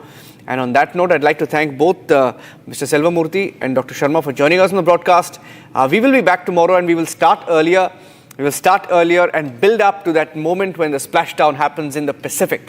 Let's get you some more breaking news now coming in on Republic TV. As we were on the broadcast, a very critical meeting happened. When we were on the coverage of Axiom 4, India has sent, in a development, a no-holds-barred message to Beijing, a very, very tough message to Beijing. That's External Affairs Minister S. Jaishankar drawing a red line, calling on China to de-escalate tensions, drop trade restrictions, and adopt zero tolerance towards terror. The message direct that India will not tolerate provocation, and not at the borders, we will not tolerate it. Saying that we will not tolerate provocation, not even in business, and certainly not on terror. As China continues its aggressive posturing, India has made it clear that peace is not a weakness, but a choice. And that a choice even has limits, and crossing the line, consequences would follow. Interesting time. Abhishek Kapoor, our senior executive editor, with me on the phone line, my colleague as well. Abhishek, it's a very, very interesting time for Jaishankar to be there. Firstly, given what has happened on Operation Sindoor, where we've had top generals name China as one of the armies that aided Pakistan, effectively fought against India through proxy routes, right? And then you've had China stand on terror. Very interesting, stressful ties between India and China in the last few months. So how do you see this meeting? What's the thinking that's gone behind, going to this meeting and sending this tough message? Well, Niranjan, as I read the statement by the Ministry of External Affairs about the meeting between Jaishankar and Wang Yi, I think it's a very nuanced position. So while we are sort of playing down the Pakistan bit, of course, this meeting is many first. It is happening first time in China. After Galwan, a standoff between the two nations, Jaishankar is traveling for the first time. It is happening for the first time after Operation Sindoor. It is happening for the first time after Dalai Lama's 90th birthday. But if you read between the lines, I think Jaishankar has done some plain speaking and he has put the record straight. Number one, there has to be zero tolerance on terror, and that has to reflect in the SCO statement, because it was not happening last month when defense ministers met under the aegis of the SCO, and that's why India did not sign a joint statement. So if there has to be consensus and a joint statement, then it better reflect India's concerns on terror. So that's one. Second, Jaishankar has said that while, of course, things are calm on the northern front, in the sense that the armies are not eyeball to eyeball now, but de-escalation has to happen, the pullback has to happen. So that's another priority of India insofar as our bilateral relationship with China is concerned. And third, very interestingly, Niranjan, the fact that the statement mentions avoiding restrictive trade practices. Now look at what has happened in the last just couple of months. China has pulled back about 300 of its engineers from the Foxconn facility in Chennai, where they were manufacturing iPhones. So obviously this is clearly an indirect way of obstructing India's iPhone manufacturing hub.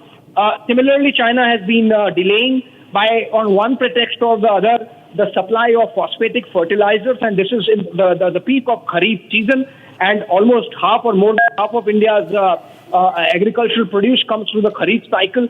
And for China to be delaying fertilizer supplies, particularly the DAP or the phosphatic fertilizer, I think that's another aspect which comes under restrictive trade practices. And then overall, we have seen it's not just specific to India, but the larger restrictions that China has put on a rare earth supply around the world, which has particularly affected the electric vehicles industry around the world. So I think there is a very nuanced statement, but clearly some plain speaking also there, and hopefully the Chinese would get the message that while we are going to play down the Pakistan bit because we can handle Pakistan on our own, despite knowing that the Chinese really helped them during the standoff, the real issue is directly, bilaterally between the two of us, and those issues need to be sorted first. Thank you, Abhishek, for those inputs. Very strong statement sent by India in China. External Affairs Minister S. Jaishankar meeting Wang Yi, and the fine print of what he has said. sending a strong message. Back with the live coverage also of the Dragon spacecraft, which is undocked. Axiom 4 crew headed back to Earth. The splashdown at 3 p.m. India time tomorrow. Big day. Big next 24 hours for Indian space program.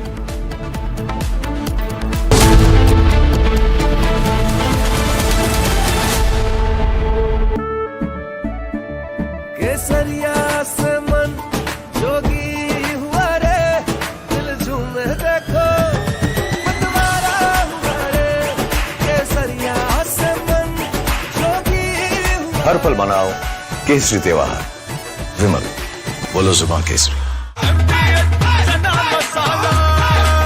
अब छोलिया हो या लोबिया, सफेद चने या काले चने, सब कुछ मजेदार बने।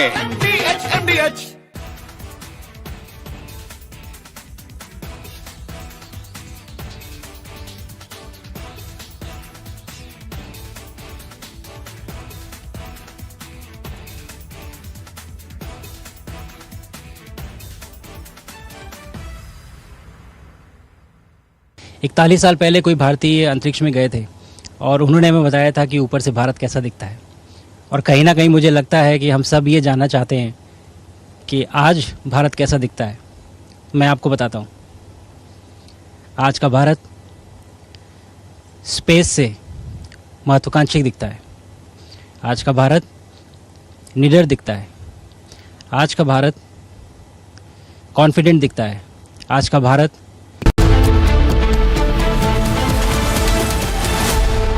इसको घर पे लगाओगे तो शादी का तो पता नहीं, पर घर पक्का नहीं टूटेगा। रुंगटा नहीं तो घर स्ट्रॉन्ग नहीं। रुंगटा स्टील TMT बार एकदम सॉलिड। पहाड़ों में एक हाइकिंग शिप भी बन सकती है। दादी के हाथों का जादू और खुशबू से महकता घर, माँ की मुस्कुराहट और खाने की सुगंध। MDH गरम मसाला, क्योंकि हर रिश्ता है स्वाद से जुड़ा। दीपक अपनी बेटी को क्यों मारा? दीपक आज जेल जा रहे हैं, क्यों मारा अपने बेटी को? दीपक क्या करो मारा? दीपक क्यों मारा? दीपक राधिका को क्यों मारा? दीपक राधिका को क्यों मारा आपने? A heartbreaking tragedy has shocked India. 25-year-old Radhika Yadav was allegedly shot dead by her father, Deepak Yadav, inside their family home. Radhika, a young woman, ran a tennis academy and even took part in music videos. Everyone knew her as a hard-working athlete who was always seen with her dad, Deepak, cheering her on at matches. A friend from the tennis court said,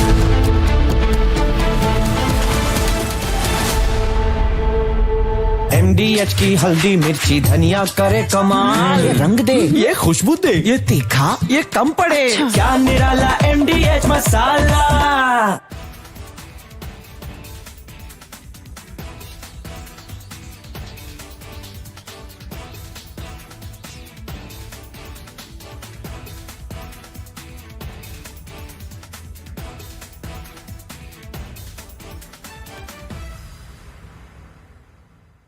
इकतालीस साल पहले कोई भारतीय अंतरिक्ष में गए थे और उन्होंने हमें बताया था कि ऊपर से भारत कैसा दिखता है।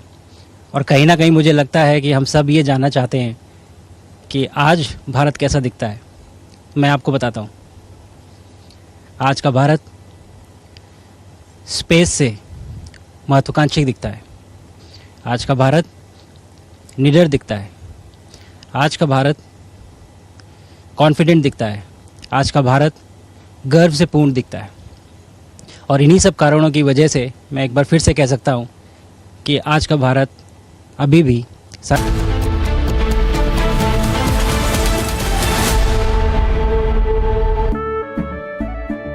केसरिया से मन जोगी हुआ रे, दिल झूमे देखो मतवारा हुआ रे।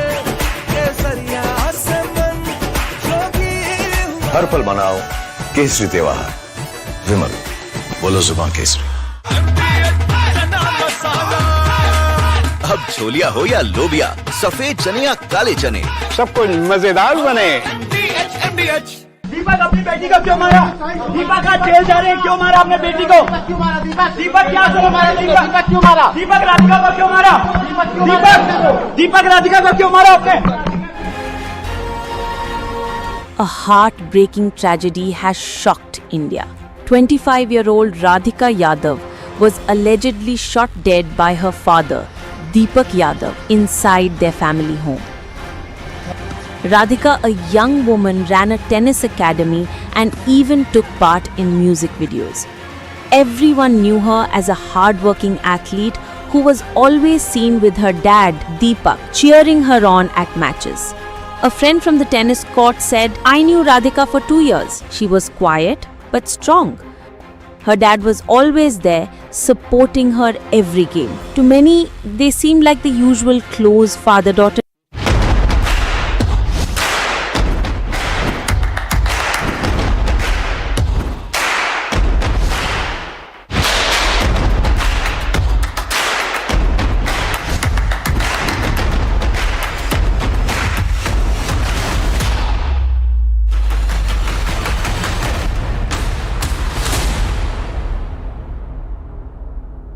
Hi, this is Chef Ranveer Brar. Guarantee you brilliance on behalf of IIHM.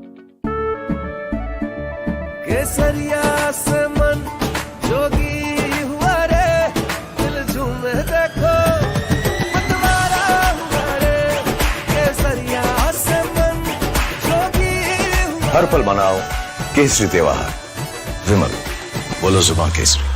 आधे बाउल दही में 4 चम्मच MDH चटनी पुदीना मसाला डाला, स्टर करो, पुदीना चटनी तैयार। MDH चटनी पुदीना मसाला।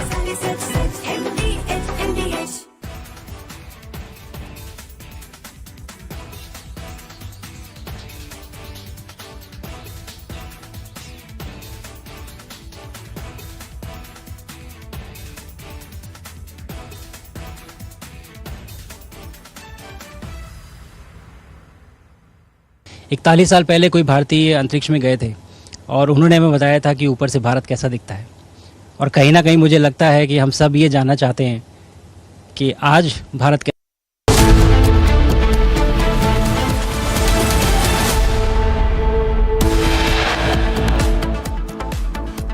Dragon spacecraft undocks from ISS. All eyes on Shook's homecoming. Next stop, Earth splashdown in 22 hours. Robert Vadra grilled for 5 hours by Enforcement Directorate. Lens on Vadra Bhandari money laundering deals. Air India issues statement on preliminary report on crash. Quotes no mechanical or maintenance issues with the plane.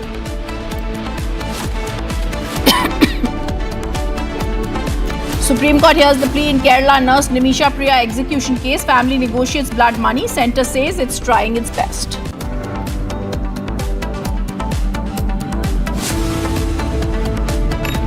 There's been a power tussle in Karnataka. Another Karnataka Congress MLA backs Deputy Chief Minister D.K. Sivakumar for Chief Minister's post. And External Affairs Minister S. Jaishankar in China called for continued normalization of ties between India and China when he met his Chinese counterpart.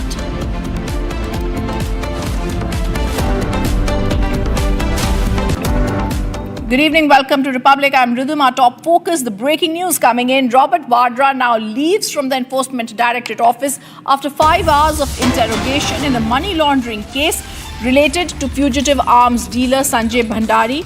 This is the Haryana land scam case that we are talking about, and earlier he's been grilled for 9 hours in this case. I'm also going to try and go across to my colleague Riyanka to get us more details on this case. And Riyanka, tell us more details. As we know, the ED had also earlier grilled Robert Vadra for 9 hours and he had later been called in for questioning again. What are the details of this case?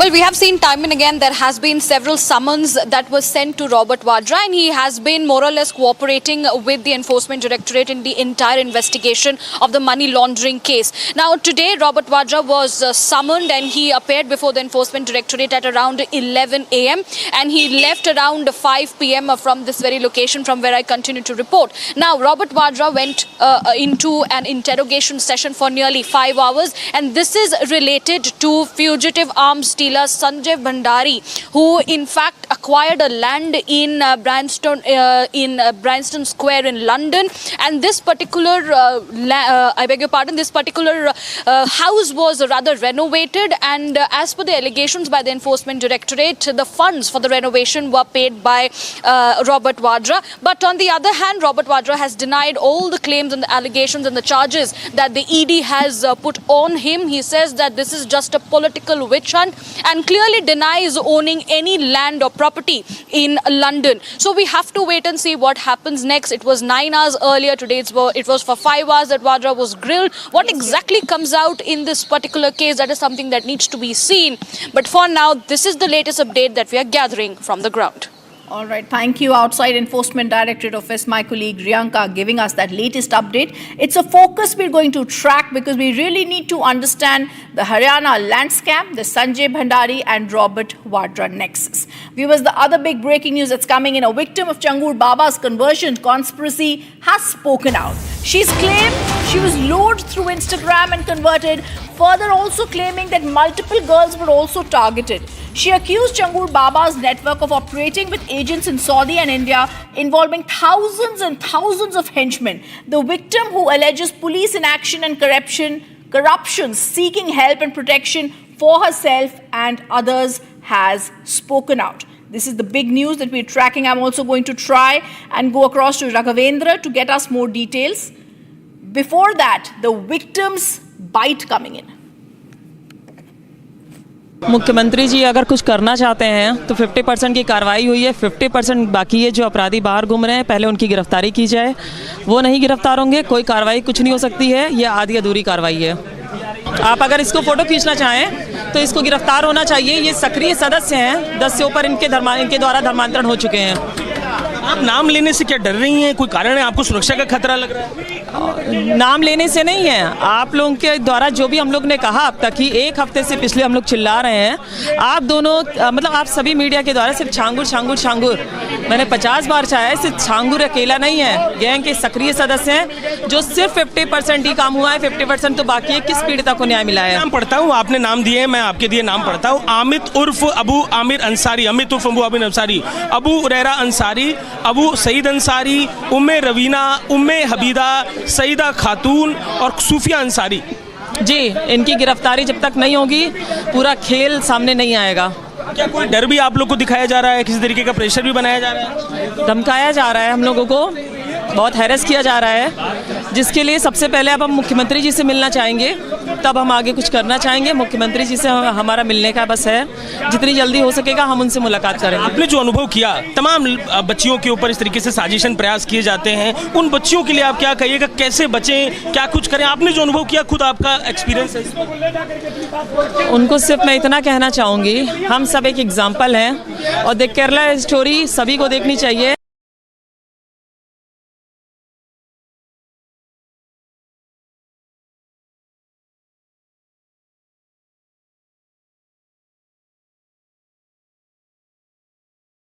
जो होता है कि मेरा अब्दुल ऐसा नहीं है, सबका अब्दुल ऐसा ही है, वो बाद में पता चलता है, उस समय नहीं पता चलता है। मुख्यमंत्री जी से एक आप मैसेज क्या देना चाहेंगे? एक बात पे खत्म करते हैं, मुख्यमंत्री जी के लिए क्या मैसेज देंगे? एक बात बस बता दें। मुख्यमंत्री जी से सबसे पहले यही कहना चाहूँगी कि हमारी सामाजिक आर्थिक सुरक्षा का ध्यान रखा जाए और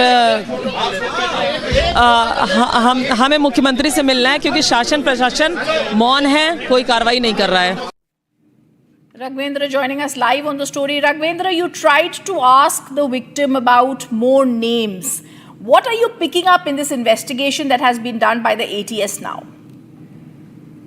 बिल्कुल, देखिए आज ATS का 5वां दिन है जब ATS ने छांगुर बाबा और नीतू से पूछताछ लगातार कर रही है।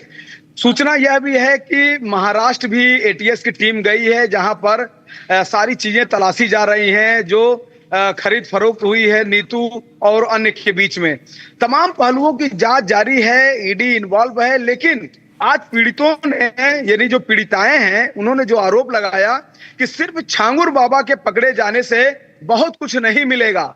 वो जो पूरा नेटवर्क है, जो छांगुर के प्रमुख आदमी हैं, जिनके थ्रू पूरा ये नेक्सस चलाता था, ये पूरा धर्मांतरण का जो कारोबार चलाता था, प्रॉपर्टी खरीदने का ये जो पूरा कार्यक्रम जो करता था, साथ ही जिस तरह से अपने विरोधियों को शांत करने के लिए जो पूरा सिस्टम का जो उपयोग करता था, उस पूरे सिस्टम को जब तक नहीं पकड़ा जाएगा तब तक छांगुर बाबा की सारी सच्चाई नहीं आएगी।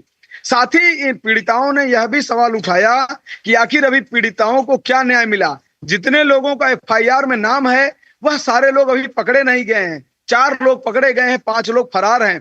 ढंग से इन्वेस्टिगेशन हो तो कम से कम 30 से 40 लोग पकड़े जाएंगे इस पूरे रैकेट में।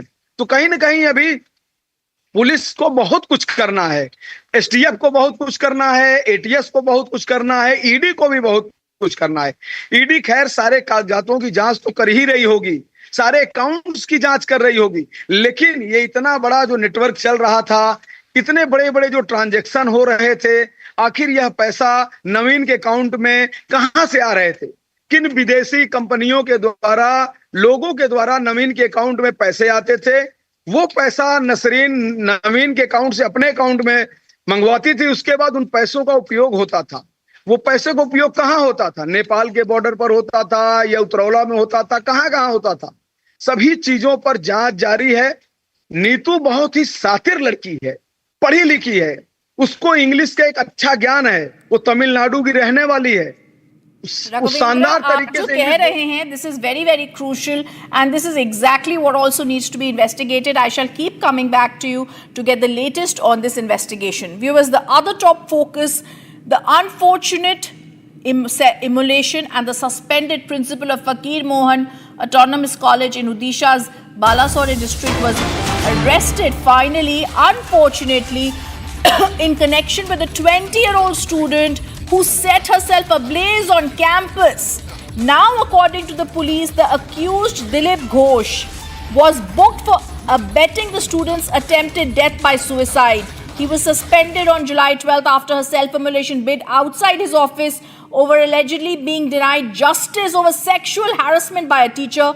The principal had been accused of turning a blind eye to repeated complaints of the victim. He was part of the internal complaint committee. Meanwhile, the state government now forms a 3-member committee to be investigating the matter. The student who set herself on fire on the college campus had alleged the sexual harassment by her teacher. She remains in critical condition with 95% burns.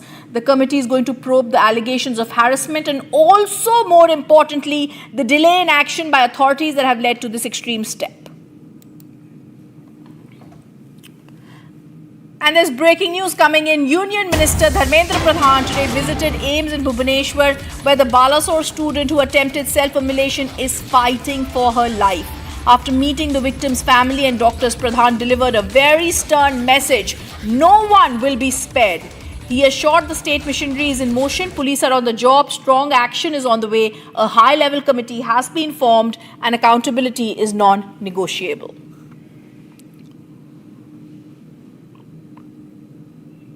मैं आज यहाँ बालेश्वर की जो हमारी एक छात्री के ऊपर जो अकथनीय चीज हुई है उसको मिलने आया था। वो तो क्रिटिकल केयर वार्ड यूनिट में होने का उसको देखना मैं उचित नहीं माना, प्रत्येक रूप में आवश्यकता भी नहीं था, लेकिन उनके परिवारजनों को मिला, उनकी पिताजी, उनकी माताजी, उनके भाई और उनके अन्य परिवार स्वजन को मैं मिलने के लिए भी यहाँ आया था। उनको मिला, उनकी दुख में अपना समवेदना उनके साथ जताया और यहाँ की डॉक्टर से, एम्स की डायरेक्टर साहब से और अन्य चिकित्सकों से बातचीत किया जो सेवा में लगे हैं। उस बच्ची का, उस छात्री का हालचाल हमने पूछा और उनकी मैं विश्वास रखता हूँ, अपेक्षा रखता हूँ। चिकित्सकों ने, डॉक्टर्स ने पूरी अपनी ताकत झोंकी है उसको संभालने के लिए। हमारे पहला प्रायोरिटी है उस बच्ची का जान बचे, उस बच्ची ठीक हो जाए, ये हमारी प्राथमिकता है। भुवनेश्वर एम्स में उनका ट्रीटमेंट हो रहा है, परिस्थिति बहुत क्रिटिकल है और एक मेडिकल टीम बनाते हुए सारी ट्रीटमेंट कर रहे हैं। दिल्ली का एम्स में जो ट्रीटमेंट हो रहा है, इसी आधार पर ही वहाँ भी ट्रीटमेंट हो रहा है। आज भी मैंने बोले कि दिल्ली का जो एम्स का जो डॉक्टर सीनियर है उनके साथ एक वर्चुअल मोड में मीटिंग करते हुए और क्या ज़्यादा ट्रीटमेंट किया जा सकता है उसी आधार पर करने के लिए मैंने वहाँ का टीम के साथ बातचीत कर लिया। और अभी तो क्रिटिकल स्थिति है, अगले 24 घंटे के लिए वो बहुत क्रिटिकल मोमेंट है। जब कोई इम्प्रूव थोड़ा सा भी करेगा तो हम उसको एयरलिफ्ट भी करा सकते हैं दिल्ली एम्स के लिए। Yeah, we received the patient yesterday and with a critical condition. Patient is in ICU and getting ICU care, and it is about 90-95% burn. And patient is in ICU with the ventilator. Patient critical. We are trying our best. We are providing all sort of best care, possible best care to the patient. Sir, an expert committee has been formed. Yeah, yes, a committee is constituted to take after various aspects, multidisciplinary critical care, pulmonary, nephrology, and also involving other burn and plastic. So a lot of people, all sort of treatment, special care we are giving for the patient. निश्चित रूप से वो एक बहुत दुखद घटना है ये। ऐसा तो होना बिल्कुल भी नहीं चाहिए था। तो जो भी सिचुएशन है तो पहले तो मैं कहूँगी कि एक नारी के हिसाब से कुछ उनको कुछ ऐसा आघात हुआ होगा, इसलिए उन्होंने ऐसा डिसीजन लिया, पर ऐसा होना नहीं चाहिए था। तो कुछ भी हो सिचुएशन पर हमें स्ट्रांग होना है और डटकर लड़ना चाहिए। We're also now joined on the phone line by Odisha BJP leader Biranshi Tripathi. Mr. Tripathi, we've heard strict action will be taken, but the big question really is why was so long taken by the college to take action? She had tried running from door to door, asking for some help, but nothing came her way. देखिए, बालेश्वर में जो कुछ हुआ अत्यंत दुखदायी घटना है। एक 20 साल की बच्ची आज जिस हालत में है, हम सबको दुख दे रहा है, लेकिन उड़ीसा सरकार की तरफ से जिस प्रकार की प्रोएक्टिवली एक्शन लिया गया है, शायद आज तक उड़ीसा इतिहास में ऐसा नहीं हुआ था। तुरंत 6 घंटे के अंदर जो अभियुक्त टीचर है उनको गिरफ्तार कर लिया गया है। प्रिंसिपल को सस्पेंड किया गया था, अभी उनको अरेस्ट भी कर लिया गया है। हायर एजुकेशन का डायरेक्टर का नेतृत्व में एक तदंत कमीशन बैठा दिया गया है, पुलिस भी तदंत कर रही है। माननीय मुख्यमंत्री दिल्ली में थे, भुवनेश्वर पहुंचते ही तुरंत एम्स में गए। कैसे अच्छा चिकित्सा उपलब्ध किया जा सकता है उसका बारे में संबंधित डॉक्टरों से बात किए। एम्स भुवनेश्वर ने 8 डॉक्टर का एक ग्रुप बना के उनका ट्रीटमेंट कर रही है। दिल्ली एम्स का साथ योगायोग में रहे, बात हुआ, वहां से कुछ एडवाइस मिला, वो दोनों भुवनेश्वर एम्स और Mr. Tripathi, I'm just going to have to ask you to thank you for giving us those details. Viewers, we're going to go across to a press conference that is just coming in. 我们的责任是保持这一石头。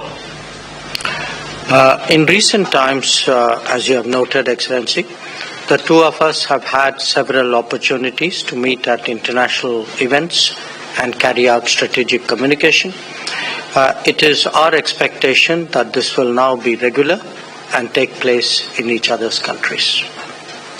阁下，您刚才提到，最近我们2个有几次机会在国际会议场合见面，进行战略沟通。我们期待接下来我们能够定期的在彼此的国家进行这样的沟通。This year, we are marking the 75th year of the establishment of diplomatic relations between our two countries. We appreciate that the Kailash Mansarovar Yatra has also resumed after a gap of 5 years. I thank the Chinese side for their cooperation on this matter. 这年两国庆祝建交75周年，我们很高兴时隔5年后恢复朝圣，我感谢中方的合作。Excellency, we have made good progress in the past 9 months for the normalization of our bilateral relations. It is the result of the resolution of friction along the border and our ability to maintain peace and tranquility there. This is the fundamental basis of our mutual strategic trust and for smooth development of bilateral relations. It is now incumbent on us to address other aspects related to the border, including de-escalation. 阁下，在过去9个月，我们在双边关系正常化方面取得了进展，这是解决边境摩擦以及我们能够在那里维持和平与安宁的结果。这是战略互信和双边关系顺利发展的基本的基础。现在我们有责任应对边境相关的其他问题，包括降温。As neighboring nations and major economies in the world today, there are various facets and dimensions of our ties. Measures towards normalizing our people-to-people exchanges can certainly foster mutually beneficial cooperation. It is also essential in this context that restrictive trade measures and roadblocks are avoided. I hope to discuss these issues with you in further detail. 作为邻国和今天世界上主要经济体，我们的双边关系有很多方面。正常化人文交流的措施一定能够促进互利合作。这个背景下，需要避免限制性的贸易措施和障碍。我想进一步的讨论这些问题。Stable and constructive ties between India and China are not only to our benefit, but that of the world as well. This is best done by handling relations on the basis of mutual respect, mutual interest, and mutual sensitivity. We have also earlier agreed that differences should not become disputes, nor should competition ever become conflict. On this foundation, we can continue to develop our ties along a positive trajectory. 中国和印度之间稳定和建设性的关系，不仅对两国有利，也有利于整个世界。最好的做法是在相互尊重、相互利益和相互敏感的基础上处理双边关系。我们已经同意，分歧不应该成为争端，竞争也永远不应该成为冲突。在这个基础上，我们现在可以继续沿着积极的方向发展双边关系。Excellency, our meeting today will also include an exchange of views on global and regional issues. Tomorrow, we will be meeting in the format of the SCO, whose primary mandate is to combat terrorism, separatism, and extremism. This is a shared concern, and India hopes that zero tolerance for terrorism will be strongly upheld. 阁下，今天我们还会就全球和地区问题交换意见。明天我们在上合组织的框架内见面。上合组织的主要任务是打击恐怖主义、分裂主义和极端主义。这个是我们共同关切的问题。印方希望能够坚决维护对恐怖主义零容忍。Excellency, as Foreign Minister, you have been long responsible for our overall bilateral relations. I am happy today to have this in-depth discussion on the state of our ties in an era of profound change. I look forward to a constructive and forward-looking exchange of views. Thank you. 阁下，作为外交部长，您长期负责我们整体的双边关系。我很高兴在这一重大变化的时代，就我们双边关系的石头进行。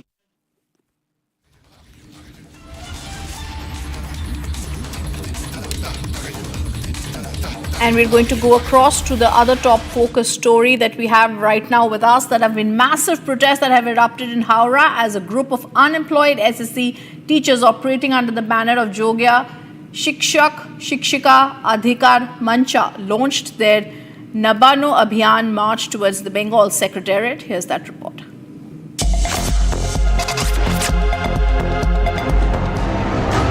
Unemployed SSC teachers take to the streets of Howrah, marching under the banner of Jogya Shikshika Adhikar Manch. Their protest march, called Nabano Abhiyan, is headed towards the Bengal Secretariat demanding justice and reinstatement. These teachers were among thousands who lost their jobs after the Supreme Court declared the recruitment process tainted. The apex court had cited massive irregularities in appointments made by the West Bengal School Service Commission. Protesters say they were qualified and blamed the system, not the candidates, for the lapses. Many of them say their careers have been ruined despite clearing the required exams and interviews. Heavy police deployment seen at key junctions as authorities prepare for crowd control. The march continues amid chants, placards, and emotional appeals as the demand for job restoration grows louder.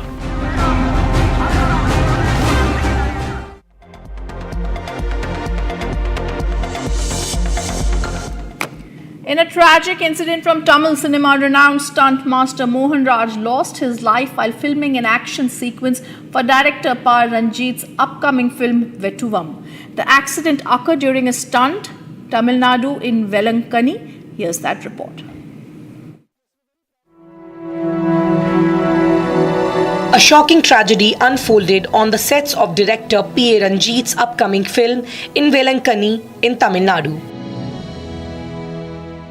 Veteran stunt master Mohan Raj was executing a high-risk car stunt on location, a sequence involving a leap from a moving vehicle. But in a heartbreaking turn, the seasoned stuntman lost balance while jumping off the car. He slipped mid-air and hit the ground hard. Eyewitnesses say he immediately complained of severe chest pain. Seconds later, he collapsed on the spot, unconscious. Crew members rushed Mohan Raj to a nearby hospital, but it was too late. Doctors declared him brought dead. The tragic moment was caught on camera and is now going viral on social media, raising concerns over safety on the sets. The stunt was being shot under controlled conditions, but the unpredictable nature of live action turned fatal. The incident has sent shockwaves across Tamil film industry. Colleagues and fans are mourning the loss of a brave and talented technician. The police have now registered a case and launched an inquiry into the circumstances of his death. Mohan Raj was known for his dedication to realism and had made great contributions to the Tamil film industry. His passing has once again sparked debate over the need for stricter safety protocols during high-risk shoots. As tributes pour in, the industry remembers a man who risked his life for cinematic thrill and paid the ultimate price.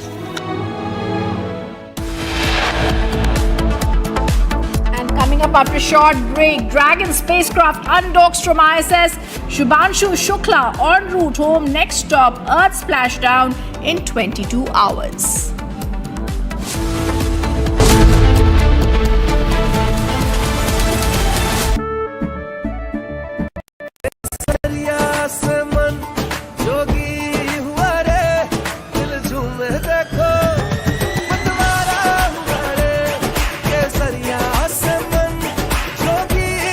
हर पल मनाओ केसरी त्योहार। विमल, बोलो जुबान केसरी। ये है secret recipe MDH का जीरा सिर्फ जल जीरा मसाला।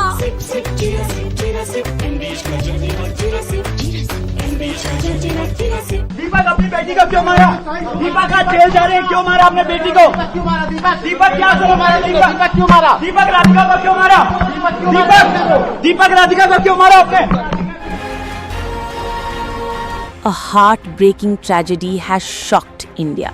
25-year-old Radhika Yadav was allegedly shot dead by her father, Deepak Yadav inside their family home.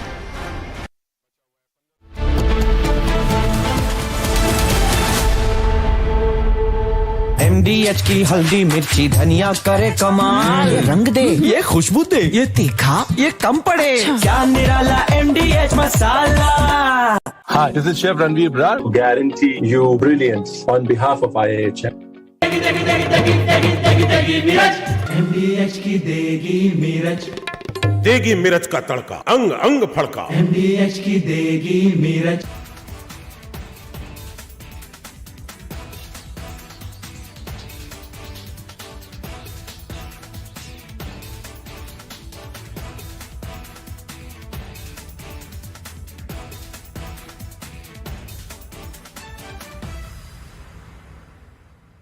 Hi, I am Captain Ihsan Khalid, a retired veteran Indian Air Force pilot, commercial pilot, and I have flown aircraft, trained people for last maybe 40 years. This is one of the very sad event on which I will be shedding lights as per what I think is correct to do. The event that happened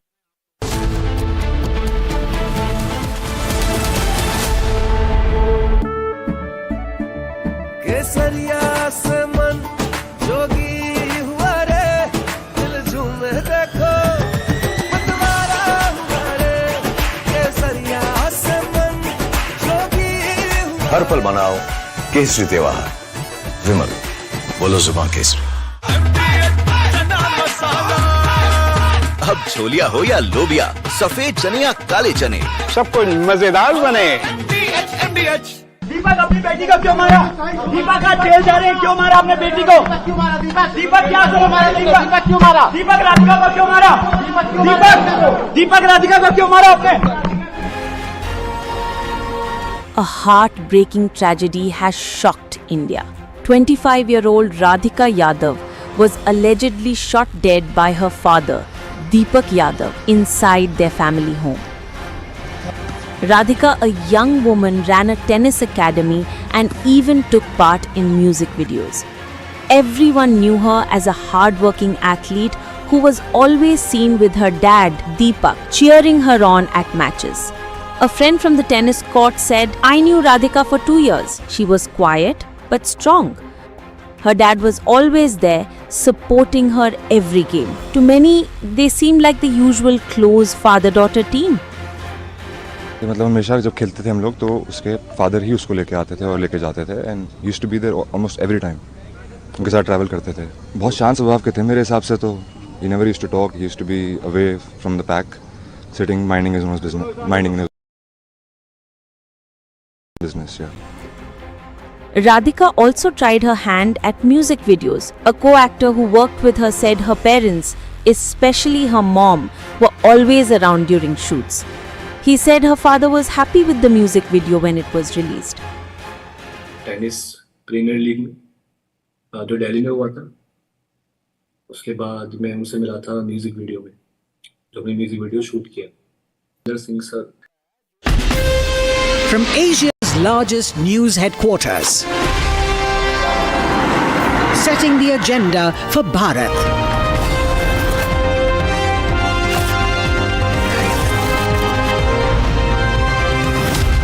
You're watching Republic.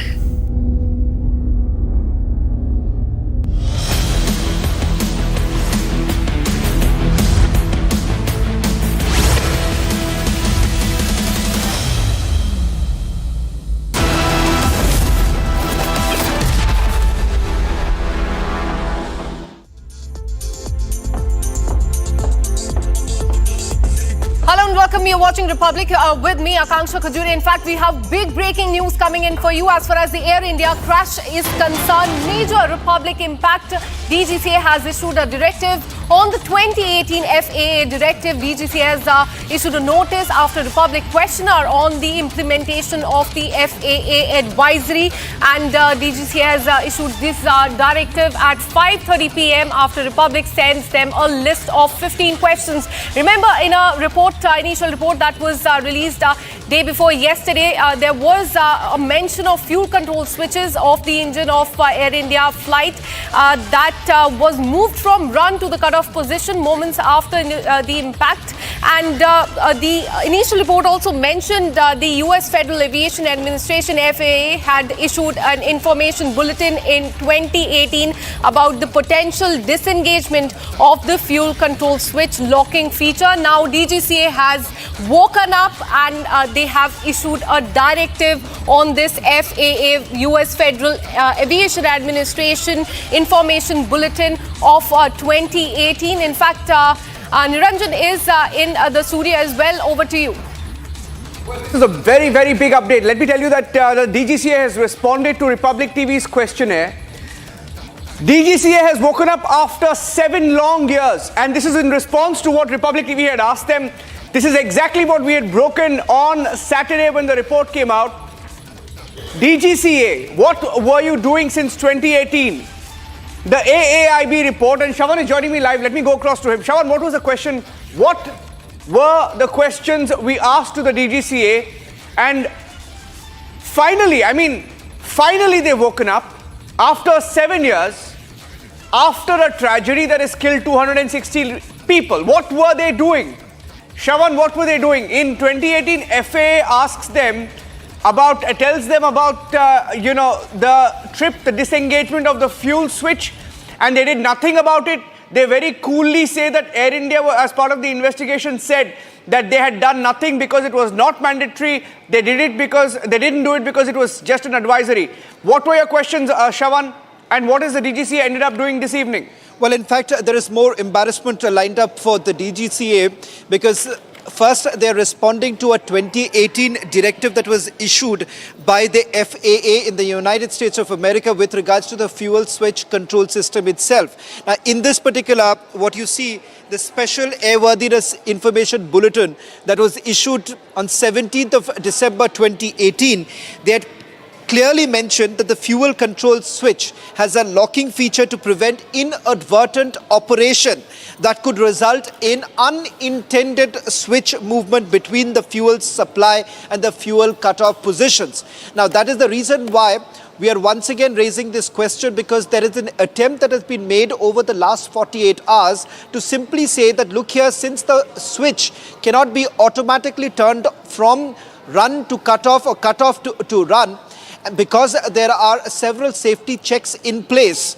and that is the reason why this pilot error aspect was being brought in by many. But the reality is this, that there is another aspect to it, and the aspect is mentioned in this particular FAA directive back in 2018. In a short while from now, Republic TV is also going to put out more details that it is not limited to the FAA's advisory back in 2018, but there is much more to it. But I'm going to stick to the FAA directive because now the DGCA, this is the 14th July, today's directive that has been issued. Interestingly, this afternoon, around 12:30, 15 questions were basically sent to the DGCA, and the question that we had essentially asked was whether at all a similar sort of advisory was actually issued by the DGCA to the other airline operators to basically look into the fuel injection system, asking them to look into whether at all there can be certain adjustments that can be made, because this was an advisory that was issued, so that it was not mandatory upon the airline, the carriers. And remember, the DGCA till date had never issued any such directive. Today, they say that the Federal Aviation Administration has issued a Special Airworthiness Information Bulletin dated 17th December 2018. So they are clearly admitting to their own mistake. For the last several years, what was the DGCA really doing? Why exactly would they come up with a notice which was banking upon what the FAA had said back in 2018, and today they are asking, they are basically issuing a mandatory modification for aircraft engines documents registered in India based on the airworthiness directives issued by the state of design manufacturer. For other non-mandatory instructions, including service bulletins, service letters and other information, that it goes on. But clearly, it says that several operators internationally as well as domestic have initiated inspection on their aircraft fleet as per the SAIB dated 17 December 2018 in the view of Above all, airline operators of the affected aircraft are hereby advised to complete the inspection required under the SAIB 17 December 2018, no later than 21st of July. So now they are giving time to the airline operators to look into it, that by the 21st of July you finish your inspection. Inspection plan and report are after accomplishment of inspection shall be submitted to this office. Imagine what we are talking about. Let me just simplify this, Niranjan. Point number one, the DGCA is finally waking up to the FAA's directive that was issued in the year 2018. In 2018, FAA had basically indicated that there is a possibility, a problem, an inadvertent operation that could result in unintended switch from run to cut off as far as the fuel injection system is concerned in the first place. There was no directive that was issued by the DGCA back in the year 2018 or thereafter. At least if you go simply by this particular directive of the DGCA, one can safely presume the fact that there was no communication earlier. They are now acknowledging the fact that this directive came in the year 2018, asking the airline operators to now follow that directive that was issued in 2018. And let me also tell you that Republic TV has much more up our sleeves right now with regards to more information about multiple advisories that have been issued by other countries too. So it is not limited to the United States of America, but there are other countries who have issued a similar directive. So the question that comes up, what was the DGCA doing all this while? Shravan, this is a direct impact, Shravan, because hours after we've asked that question, they've been forced to wake up. On Saturday when we broke that story, in fact, you know, the AAIB also was very smart in the way they gave out only that one paragraph. They gave one paragraph making a fleeting mention. I repeat, it was only a fleeting mention of the FAA advisory. They very smartly worded it. What they did not tell you is what Republic TV reported and what Shravan is also talking about, the FAA full advisory, in which they spoke about fuel switch. Ladies and gentlemen, in 2018, the FAA said that on the Boeing 787 Dreamliner, there could be an issue, a situation where the fuel switch can go from run to cut off. They said it is a possibility. And they warned about it in 2018. And as you're watching this broadcast, we are telling you, ladies and gentlemen, DGCA has woken up after 8 years, after a tragedy. 1 month after the crash, they have just hours after Republic wrote to them asking, why didn't you act on the FAA advisory? They have been forced to issue a guideline and they have asked everyone now. Shravan, can you take us through what they have done essentially now? What have they asked for? And they've also very smartly now used the word mandatory. It seems to be a last-ditch attempt to save face. They are now calling it mandatory. Well, if you see the FAA, it is an advisory which is certainly not mandatory, because it is for the DGCA, it is the role of the DGCA which is now being questioned, because DGCA never made it mandatory to begin with. They had not given any instructions to the airline operators to basically carry out this inspection or these checks to be carried out. There was no mention whatsoever. Secondly, what's important to point out here is that in this particular directive that has been issued, a short while back, a confirmation came in around 5:30 this evening when this directive was actually issued.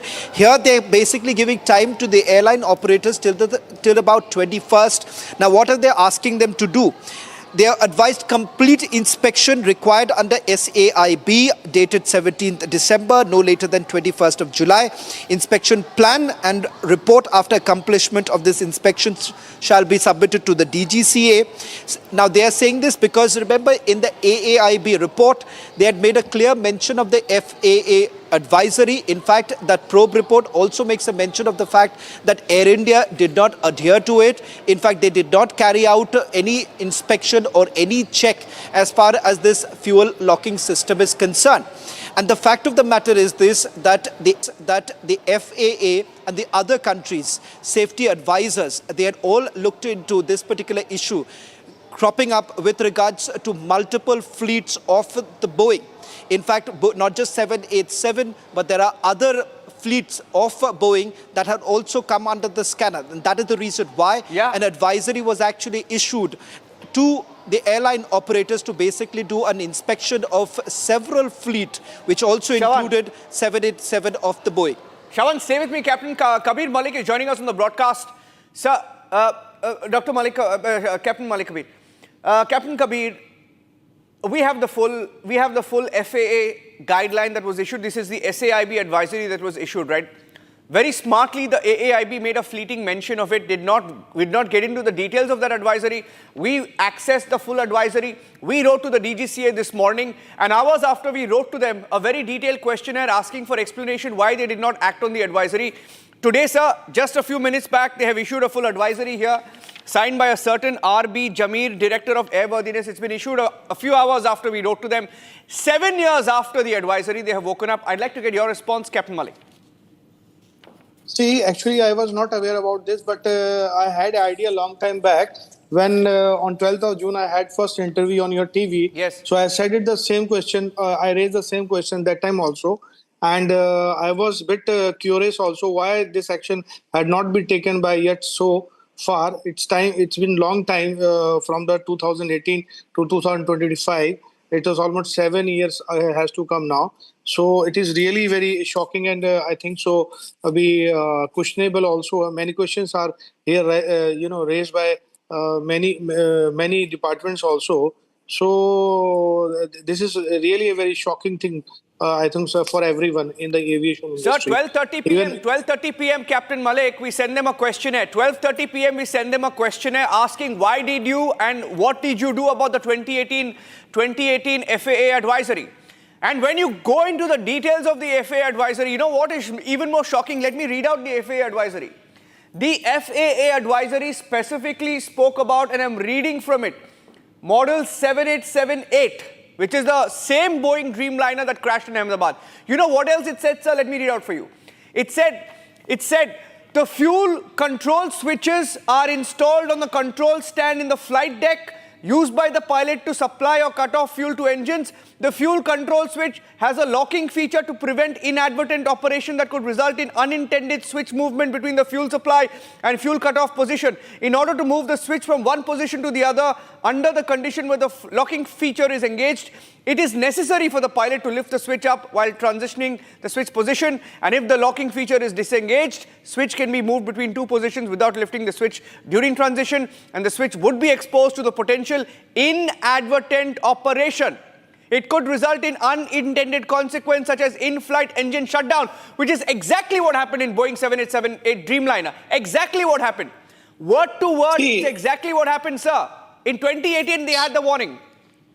They in 2018, they issued the advisory for every airline in the world.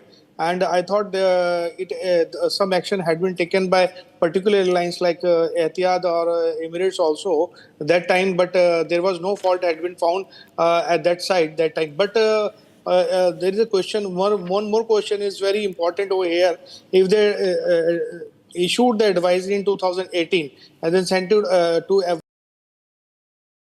airline of the world, and it had come to the India also. So did they ask for the report of their advisory, what the action had been taken by the airlines from different countries? Did they ask for the Indian airline also? I don't think so. They were also sleeping. If we are just blaming one side to our DGC or one side only, it is not fair, I think so. Because this company is already in question mark since this machinery is made by this company in 2011, I think. And many of questions and the claims has been raised by their employees and engineers in 2014, 2016, and 2017-18 also. And then they kick out that them from the company. Forcefully they resign. They took the resign of the engineers that time also. That means this Boeing is very much aware about that what they are doing with the people's safety. And the passenger safety and the airline safety measures, they ignored it completely. And all the things, it had come on the head of this Air India and the DGCA. I don't think so. It is a very, serious matter which we have to look internationally. Also, we have to show against this Boeing and the international, I think so, this related, this agencies also. Yeah, stay with me. I'm going across to Harsha, my colleague, also joining us. Harsha, there were many warnings. Harsha's live at the Ministry of Civil Aviation as we speak. We'll get Shravan and Kritat live on the story. But Harsha, you've been tracking the story. DGCA has had several questions to answer, including this advisory. Yes, Niranjan, and it is us, it is Republic, that after our questionnaire that they have to respond. And to tell you, since the time the AIB report was out, from that time, Niranjan, to till now, has not been one. There has been several countries, Niranjan, who have flagged the issue of fuel switch. We also broke in your bulletin only, that was exclusive program. We broke it that how Air India knew that there was a fuel switch issue. And we have the exclusive reports from other countries as well. We have from UK, their civil aviation body, now South Korea civil aviation body, and Etihad Airways as well. All these airways are now telling their pilots to do the necessary inspection of the fuel switch in the aircraft whenever they go for maintenance check and before the pilot takes off the aircraft. And might that DGC has written in its notice that for all airline operator, but to tell our viewers that it is only Air India in our country, only Air India which has the Boeing aircraft. Neither SpiceJet, neither Indigo, neither Akasa, none of these airlines have the Boeing aircraft. Only Air India has the maximum number of Boeings which are operating, and there is some maintenance issue. This morning, Campbell Wilson, in the letter to all its employees, stated that there is no maintenance fault, there is no mechanical fault in the Boeing aircraft. It was fit to fly. If it was fit to fly, then why in the annual maintenance report of Air India, they never ever inspected the fuel check? They went by saying the SAIB, the airworthiness body, has clearly stated that it's not mandatory. Then now why they are checking? Now why inspections are being done? That means they didn't compliance by the notice, by the regulation of the SAIB, of the FAA. They didn't comply by in 2018, 2020. None of the notice was complied by Air India. And now they are doing these inspections. They are changing the wiring location in their fleets, not only of Boeing 787, but other Boeing fleet as well. They are doing it because they know there's some issue. Whether it is mechanical, whether it's electrical, we don't know about it. That's the matter of investigation. But yes, now if Etihad Airways is saying, now if South Korean ministry is stating, now if United Kingdom Civil Aviation Body is asking all its pilots to check Boeing, to inspect the Boeing, to see that fuel switch is operating precisely or not, whether there is any wiring issue, whether there is any fuel spark control relay issue in the fuel switch, everything has to be checked. Because now AVT ANB has crashed. Now it raises serious questions because the passengers' safety is of utmost importance, which now Air India has to understand. And now DGCA is the last regulatory body. If we compare to the regulatory bodies in other countries, in other parts of the world. DGCA has woken up last because since yesterday we have been mailing DGCA, we have been speaking to DGCA. My sources we have been speaking to. I have been personally speaking to the Secretary Mocha and the other officials regarding what has been done till now. But today afternoon, when the Republic sends them questions, their response now comes out as a notice because they understand there's a serious issue and they can't leave it because other countries are monitoring it. Back to you. Be with me. I have Kritat also joining us. Shravan and Kritat joining us on the broadcast. Kritat has gone through the detailed document trail as well. Kritat, how many warnings came in? And what did each of these warnings tell the DGCA over the years? Indeed, and there are multiple warnings, but the most important one, Niranjan, today is the FAA Aviation Safety Special Airworthiness Information Bulletin that is dated December 17th, 2018, ladies and gentlemen. That's about 7 years old. Now, why this document is important is because this is the biggest factor, the fuel switch factor, which has come under scrutiny in the AIAB report that has come out in the investigation of the AI-171 crash. Now, in that report, according to the AIB, it took 0.1 seconds for both the fuel engines to be cut off from their fuel supply from the cockpit. Now, this is 0.1 second. The number has been given by the AAIB in their own report. Now, why this is important? Because here the FAA all the way back in 2018 had signaled that there were some technical issues in the locking mechanism of these fuel cutoff switches. And if this locking mechanism were not in place, then it could lead to inadvertent consequences. If I read the text of this document, it sounds almost prophetic, as if it was already predicting that something wrong can happen if this is not solved. Let me read out the document for our viewers. The fuel control switch has a locking feature to prevent inadvertent operations that could result in unintended switch movement between the fuel supply and the cutoff positions. What does this mean? This means that in order to move the switch from one position to another, the condition whether the locking feature is engaged is necessary for the pilot to switch up while transitioning the switch position, meaning the button has to be pulled up and then only it can be moved. Subsequently, this report says that if the locking feature is disengaged, meaning if it is not active, if it is not working, then the switch can be moved between the positions without lifting the switch for transition, and the switch can be exposed to potential inadvertent operations, meaning these are unintended and inadvertent operations. An inadvertent operation of the switch could result in unintended consequences such as an in-flight engine shutdown. Now, this is very important to read in the context of the AAIB report, in which they stated a very vague and ambiguous paraphrased conversation between the two pilots based on the cockpit voice recorder, in which it was said that the first pilot asked the second, "Why did you cut off the engines?" And the second was alarmed and surprised and said that they did not cut it off. Now, read the two things in context. Even in the 2018 report, the AIB report, this 2018 citation was mentioned, but the DGCA did not release a notification on 12th when this report was released, Niranjan. They released it today after Republic put out a very tough questionnaire questioning it on what it has done in context of this 2018 report. And the results are out. It has now put out an advisory for all Boeing aircrafts operating in the country to go and carry out the directives and checks of the fuel switches, which are at the center now of this AAIB report in the AI-171 crash controversy. Yeah. And in fact, what is really ironic is that they have said in this advisory that has been issued, and a copy of which is also in my hand, they have said that in view of above, all airline operators of the aircraft are hereby advised to complete the inspection required under SAIB number dated 17 December 2018. So they are acknowledging in the advisory that it is an 8-year-old advisory. They're acknowledging that this is 8 years old. Now that is the saddest part, Captain Malik, that they acknowledge that this is an advisory that came in 8 years ago, and they are today asking all airlines to complete this within 1 week, which is 7 days from now. They're saying by 21st, please complete the checks, it's mandatory. Is it possible?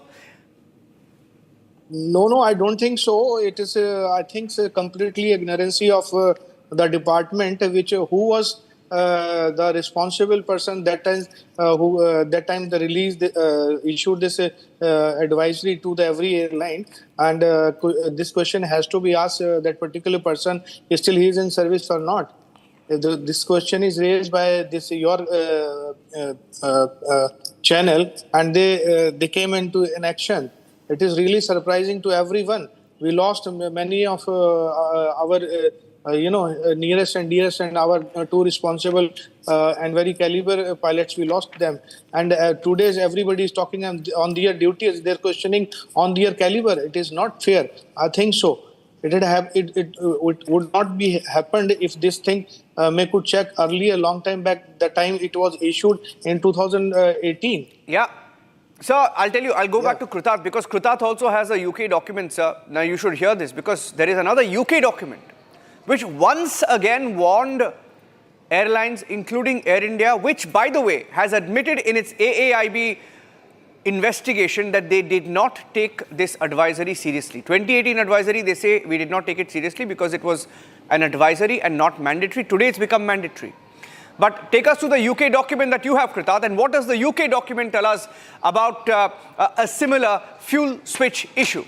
Indeed, Niranjan, and Republic has also exclusively accessed this report, which is of the Civil Aviation Authority, which is the DGCA equivalent of the United Kingdom. Now, this report is dated 15th of May 2025, which is precisely 28 days before the Air India AI-171 crash that took place in Ahmedabad on June the 12th. This document is dated 15th of May. And on this document, it is about, the title is Fuel Shutoff Valve mandatory action on Boeing aircrafts. Now, this is the Civil Aviation Authority of the United Kingdom putting out an advisory, again on the same fuel shutoff valves on Boeing aircrafts, but this one is not 8 years old. This one is only 28 days before the Air India AI-171 crash took place. And what does this report say? This report said that this safety notice contains recommended actions for operational safety, including Boeing 737, 757, 777 and 787 variants of the aircraft. The same variant, 787, which was VT-A and B, the AI-171 plane that crashed. Now, this report also cites the FAA. This is only 28 days before the crash, ladies and gentlemen. This is a separate authority, which is the UK Civil Aviation Authority. And it said that the FAA has issued an airworthiness directive addressing potential unsafe conditions affecting fuel shutoff valves installed on Boeing aircraft, including the 787. And it requires replacement, test, or inspection. So even the FAA order is cited by the UK's Civil Aviation Authority on 15th of May 2025, requesting either replacement or test or inspection of these fuel valves installed. And this is also in concurrence with the 2018 directive of the FAA. But surprisingly, even at that point of time, it seems that DGCA may or may not have acted in accordance, which is why we also asked the questions to the DGCA on whether it acted in reaction to what the UK's Civil Aviation Authority had to say about this issue. And they had issued a directive all the way back on 15th of May. Ours is coming only today on 14th of July, which is more than a month now close to since the Air India crash. Stay with me. Kritat, stay with me. I have to take a break. But one question. That report, the AAIB report on Saturday, the second last line on page 15 said there is no recommendation to Boeing or the engine makers or the operators. Shocking. And this morning, the Air India CEO says the report indicates there is no maintenance issue. There is no technical failure. I mean, this is the biggest lie, isn't it? I'll take a break. We'll take a break and we'll come back with this. We've got the UK document. We've got the FAA advisory. The Republic questionnaire sent at 12:30 this afternoon, forcing DGCA to act. We'll take a break. Back with the live coverage. Stay tuned.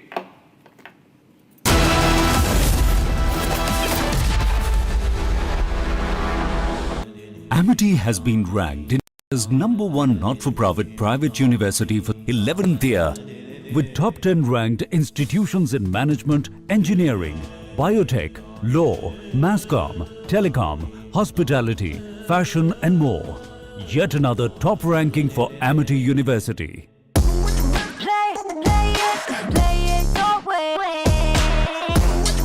Sarah, this is your space, lay it your way.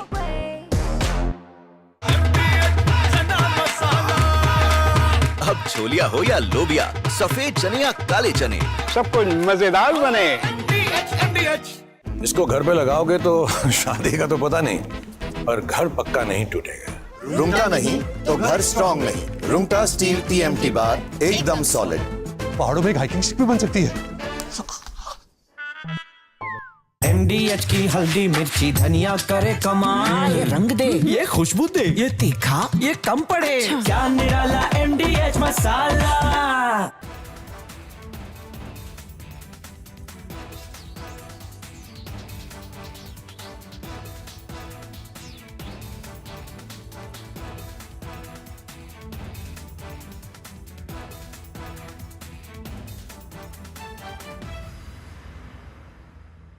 Hi, I am Captain Ihsan Khalid, a retired veteran Indian Air Force pilot, commercial pilot, and I have flown aircraft, trained people for last maybe 40 years. This is one of the very sad event on which I will be shedding lights as per what I think is correct to do. The event that happened, that is the aircraft accident on 12th of June, there was an AIB report that came out on 11th of July or 12th morning 11 at 1 o'clock.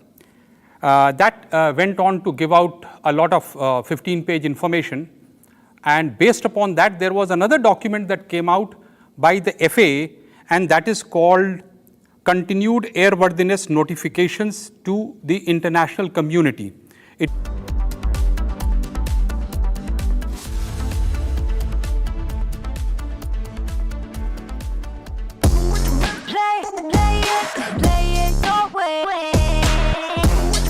Sarah, This is your space, play it your way. Hi, this is Chef Ranveer Brar. Guarantee you brilliance on behalf of IIHM. दादी के हाथों का जादू और खुशबू से महकता घर, माँ की मुस्कुराहट और खाने की सुगंध। MDH गरम मसाला, क्योंकि हर रिश्ता है स्वाद से जुड़ा। केसरिया से मन जोगी हुआ रे, दिल झूमे देखो मतवारा हुआ रे। केसरिया से मन जोगी हुआ। हर पल मनाओ केसरी त्योहार। विमल, बोलो जुबान केसरी। आधे बाउल दही में 4 चम्मच MDH चटनी पुदीना मसाला डाला, स्टर करो, पुदीना चटनी तैयार। MDH चटनी पुदीना मसाला। दीपक अपनी बेटी को क्यों मारा? दीपक आज जेल जा रहे हैं, क्यों मारा अपने बेटी को? दीपक क्या करो मारा? दीपक क्यों मारा? दीपक राधिका को क्यों मारा? दीपक राधिका को क्यों मारा आपने? A heartbreaking tragedy has shocked India. 25-year-old Radhika Yadav was allegedly shot dead by her father, Deepak Yadav, inside their family home. Radhika, a young woman, ran a tennis academy and even took part in music videos. Everyone knew her as a hard-working athlete who was always seen with her dad, Deepak, cheering her on at matches. A friend from the tennis court said, "I knew Radhika for 2 years. She was quiet but strong. Her dad was always there."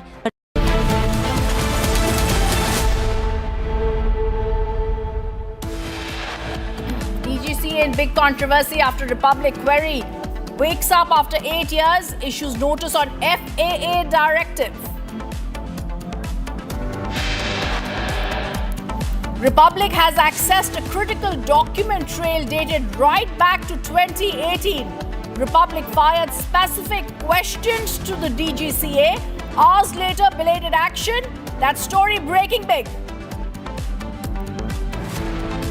Massive controversy whips up on the aspect of whether the DGCA sat on critical information on the Boeing aircraft. The big document only with Republic.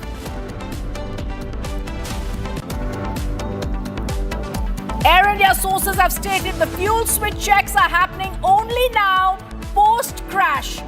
Breaking that big story and all the live and breaking inputs up next.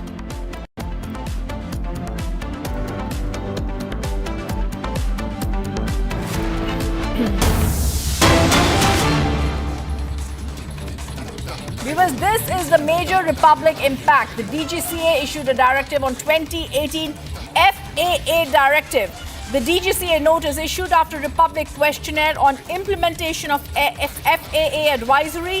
DGCA now issues a directive at 5:30 p.m. after Republic sends them a list of 15 questions.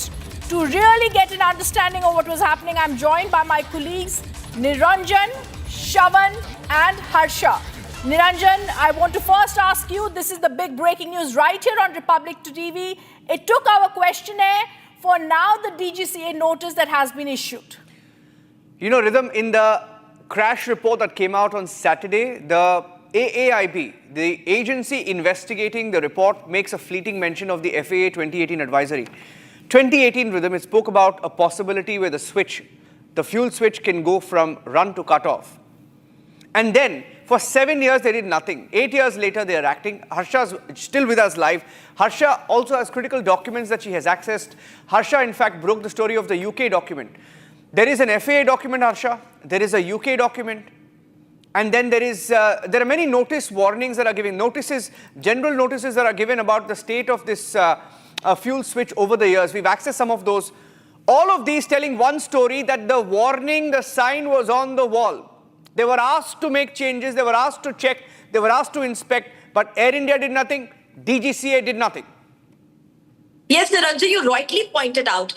Air India was aware there's a fuel switch issue, because I am telling it with full confidence, because any of the civil aviation body, any airlines in any part of the world, they always monitor what the other country's civil aviation body says. And how many sources I have in the Air India, they clearly tell us that how monitoring is done by Air India also whenever there's any notice from any other country regarding any issue in the Boeing. And Air India is the only airline in our country which uses the Boeing 737, 787 and 777 fleet.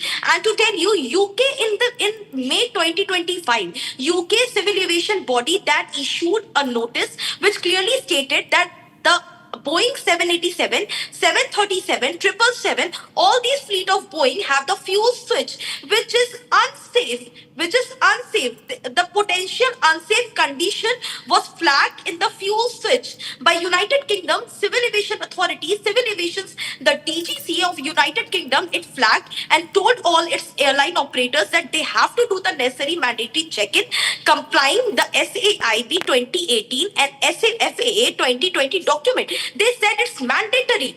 In May 2025, that means Air India would have seen this document of United Kingdom of May 2025 that they are monitoring, they are doing the necessary inspection and maintenance checks of the fuel switch in the air in their Boeing aircraft, which they have purchased from Boeing, which UK has purchased from Boeing. But Air India didn't do anything. Air India didn't do any inspection. They didn't do maintenance check. They sat on that report. They were sitting on it. They were sleeping on it. They thought they will just go by without checking it. They will go without checking it. Nothing will happen. And then in June, there is a AI-171 crash. VT-ANB, which is the Boeing 787 crash. And the same Boeing 787-8 fleet was flagged by UK Civil Aviation Authority in their document, saying precisely the fuel switch is issue. The locking system is the issue. The notice said that, and we have that document. Republic has that document. That document, Niranjan, is not in the public domain.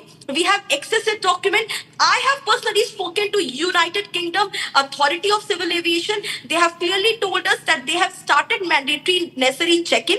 They started doing it from May, and they have found some things, few things. They didn't respond to me. They clearly said there's something which is being investigated, and right now also we are doing inspection in all the Boeing aircraft. This was what UK authorities are saying. So if that kind of seriousness Air India would have shown in their Boeing aircraft doing the maintenance checks, that means that then so many lives would have been saved. The VTNV wouldn't have crashed. And that is the reason why now most of the airlines have started, most of the civil aviation bodies have started flagging it to their own airline operators, telling them to check the Boeing. So we have that UK document which now tells that there is a fuel switch issue which needs to be investigated. The Boeing is responsible. The operator also has to respond on it. Back to you. I also want to ask you, Harsha, because we are reporting the story and we've reported it first. The FFA recommendation inspections of the control panels in 2018 to ensure the locking mechanisms work properly. This was known. This was also known. Why did the DGCA then take so long? Were they waiting for our questionnaire? Because with them all are hand in gloves. We have seen earlier also in past, DGCA has never pulled Air India, and the conflict of interest could clearly be seen here between DGCA and Air India. There have been several times show cause notices in the past as well, and DGCA have never pulled up the authorities. We have seen the recent meetings after crash also with DGAIP, the DG of DGCA, Mr. Faiz Siddiqui, talking very casually to Air India CEO Campbell Wilson. Instead of pulling the operator, instead of asking them a stringent question, instead of asking them that how could this happen, why the maintenance of fuel switch didn't happen, the DGCA never asked this question to Air India. So we can say here that DGCA is equally responsible. DGCA is hand in gloves with the operator Air India. Never ever some stringent action has been taken against them. We have reported several times. We have several times asked DGCA these questions. They have never responded to us. But now this time we see after Republic questions, DGCA has now issued a notice. They have issued a circular to all the airlines. This clearly means that DGCA is aware that something wrong has been done. There was a fault, there was a mechanical issue or electrical issue which still is being investigated. Final report it will come that, but yes, fuel switch was the issue. The unlocking system was the issue. The fuel switch automatically went from run to cut off. That means when the switch would be unlocked, it has just flicked. And it doesn't happen like that because Dreamliner, as everyone has said, it's a very state-of-art aircraft. And there in its cockpit, fuel switch was a major issue, which was flagged earlier, but Air India didn't do anything about it. They didn't adhere to SAIB FAA notices of 2018 and 2020 both. So I believe we are asking these questions to DGCA.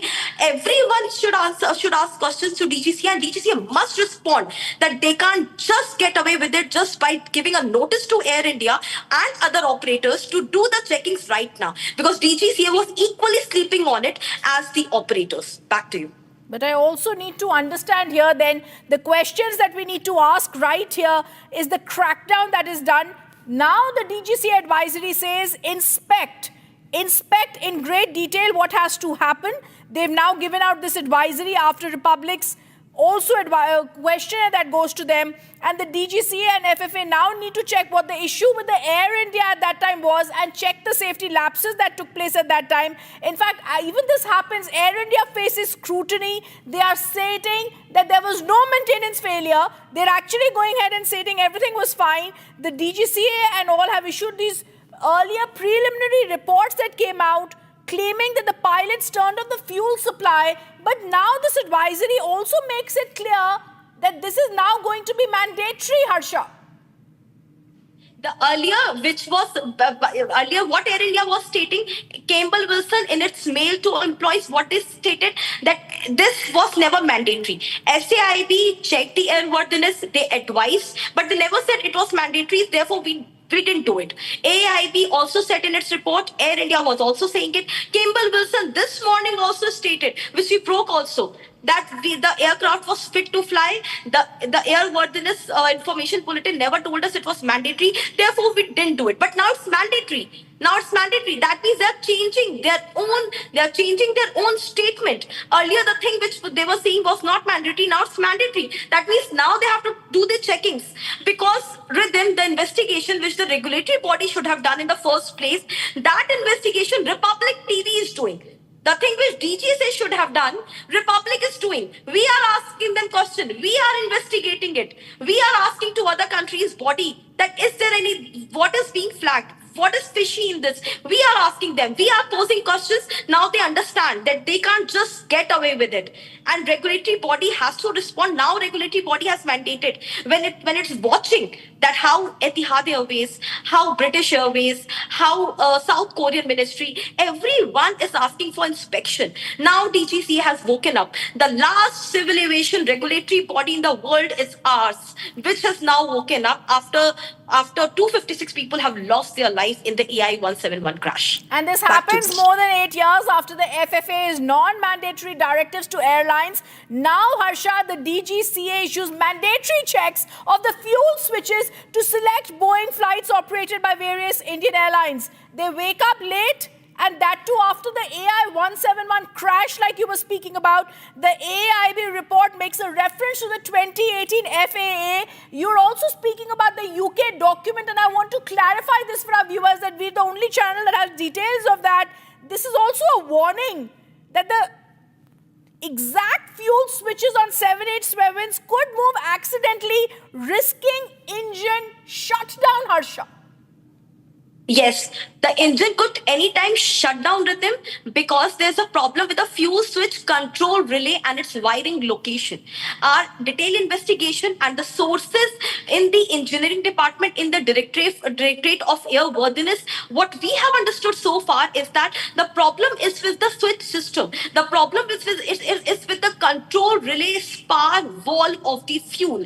And that's the problem. The wiring location is the problem. And it might be that earlier such issue would not have come in light, but this is an unsafe condition for any aircraft to fly, which is now being flagged because already So many people have lost their life, and we saw in UK also there was a plane crash. However, it was not Boeing, but it has raised a lot of questions regarding the safety of passengers. Now, FAA directive is being mandatory, but FAA in its directive also stated, Rhythm, that the new processor has to be installed.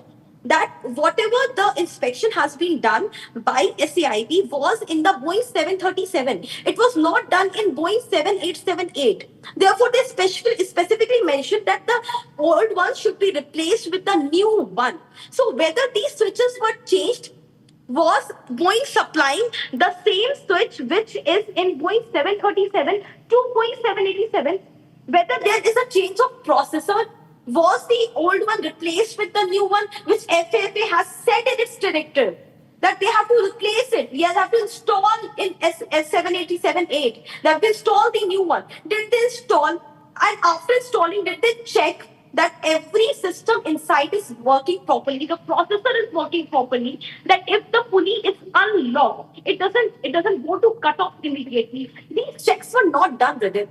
These checks were not done. Just because Dreamliner is the state-of-art aircraft which everyone has been stating about, these checks were not done. The checks were done only the exterior checks were done, like the flap, emergency door, the windscreen, the tail of the aircraft. Only these checks were done.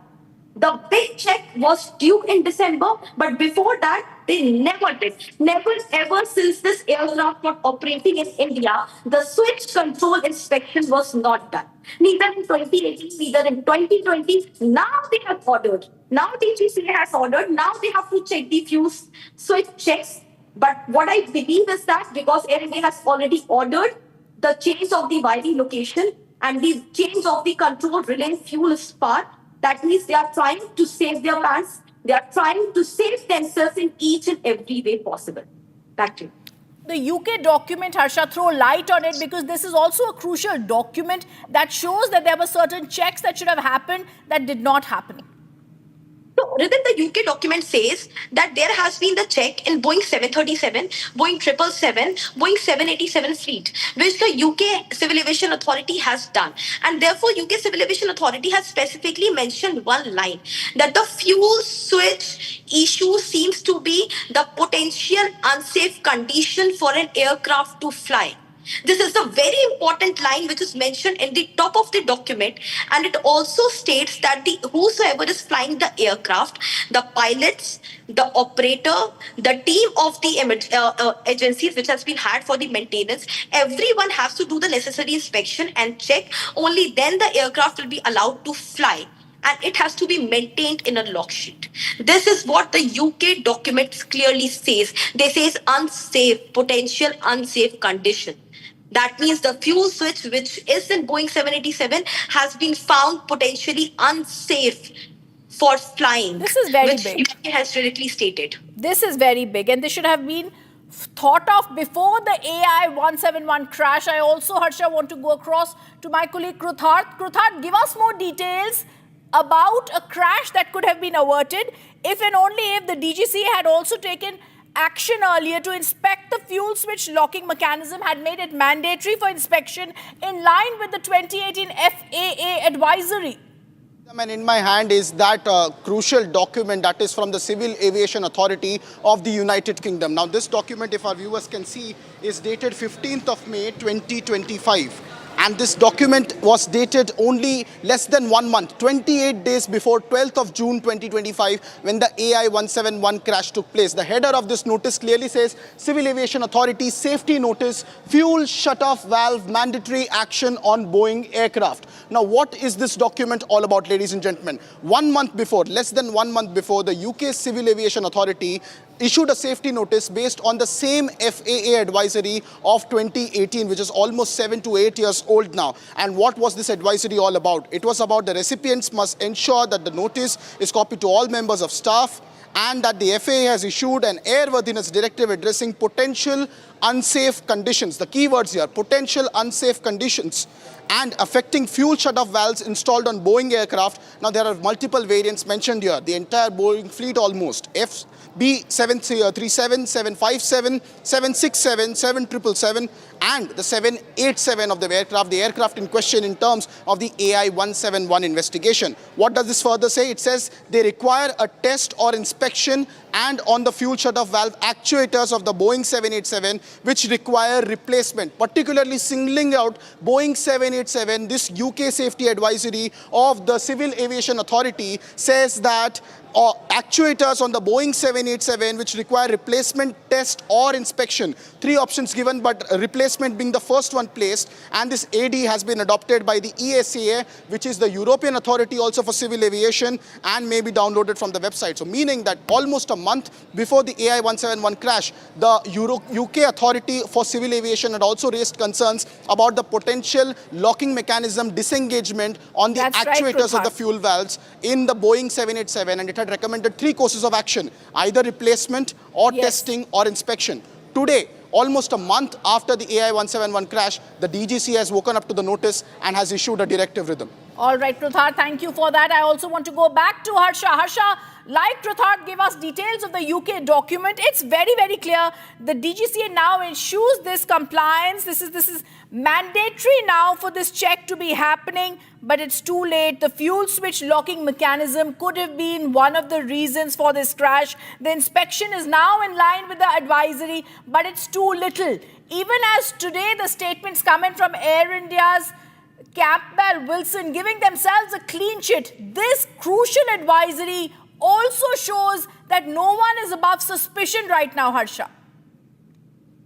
Yes, Rhythm, no one is above suspicion. And yes, 1 month after the AI-171 crash, DGCA has woken up. Have they done it before? Have they done it earlier? Have they done it during, after the AI-171 crash? Have they done it during the time when they were themselves interrogating? Because they did the independent inquiry. They called Air India officials. Campbell Wilson was part of it. Had they done that time, it would have made much sense that our regulatory body are aware, our regulatory body are the serious ones. But they didn't do it at that time. Now what we see is that DGCA has immediately woken up. It's too late, too little, because till now we are not sure that in the investigation it will be the fuel switch issue only which will be coming. But through AIB report, if we read between the lines, one thing is clear, that there was no contamination in the fuel. There was no pilot's issue because pilots were themselves not aware what suddenly has happened. Third thing, there was no engine problem as such. What was being said that there could be double engine problem. No, there was no engine failure till the time the transmission of fuel was not reaching the engine. There was a problem in the fuel transmission to the engine. The thrust was during takeoff, but immediately after takeoff, the thrust was gone because the engine was shut. Engine was shut because there was an issue in the fuel switch. The engine was not getting the supply of the fuel, and that is the reason why immediately there was a cutoff. And these are the questions which needs to be answered. And we can say it's late, but still we can expect some answers from the side of the operator, which is the Air India. We can see what comes in the report after 1 week, which Air India has to respond. They have to do all the necessary inspection and check-ins of B787, of the fuel switch. Let's see if they are transparent and they really come out by saying that what they have really found, rather than hiding in the grasp of not any action being taken on them. If the transparency is maintained, we believe that some concrete investigation can come out that there was an issue with fuel switch and Air India ignored it. But I also have this big question to ask the DGCA. The FFA issued this, Harsha, in 2018 December. International airlines acted on this a long time ago. The DGCA also had issued its own regulatory only in Jan 2024. Now in 2025 July, this order is reissued amid the public scrutiny post the air crash. It took an air crash, it took loss of lives for the DGCA to wake up and ask for complete inspection of all the affected aircrafts. Rhythm, loss of 256 lives. It took this for DGCA to actually go back and think about it and think that there could be a problem. And when other countries are being so serious about it, there is some problem. It's very bizarre, Rhythm, that how the crash happened in our country.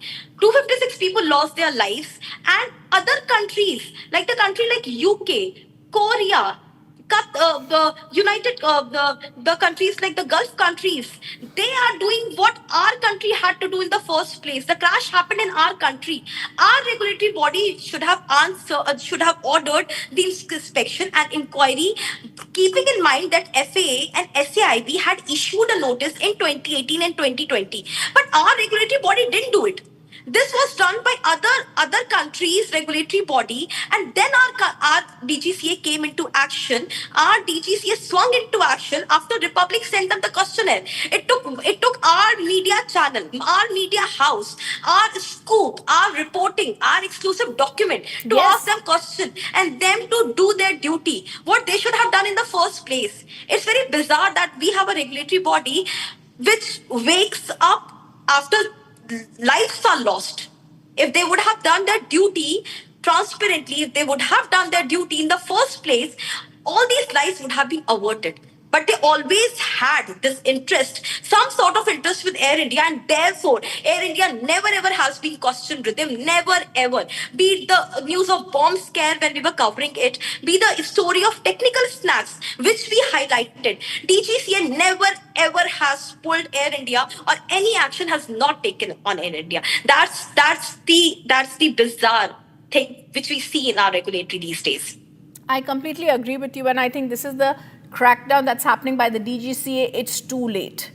And this is the big story that we continue tracking right here on Republic TV. DGCA wakes up, Republic sends a questionnaire. Today, 5 hours after that questionnaire, 5:30, this advisory issued. They're asking now for fuel checkups as mandatory, but this is too little after the loss of lives. Throughout the day today, we ask more questions on the big focus today. Be with us.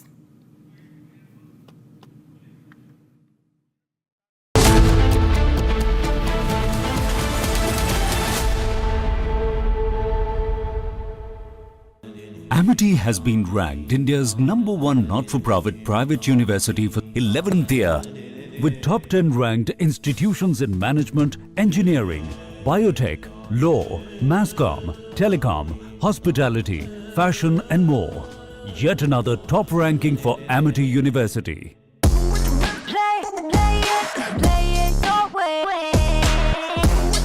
Sarah, this is your space, play it your way. Secret recipe MDH का जीरा SIP जल जीरा मसाला।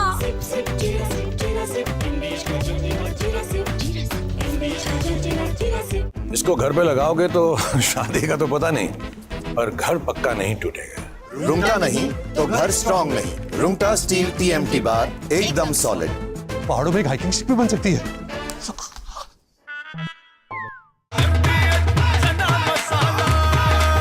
अब छोलिया हो या लोबिया, सफेद चने या काले चने, सब कुछ मजेदार बने।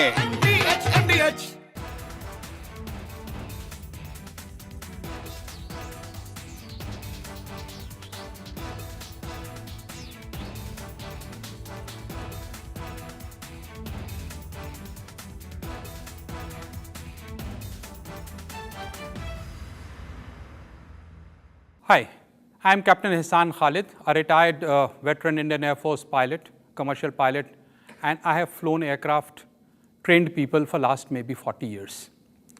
This is one of the very sad event on which I will be shedding lights as per what I think is correct to do.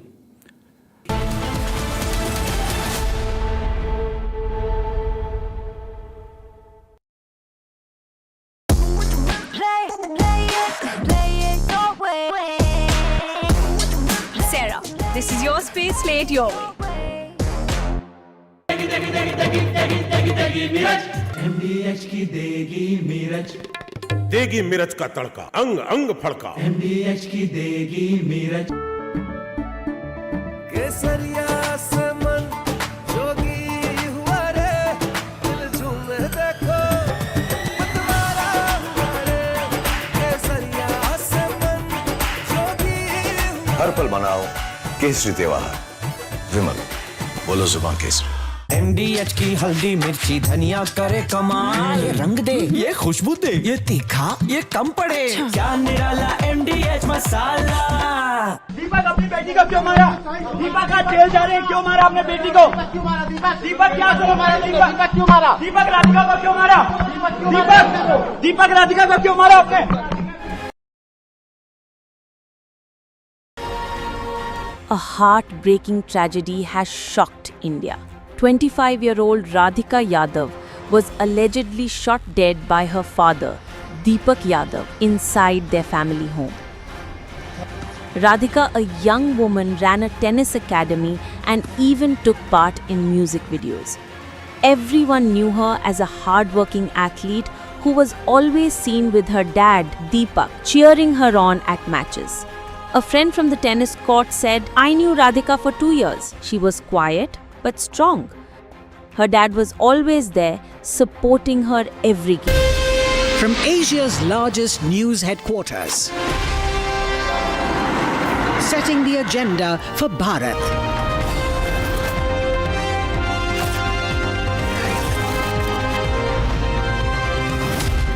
You're watching Republic.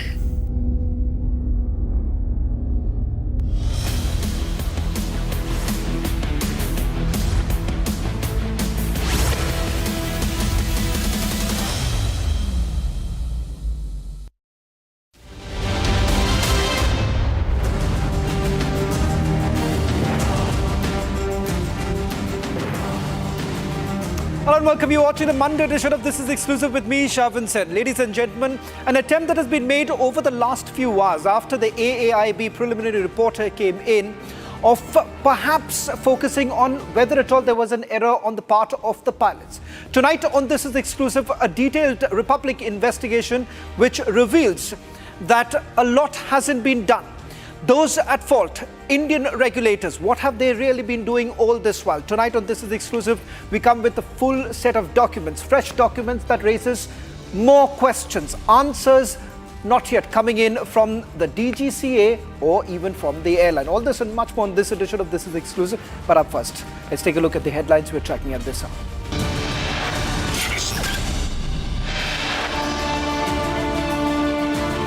DGCA in big controversy after Republic query wakes up after 8 years, issues notice on FAA directive.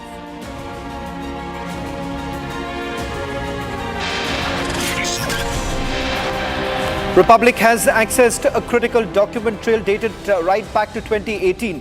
Republic fired specific questions to the DGCA, asked later belated action, that story breaking big.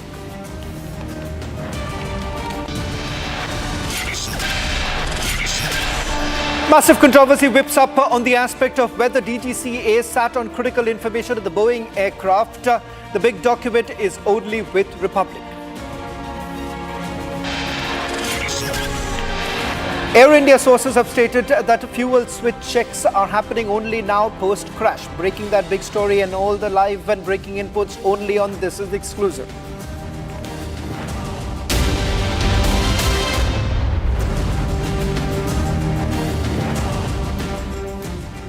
Ladies and gentlemen, it is just not limited to an advisory that was issued 8 years ago by the FAA. There is more embarrassment lined up for our regulators in this country. Republic has now accessed a Civil Aviation Authority notice from the UK on mandatory actions that Boeing aircraft must take on the fuel shutoff valve. The document mentions that the FAA has issued an airworthiness directive addressing a potential unsafe condition affecting fuel shutoff valves installed on the Boeing 787 aircraft. In terms of required action, the notice in fact mentions that the Boeing 787 fleet must inspect, replace and test the fuel shutoff valves. What I'm holding right now on my hand is this particular safety advisory that was issued back in 15th May 2025. And let me read this out for all our viewers who are tuning in right now. So it's no longer just the FAA, but just days before this report actually came in, there was, before the crash in fact, the Civil Aviation Authority in the United Kingdom had basically said that the operators of Boeing B737, 757, 767, 777 and 787 should immediately make themselves aware of the relevant AD and establish whether it affects any of their aircraft. Now, what's the AD that we are basically referring to? It's the Airworthiness Directive of the FAA. In fact, it requires a test or an inspection on the fuel shutoff valve actuators on the 787, which require replacement, test, inspection. 3 key words: replacement, test, or inspection, which means that the fuel switch that we are essentially talking about, which the FAA had referred to, and the fuel control switch, according to the FAA, has a locking feature to prevent inadvertent operation that could result in unintended switch movement between the fuel supply and the fuel cutoff positions. Now, in order to move the switch from one position to the other under the condition where the locking feature is engaged, it is necessary for the pilot to lift the switch up while transitioning the switch position. If the locking feature is disengaged, the switch can be moved between the two positions without lifting the switch during the transition, and the switch would be exposed to the potential of inadvertent operation. Elaborating this, the FAA then had said that inadvertent operation of the switch could result in an unintended consequence, such as an in-flight engine shutdown. Now, it is as explicit as it can get.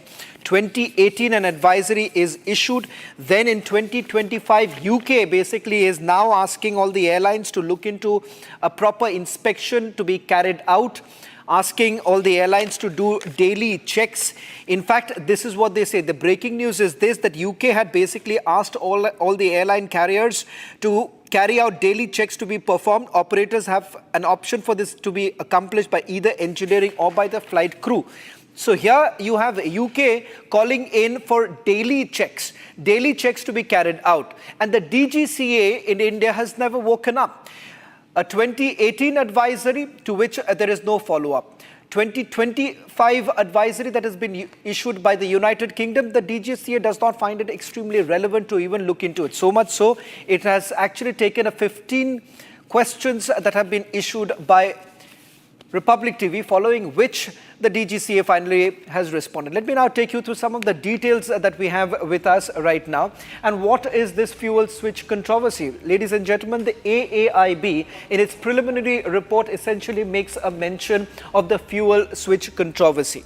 But before I take you through that, let me take you through some of the details that we have as far as this advisory goes. It's back in May 2025, UK advisory makes a mention of the FAA Airworthiness Directive. It specifically talks about the fuel switch control system. I'm going to explain that in a short while from now. Directive addressed potential unsafe condition of the fuel shutoff valves. Let me stay with this and tell you this. All this while, multiple media networks, particularly the Western media, went on telling you that there is a possibility that there could be a pilot error. The fact that you cannot perhaps lift the switch up and down.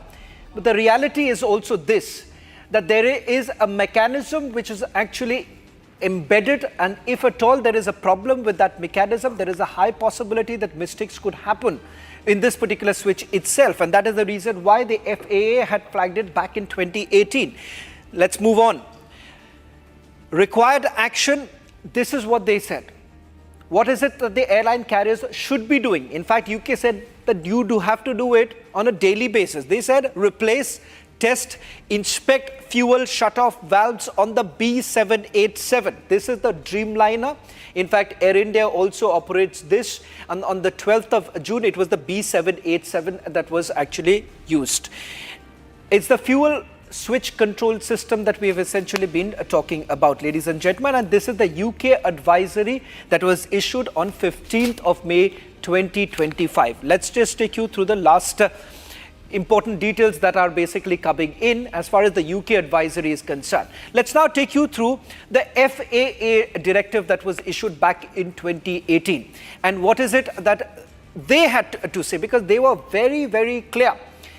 as far as the switch control system is concerned. So it's not just about this report from 2 months before the fatal crash. 7 years ago, in December 2018, the FAA had issued a special airworthiness information bulletin on the locking feature of the fuel safety valves. The report explains the following. The fuel control switch has a locking feature to prevent any inadvertent operation that could result in an unintended switch movement between the fuel supply and the fuel cutoff positions. Now, in order to move the switch from one position to the other, under the condition where the locking feature is engaged, it is necessary for the pilot to lift the switch up while transitioning. If the locking feature is disengaged, the switch can be moved between the two positions without lifting during the transition, which would result in inadvertent operations. This would in turn lead to an unintended consequence such as an in-flight engine shutdown. So it's the 2018 FAA report that we're basically talking about. So UK comes up with this. In fact, the Europeans had also put out an advisory, but that was back in 2015, which finds a mention in this. 2018 FAA report clearly stated that there is a possibility of an unintended switch movement. What does that mean? That even if the pilots continue with their operation, it could be an unintended switch movement. We do not know what leads to that unintended switch movement, but there is a possibility of that actually taking place. Let's move on. Fuel control switch has a locking feature to avoid the inadvertent operation. So I'm going to, in a short while from now, tell you how exactly the system basically works. And importantly, this is what the FAA said, that there is a possibility it can be an inadvertent move. Fuel control switch has a locking feature, and that locking feature can be, perhaps there could be some technical glitch due to which there could be a transition from run to cut off. That's what the AIB report says. Let's move on. In fact, inadvertent operations could lead to unintended switch movement, and that's exactly what we are referring to. And the other, with regards to the operations itself. Ladies and gentlemen, this was the 2018 report that came in. Engaged lock feature would require pilot to manually lift the switch. Now, if there is a problem with the lock feature itself, then it leaves the pilots extremely vulnerable. Disengaged lock feature and subsequent movement could lead to inadvertent operations. So we are emphasizing on the fact that it could be completely inadvertent. And was this the case? We do not know. That requires more investigation. Inadvertent operation could consequence in-flight engine shutdown. Did that really happen as far as the AI-171 is concerned? Because if you really look at the entire timeline that has been put out, there is a possibility of this could actually have happened with the Air India flight. FAA had recommended B787 to inspect locking feature, and this wasn't mandatory. And it was incumbent on the DGCA to look into. But whether at all DGCA did that or not, we're going to tell you in a short while from now. Switch movement without lifting equals to lock disengagement. That's all that we have with regards to the 2018 directive. So what really happens thereafter with regards to this entire aspect? 2018 a directive is actually made, and thereafter there is nothing that the DGCA has essentially done. Can we also go across to Harsha, who's joining us from outside the DGCA, and Dr. Vandana is going to join us on this broadcast, taking us through the details coming in. Dr. Vandana, I want to first come to you. All this while, there wasn't enough documentation on this entire issue. Tonight, on This Is Exclusive, we are putting out two advisories. One, which was issued back in 2018. This is the FAA advisory, and this we are making public right now. It is the 15th May UK advisory that was issued. Both of them refer to the fuel locking system, the switch system itself. And if I am to quote both of them, they're clearly making a mention that there could be an inadvertent transitioning. Can that really be ruled out? Firstly, thank you for having me on your show. I'm in a vehicle, so I hope you can read me strength 5. Am I audible? Yes, you are audible, Dr. Vandana. You can. Okay. Thank you. So, yes, very much this is possible, and I've been saying it right from the beginning, that these were faulty switches, that these had to be looked into. There was a mandate, there was an advisory in 2018 that you're talking about. You're also talking about the mandatory daily check advisory that came out from UK. So I do firmly believe that the transition happened due to electronic software glitch of the FedEx that I mentioned right on June 12th when the accident happened. But then the investigation is going into very deep probe right now, and I'm sure more facts will come out. But to answer your question, is this possible that it can just transition from run to cut off if the switches are faulty? The answer is yes. If there is a snag, the answer is yes. This is happening because behind the manual is the electrical software FedEx that's working. So that's all. Dr. Vandana, we seem to be having some problem with your audio. We're just going to try and fix that. We'll try and fix that till the time. I'll just quickly go across to our aviation correspondent joining us from outside the DGCA till the time we fix Dr. Vandana's audio. Harsha, with regards to the advisories, it's very clear that the DGCA, starting from 2018, never actually issued any sort of directive to the airline operators. And Dr. Vandana was also pointing out that, yes, there is a possibility of an inadvertent switch transitioning taking place. So what was happening all this while? What was the DGCA really doing? Because the airlines today, they are going to simply come up by saying this, that we did not have any advisory coming in from our own regulator. So, Shawan, there is few information which I have got my hands on since I'm in DGCA right now. And there's some information which is very important for viewers also to know. 2018, FAA and SAIB, both the bodies issued a notice for the 787 Boeing for airline operators. In our country, Air India is the airline which has the Boeing, maximum number of Boeings. In 2018, the DG of DGCA was Mr. Arun Kumar. After that, in 2022, he went and became the chairman of RERA in Haryana.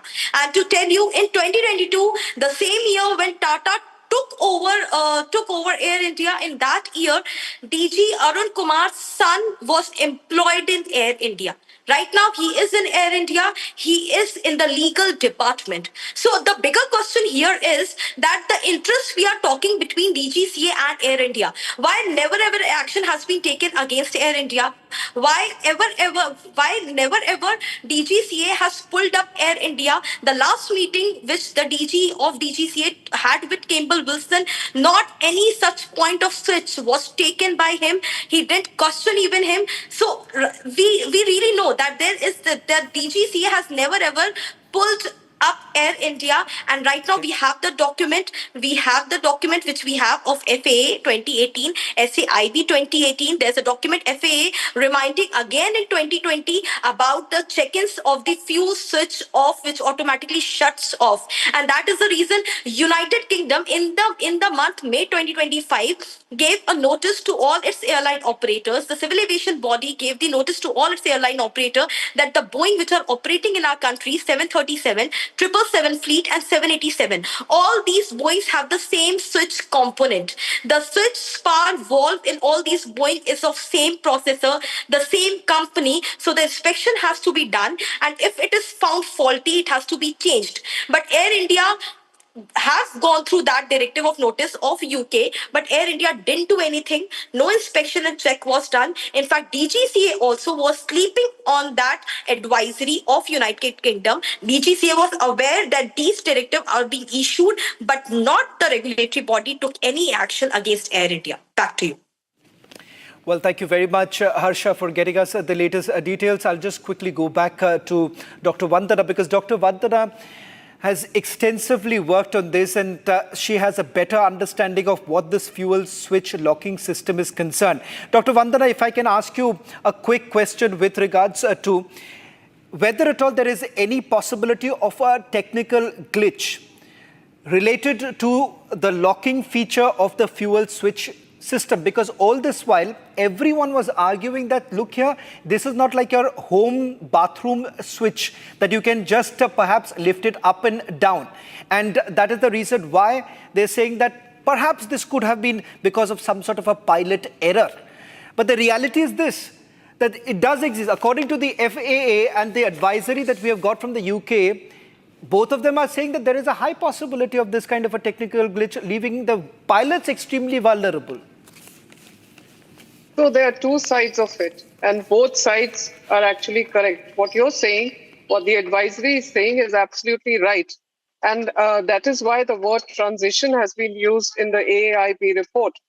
The fact is that it just transitioned. And please understand that in 1 second, both engines transitioning, both the switches is transitioning from the run to cutoff is impossible. And that is what the pilots were also explaining, that even if they had to do this at maximum speed, it's a manual operation. If they had to do it at their own maximum speed, then it would take them minimum 4 to 5 seconds, because they have to lift the lever up, there are springs surrounding it, and they have to bring it back.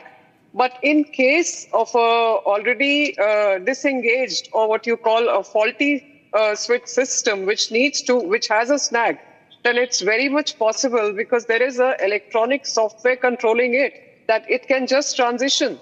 And that is why Pilot 1 is asking Pilot 2, did you do it? And he's saying, I didn't, because the fact is they didn't.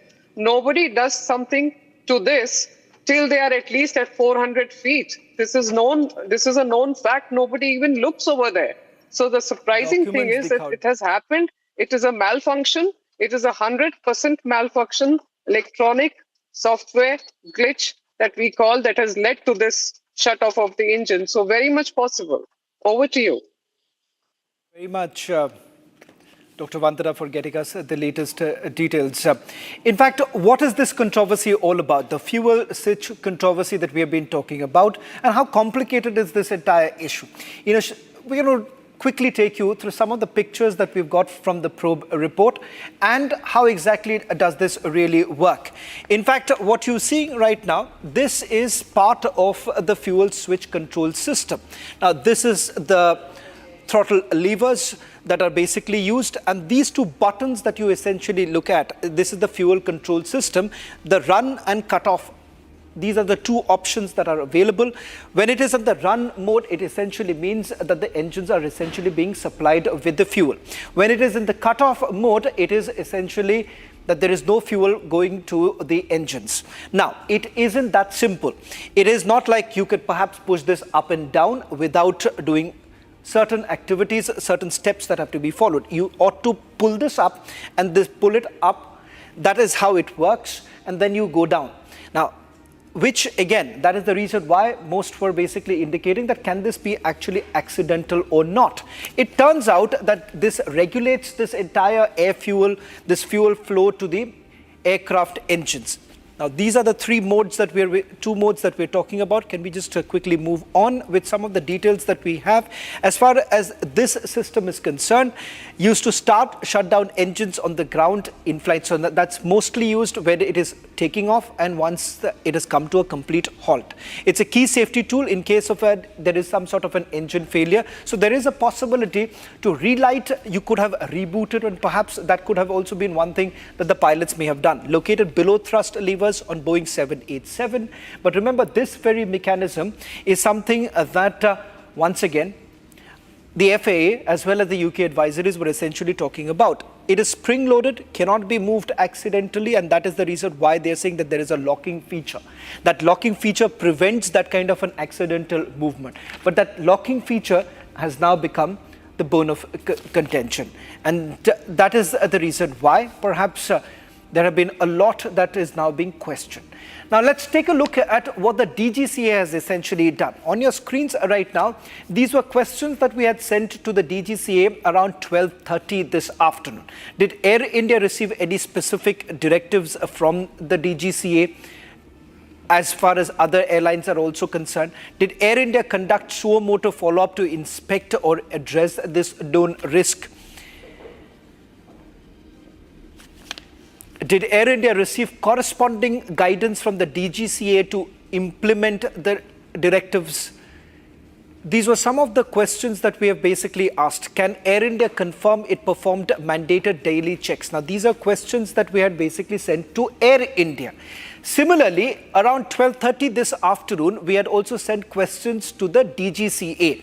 It was 15 questions that we have essentially asked to the DGCA. And now I'm going to just put this out. Now, some of it is with regards to the UK advisory. Question number one that we asked the DGCA was that were they really aware of this kind of a directive that was actually issued by the UK safety advisory. The second question we asked that why did the DGCA not mandate inspections, corrective actions for Indian operators following the 2018 FAA guidelines which highlighted potential disengagement. Question number three we had asked, Air India had also issued certain engineering instruction just 5 days before the AIB's preliminary report, but Air India says that that has got nothing to do with the B787, it has got more to do with the B777 fleet. Was the DGCA basically informed about this? Did the DGCA direct Air India or other Indian operators to investigate or modify the fuel control systems? What are the steps that have essentially been taken? Interestingly, while there has been no direct response from them, 5:30 this evening is when you have the DGCA finally waking up. And lo and behold, what happens is this. They are admitting that this is the 2018 directive which they want now the Indian airline carriers to follow. In fact, they have now given time till about the 21st of July to all Indian carriers to carry out an inspection as far as this very locking feature is concerned. On your screens right now, this is the directive that the DGCA issued around 5:30 this evening. Just a few hours after Republic sent 15 questions asking them that what were you doing for the last 8 years since the time the directive was actually issued by the FAA, and of course thereafter followed up by the UK advisory. Ladies and gentlemen, the preliminary report by the AAIB does not answer many questions. In fact, it has triggered several questions with regards to how the airline carriers have been operating and the manufacturers. Tonight, as we have put out full details of multiple advisories that have been issued and no response really coming in from the Indian regulators. That's all that we could pack in this edition of This Is Exclusive.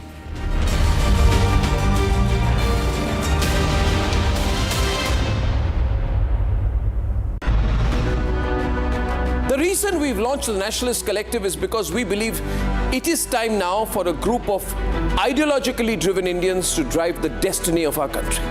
For far too long, people who have had interests inimical to national interest have held sway. We need to put nationalism first, nation first.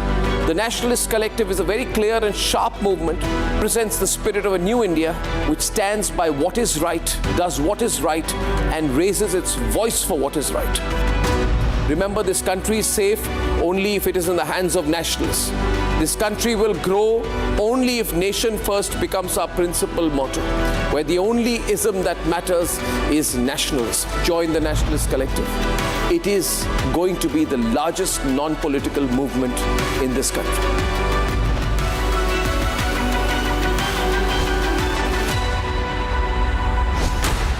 Co-powered by Century Ply Club Prime. Raho Befikar.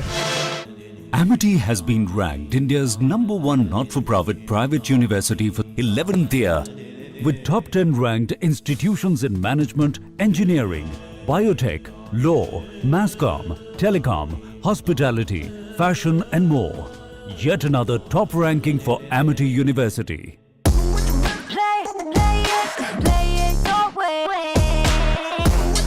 Sarah, this is your space, lay it your way. दादी के हाथों का जादू और खुशबू से महकता घर, माँ की मुस्कुराहट और खाने की सुगंध। MDH गरम मसाला, क्योंकि हर रिश्ता है स्वाद से जुड़ा। केसरिया से मन जोगी हुआ रे, दिल झूमे देखो मतवारा हुआ रे। केसरिया से मन जोगी हुआ। हर पल मनाओ केसरी त्योहार। विमल, बोलो जुबान केसरी। अब छोलिया हो या लोबिया, सफेद चने या काले चने, सब कुछ मजेदार बने।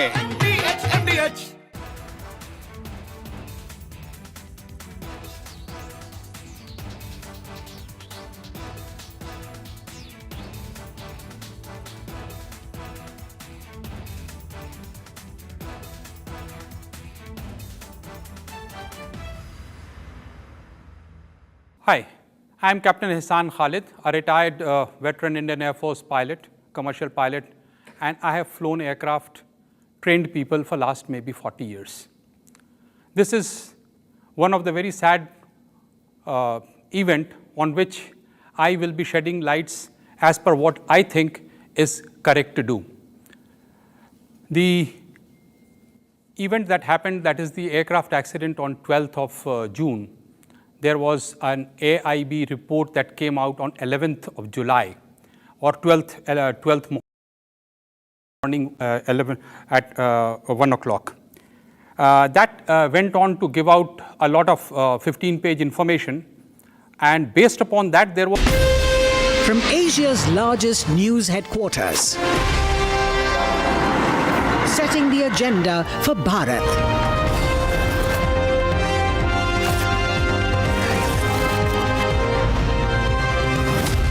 You're watching Republic.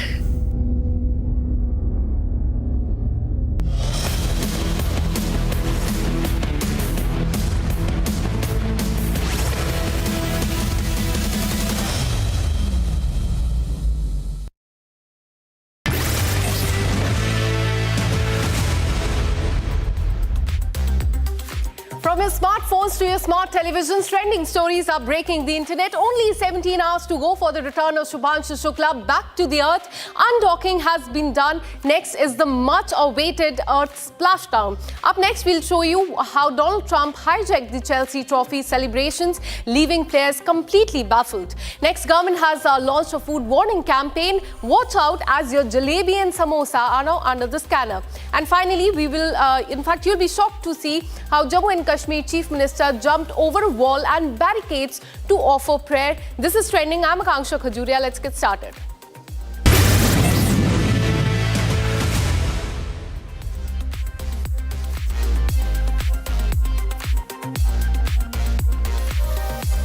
Well, get ready for a historic homecoming. It's been over 15 days since Group Captain Shubhanshu Shukla embarked on a groundbreaking journey to the International Space Station as India's first astronaut. The countdown to his return has officially started, and Shukla, along with his crew members, is all set to fly back to the Earth tomorrow.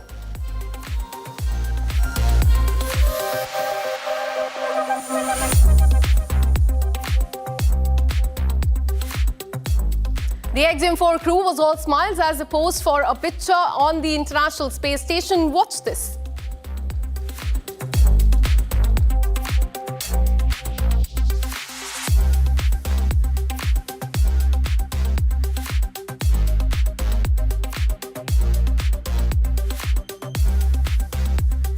The undocking process from the International Space Station was completed at 4:45 p.m. in the evening today, and all eyes are on the splashdown into the Pacific Ocean tomorrow.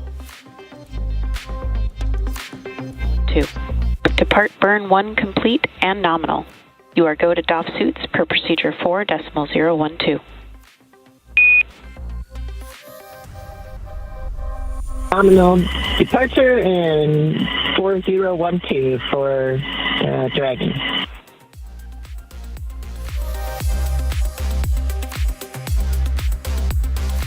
And we just had confirmation there that that second departure burn, known as Depart Burn 1, has completed, and it was executed as expected. The crew is now going to start doffing or removing their spacesuits and getting settled in for their 22.5-hour journey back to Earth, again with that splashdown targeted for tomorrow morning, July 15th, off the coast of California. And in a farewell speech, Shukla addressed his fellow Indians in Hindi, reflecting on the significance of his mission. While his own journey in space may be coming to the end, he emphasized that India's human space mission is still in its early stages and has to go a long way. कुछ शब्द मेरे देशवासियों के लिए हिंदी में। कमाल की यात्रा रही है ये मेरी, लेकिन अब जैसे मेरी ये यात्रा ख़त्म होने वाली है, आपकी और मेरी यात्रा अभी बहुत लंबी है। हमारी ह्यूमन स्पेस मिशन की जो यात्रा है वो बहुत लंबी है और बहुत कठिन भी है, लेकिन मैं आपको विश्वास दिलाता हूँ कि अगर हम निश्चय कर लें तो तारा अभी प्राप्यन्ते, even stars are attainable. And in a nod to India's space legacy, Shukla repeated the iconic message of Rakesh Sharma, the first Indian in space, who famously said, "Sare jahan se acha Hindustan hamara," 41 years ago. Watch this. Squadron leader Rakesh Sharma, सारे राष्ट्र का ध्यान आपके तरफ है और हम सब आपको बधाई देते हैं। यह एक ऐतिहासिक कदम है। मेरी आशा है कि इससे हमारा देश अंतरिक्ष के प्रति जागरूक होगा और साथ ही हमारे युवकों को साहसिक कार्य करने की प्रेरणा मिलेगी। प्रश्न तो आपसे बहुत से पूछने हैं, लेकिन थोड़े से पूछती हूँ। ऊपर से भारत कैसा दिखता है आपको? मैं बगैर किसी झिझक के कह सकता हूँ कि सारे जहां से अच्छा। 41 साल पहले कोई भारतीय अंतरिक्ष में गए थे और उन्होंने हमें बताया था कि ऊपर से भारत कैसा दिखता है। और कहीं ना कहीं मुझे लगता है कि हम सब ये जानना चाहते हैं कि आज भारत कैसा दिखता है। मैं आपको बताता हूँ, आज का भारत स्पेस से महत्वाकांक्षी दिखता है। आज का भारत निडर दिखता है। आज का भारत कॉन्फिडेंट दिखता है। आज का भारत गर्व से पूर्ण दिखता है। और इन्हीं सब कारणों की वजह से मैं एक बार फिर से कह सकता हूँ कि आज का भारत अभी भी सारे जहां से अच्छा दिखता है। Now shifting our focus, Chelsea fans dipped themselves in blue after last night as Chelsea lifted FIFA trophy, defeating PSG in 2025.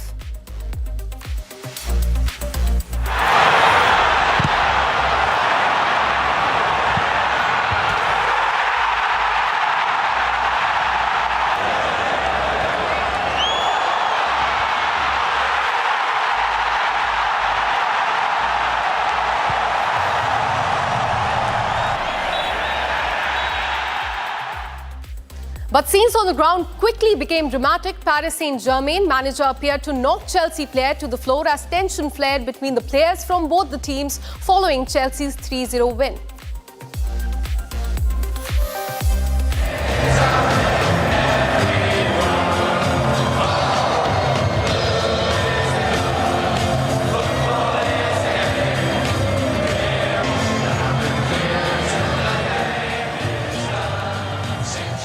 But it was Donald Trump who made headlines yet again for all the wrong reasons. In a rather awkward moment, Donald Trump remained at the stage even after giving the award and practically hijacked the entire celebration of the team.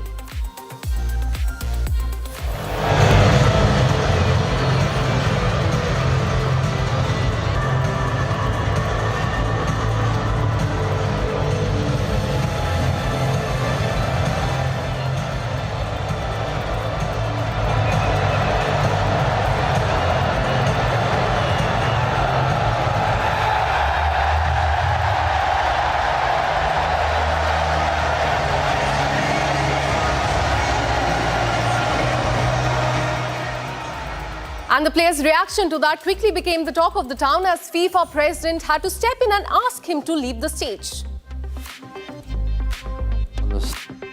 Nah, I knew he was going to be here, but I didn't know he was going to be on the stand when we left the trophy, so I was a bit confused, yeah.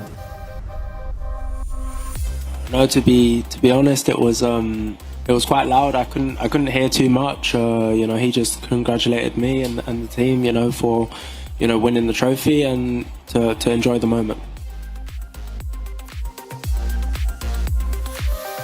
Nah, I knew he was going to be here, but...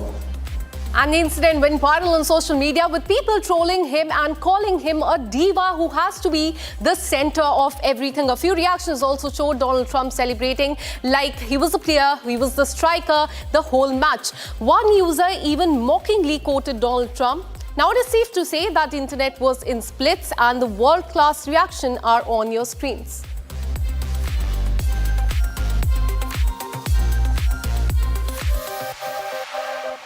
Hot off the plate and straight to your screens, these are the top trending stories of the day. Let's watch them.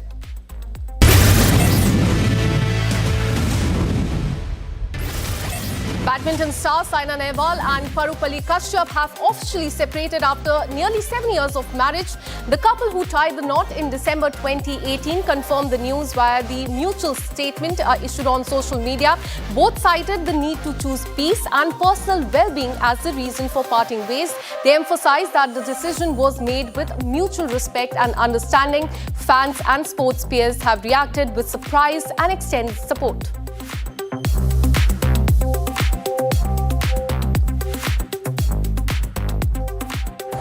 And Beyonce has officially retired the suspended red car after that mid-air malfunction that took place. And in the true cowboy Carter fashion, she rode into Atlanta on a massive gold mechanical horse. The new moment takes place during the 16 carriages and is already being called one of the most iconic visuals of the tour so far. Have a look at the visuals on your screen.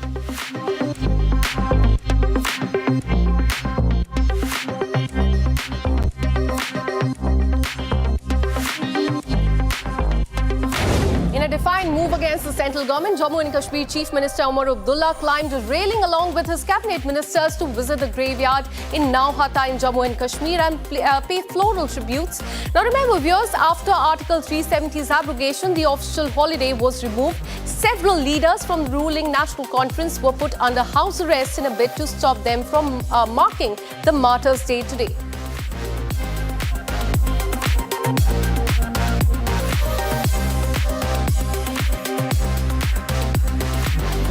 And the Indian Army has inaugurated an open-air gym in Namsing village in Arunachal Pradesh aimed at promoting fitness among locals and troops alike. The move adds muscle to the community welfare efforts in the region. Villagers are now, in fact, getting a new space to pump iron right next to the mountains.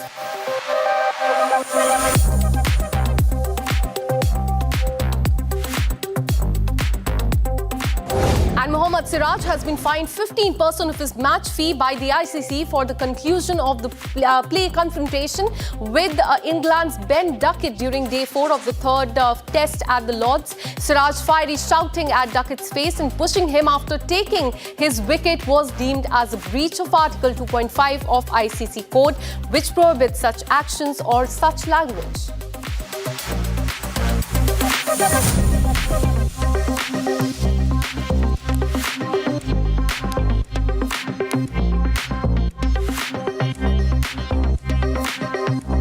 Also, South Korea is preparing to issue an order for the airlines to inspect fuel control switches on certain Boeing aircrafts. The move follows safety concern flagged by the recent US regulatory findings. Korean authorities are now working closely with Boeing and local carriers to assess the risk and ensure compliance as well. The inspections are expected to focus on models with previous maintenance issues. Airlines may face slight operational delays as checks are rolled out.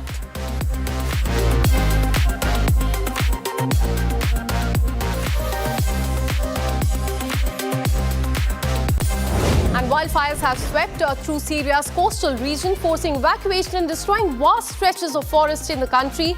High temperatures and strong winds are fueling the flames, making firefighting efforts extremely, making it very difficult. Authorities have deployed helicopters and ground crews while appealing for international assistance as well. Several homes and farms have been damaged and the risk of further spread remains completely high. The UN is monitoring the crisis as emergency teams work round the clock.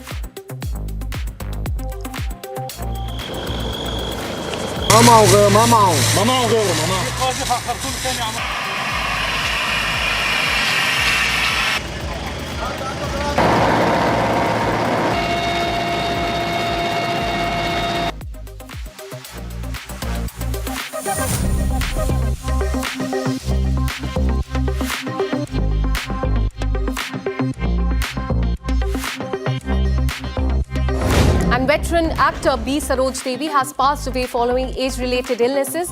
Saroj breathed her last at her residence in Maleveshwaram in Bangalore. She was 87, known as Abhinaya Saraswati. B. Saroj Devi made her silver screen debut in 1955 with the Kannada film Mahakavi Kalidasa. In the career spanning more than 7 decades, she appeared in over 200 movies across Telugu, Tamil, Kannada and Hindi cinema.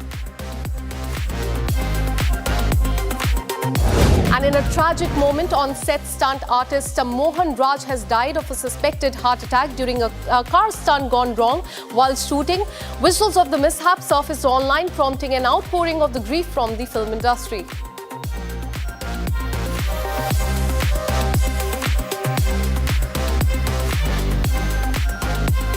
And Jannik Sinner stunned on centre court on Sunday, capturing his first Wimbledon title. The match featured the top two players in the world. Sinner's steady performance earned him his fourth Grand Slam win. Alcaraz had an early advantage, securing the first set with strong drop shots and the forehands.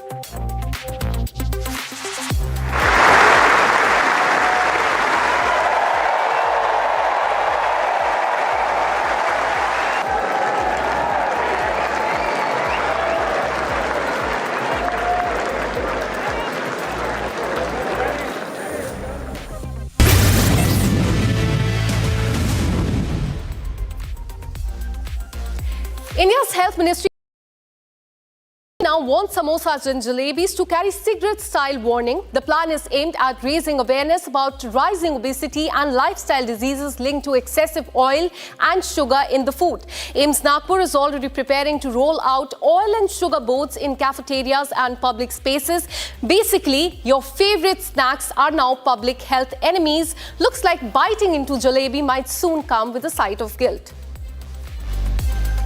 Social media is in meltdown mode. Memes have taken over the internet. People have said first tobacco, now samosa. Somehow everyone is wondering, how did Pepsi and other fast food junks survive the purge, but jalebi did not?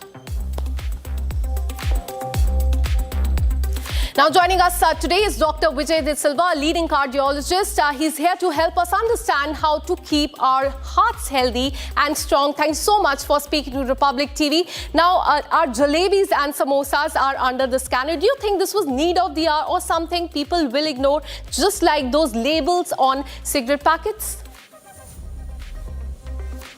Yeah, good evening. Thanks for inviting me. Now, see, this approach of labeling it as harmful will not help. Because see, if you see the labeling on the tobacco and the cigarettes, they have not made anybody stop using it. So labeling is no deterrent. In fact, the solution should be in a better solution and a simpler solution. Instead of labeling it, they should start educating the children at the school level, the kindergarten level, primary level, about the harms of having high sugar diet. And that itself will make a change. When these kids grow up, they will be empowered with the knowledge what is good, what is bad, rather than labeling a product as good or bad and everybody ignoring it. Say it has happened with alcohol, it has happened with tobacco, it has happened with cigarettes. Absolutely, and many are saying that on one hand this is under the scanner, on the other Pepsi and other junk foods that a lot of Indians consume, they are still not under the scanner by the Indian government, but jalebi and samosas will now be labelled as a health hazard. So what do you have to say on this? See, all the sweets, whether the Indian sweets or the foreign sweets or the chocolates or the ice creams, they are all harmful, equally harmful, and more so all types of sweetened drinks. Carbonated sweetened drinks, they are harmful for the health of the people.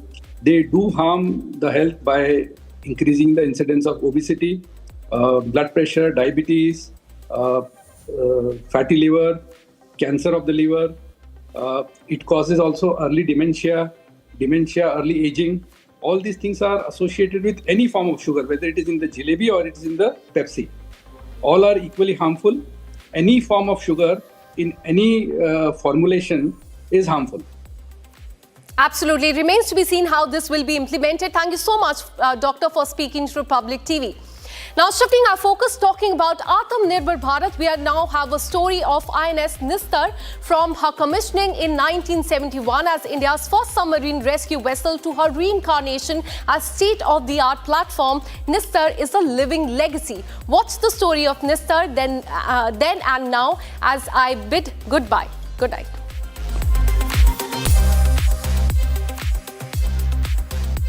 In the late 60s, when India had just begun building its submarine fleet, the need to address submarine rescue capabilities was felt.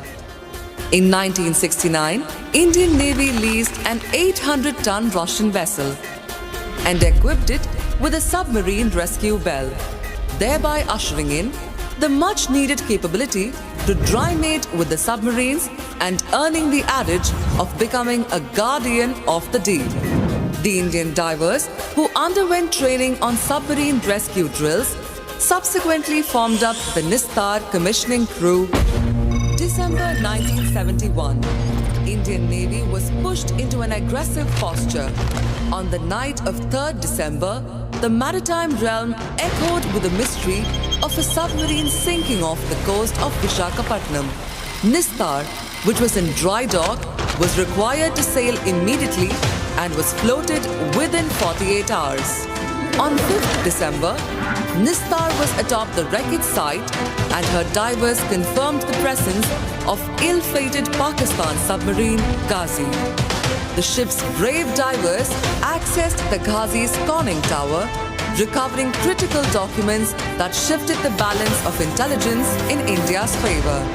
As the war subsided, Nistar was shifted to Cochin, where she was instrumental in the training of clearance divers and became the mainstay for Indian Navy's diving operations. Finally, on 3rd of November 1989, Nistar was decommissioned after 2 decades of glorious service to Indian Navy.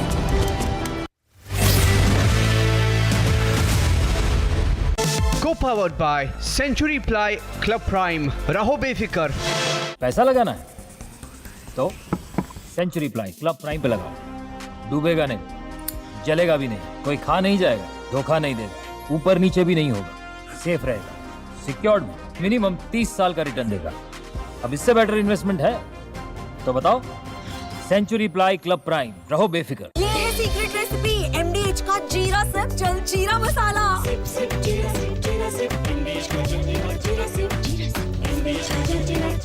Hi, this is Chef Ranveer Brar. Guarantee you brilliance on behalf of IIHM. आधे bowl दही में 4 चम्मच MDH चटनी पुदीना मसाला डाला, stir करो, पुदीना चटनी तैयार। MDH चटनी पुदीना मसाला। MDH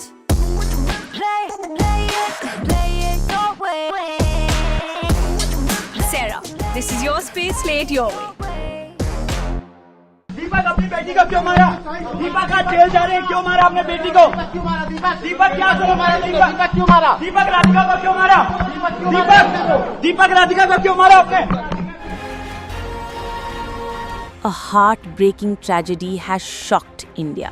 25-year-old Radhika Yadav was allegedly shot dead by her father, Deepak Yadav, inside their family home. Radhika, a young woman, ran a tennis academy and even took part in music videos. Everyone knew her as a hard-working athlete who was always seen with her dad, Deepak, cheering her on at matches. A friend from the tennis court said, "I knew Radhika for 2 years. She was quiet but strong. Her dad was always there, supporting her every game. To many, they seemed like the usual close father-daughter team." मतलब हमेशा जब खेलते थे हम लोग तो उसके father ही उसको लेके आते थे और लेके जाते थे and used to be there almost every time. उनके साथ ट्रैवल करते थे। बहुत शांत स्वभाव के थे मेरे हिसाब से तो। He never used to talk, he used to be away from the pack, sitting minding his own business. Radhika also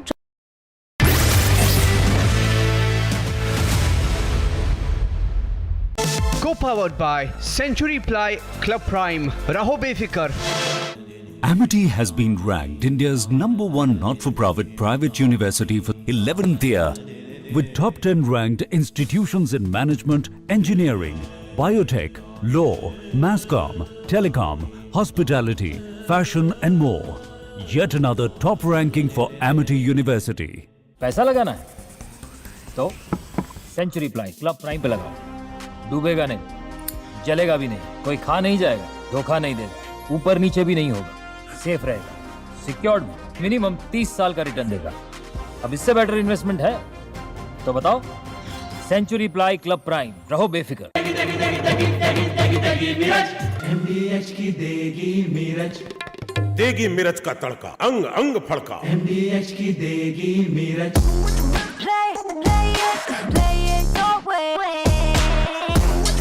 Sarah, this is your space, play it your way.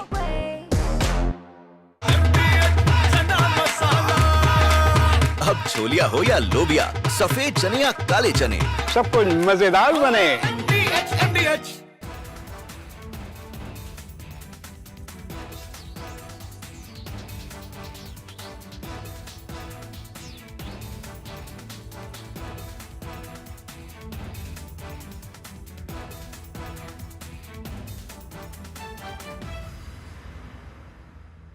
Hi, I am Captain Ihsan Khalid, a retired veteran Indian Air Force pilot, commercial pilot, and I have flown aircraft, trained people for last maybe 40 years.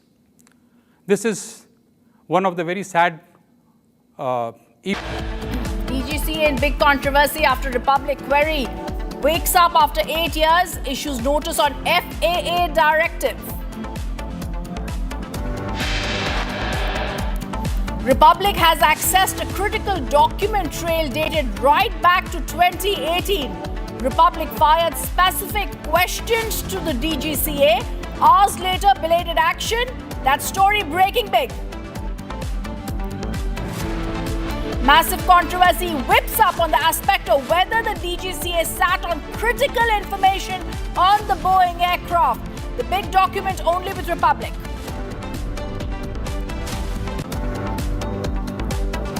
Air India sources have stated the fuel switch checks are happening only now, post-crash. Breaking that big story and all the live and breaking inputs up next. Co-powered by Century Ply Club Prime. Raho befikar. पैसा लगाना है तो century ply club prime पे लगाओ, डूबेगा नहीं, जलेगा भी नहीं, कोई खा नहीं जाएगा, धोखा नहीं देगा, ऊपर नीचे भी नहीं होगा, सेफ रहेगा, सिक्योर्ड, मिनिमम 30 साल का रिटर्न देगा। अब इससे बेटर इन्वेस्टमेंट है तो बताओ। सेंचुरी प्लाई क्लब प्राइम, रहो बेफिक्र। MDH की हल्दी मिर्ची धनिया करे कमाल, ये रंग दे, ये खुशबू दे, ये तीखा, ये कम पड़े, क्या निराला MDH मसाला। केसरिया से मन जोगी हुआ रे, दिल झूमे देखो मतवारा हुआ रे, केसरिया से मन जोगी हुआ। हर पल मनाओ केसरी त्योहार। विमल, बोलो जुबान Kesari. Hi, this is Chef Ranveer Brar. Guarantee you brilliance on behalf of IIHM. दादी के हाथों का जादू और खुशबू से महकता घर, माँ की मुस्कुराहट और खाने की सुगंध। MDH गरम मसाला, क्योंकि हर रिश्ता है स्वाद से जुड़ा।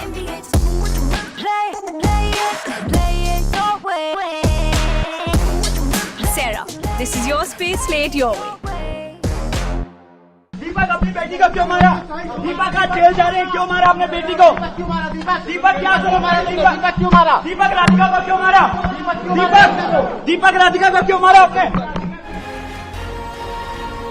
A heartbreaking tragedy has shocked India.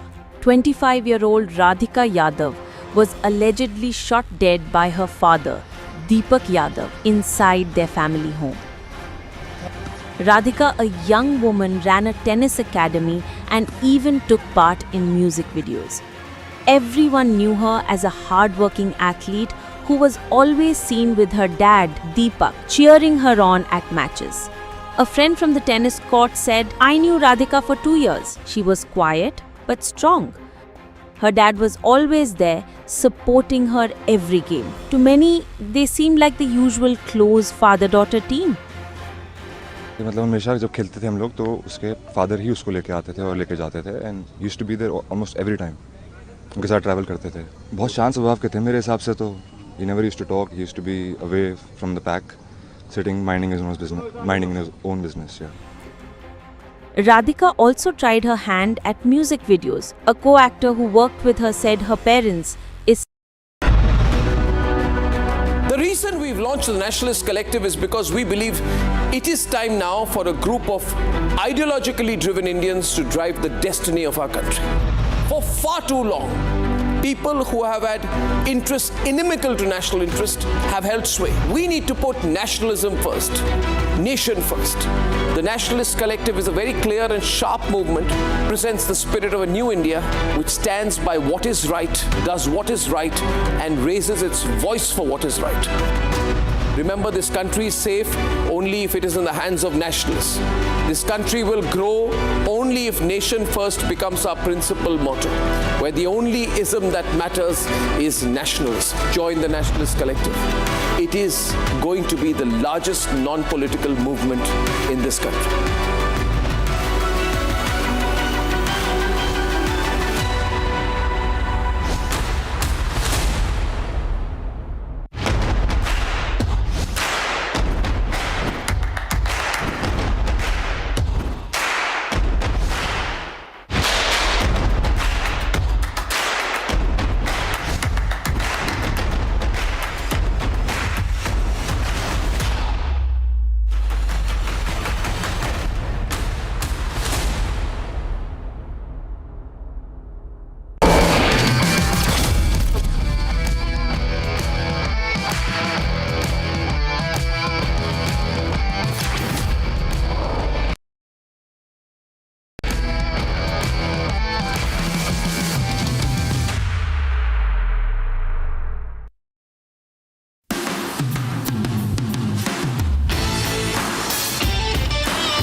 Republic Jack Volleyball Studio. Stay tuned for all the breaking news and updates. I'm Akanksha Khajuria. Let's get started.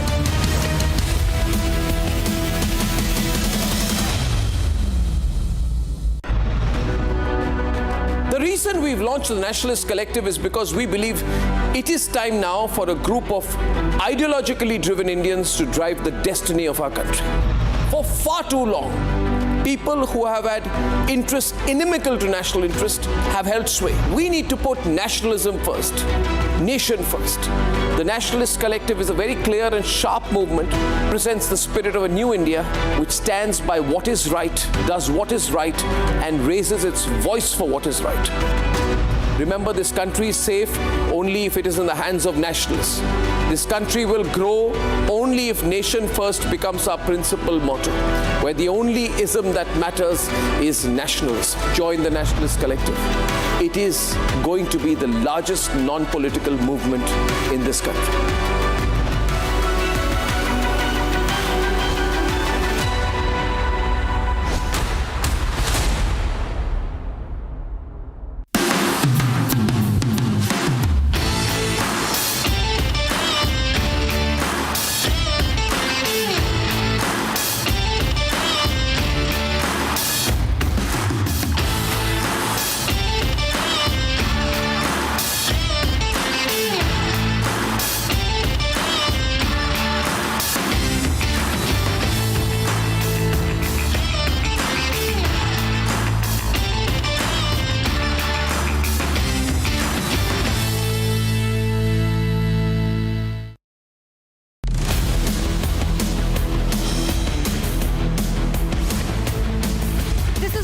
Jack Volleyball Studio. Stay tuned for all the breaking news and updates. I am Tanisha Avasthi. Let's get started.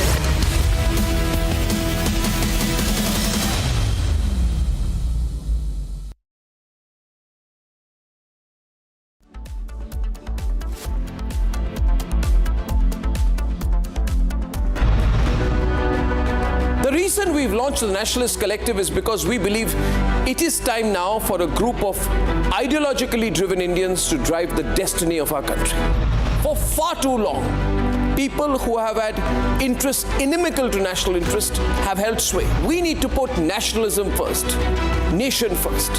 The Nationalist Collective is a very clear and sharp movement, presents the spirit of a new India which stands by what is right, does what is right, and raises its voice for what is right. Remember, this country is safe only if it is in the hands of nationalists. This country will grow only if nation first becomes our principal motto, where the only ism that matters is nationalism. Join the Nationalist Collective. It is going to be the largest non-political movement in this country.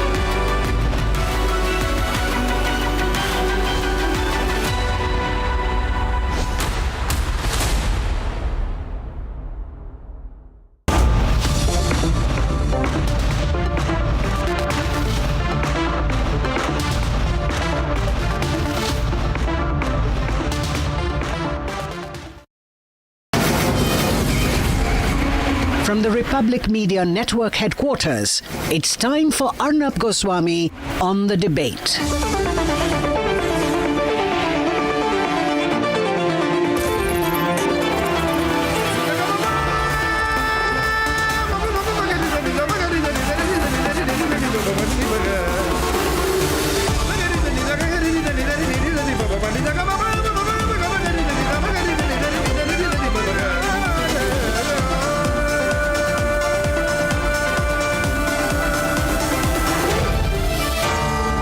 Arnab Goswami on the debate.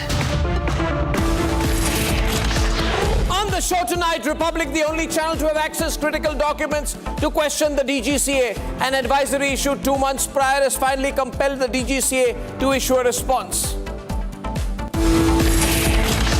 At 9 lapses after lapses, no accountability whatsoever, but the international media did not waste a minute to question the pilots of the AI-171 crash. The big story is, who leaked the report from New Delhi to the world?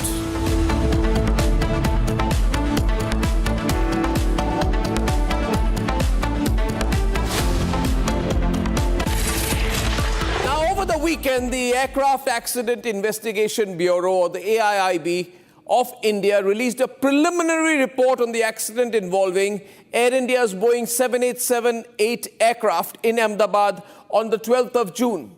But the sequence of events was quite interesting, with open, deliberate, and shady leaks in the global media emerging hours before the report was released, incidentally blaming Indian pilots.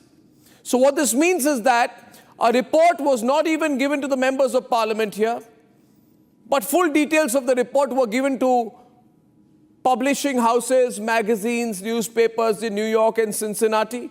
And sitting in America, they were abusing Indian pilots, saying they don't know how to fly and they caused the crash. Now, even the AIIB gave a report indicating, but not specifying, that maybe there was some pilot error. In the natural scheme of things, it's so surprising. The politicians heartily welcomed the AIIB report, the preliminary report, as if on sequence after that, the Air India CEO gave himself and his airline a clean sheet, saying that the report found no mechanical or maintenance issues with the aircraft or engines. But just when they thought it was all over, it had all been managed, settled, sorted out, handled, as they say, handled. Some people died, but we've handled it. The Pilots Association has come out very strongly against an attempt to blame the pilots without proper facts. The ICPA said the preliminary information is quote-unquote reckless and unfounded, and also added that it was irresponsible and deeply insensitive. The ALPA, another top pilots association, suggested quote-unquote bias towards pilot error in this report, which means they're somehow trying to blame the pilots. Naturally, then Boeing gets away, Air India gets away, DGCA gets away, everyone gets away, and the pilots are no more. They can't defend themselves. And now, ladies and gentlemen, just before these authorities were nearing the completion of a horrible victory lap, a notice from the UK Civil Aviation Authority has come to light, which we have a copy of here at Republic. Ladies and gentlemen, exhibit number 1. About potential concerns about the fuel shut-off valves on Boeing flights. Yes, ladies and gentlemen. The UK notice quotes the Federal Aviation Authority of the US about a potentially unsafe situation of fuel cutoff valves installed on the following Boeing aircraft that are B737, 757, 767, 777 and 787 aircraft of the make that crashed. This safety notice by the Civil Aviation Authority of the United Kingdom is dated the 15th of May 2025. That is just 28 days before the Air India 171 crash. And it reads, the FAA has issued an airworthiness directive addressing a potentially unsafe situation affecting fuel shutoff valves installed on the following Boeing aircraft, Boeing 737, 757, 767, 777, which require a test and or inspection, and of the fuel shutoff valve actuators on the Boeing 787, which require replacement, test and or inspection.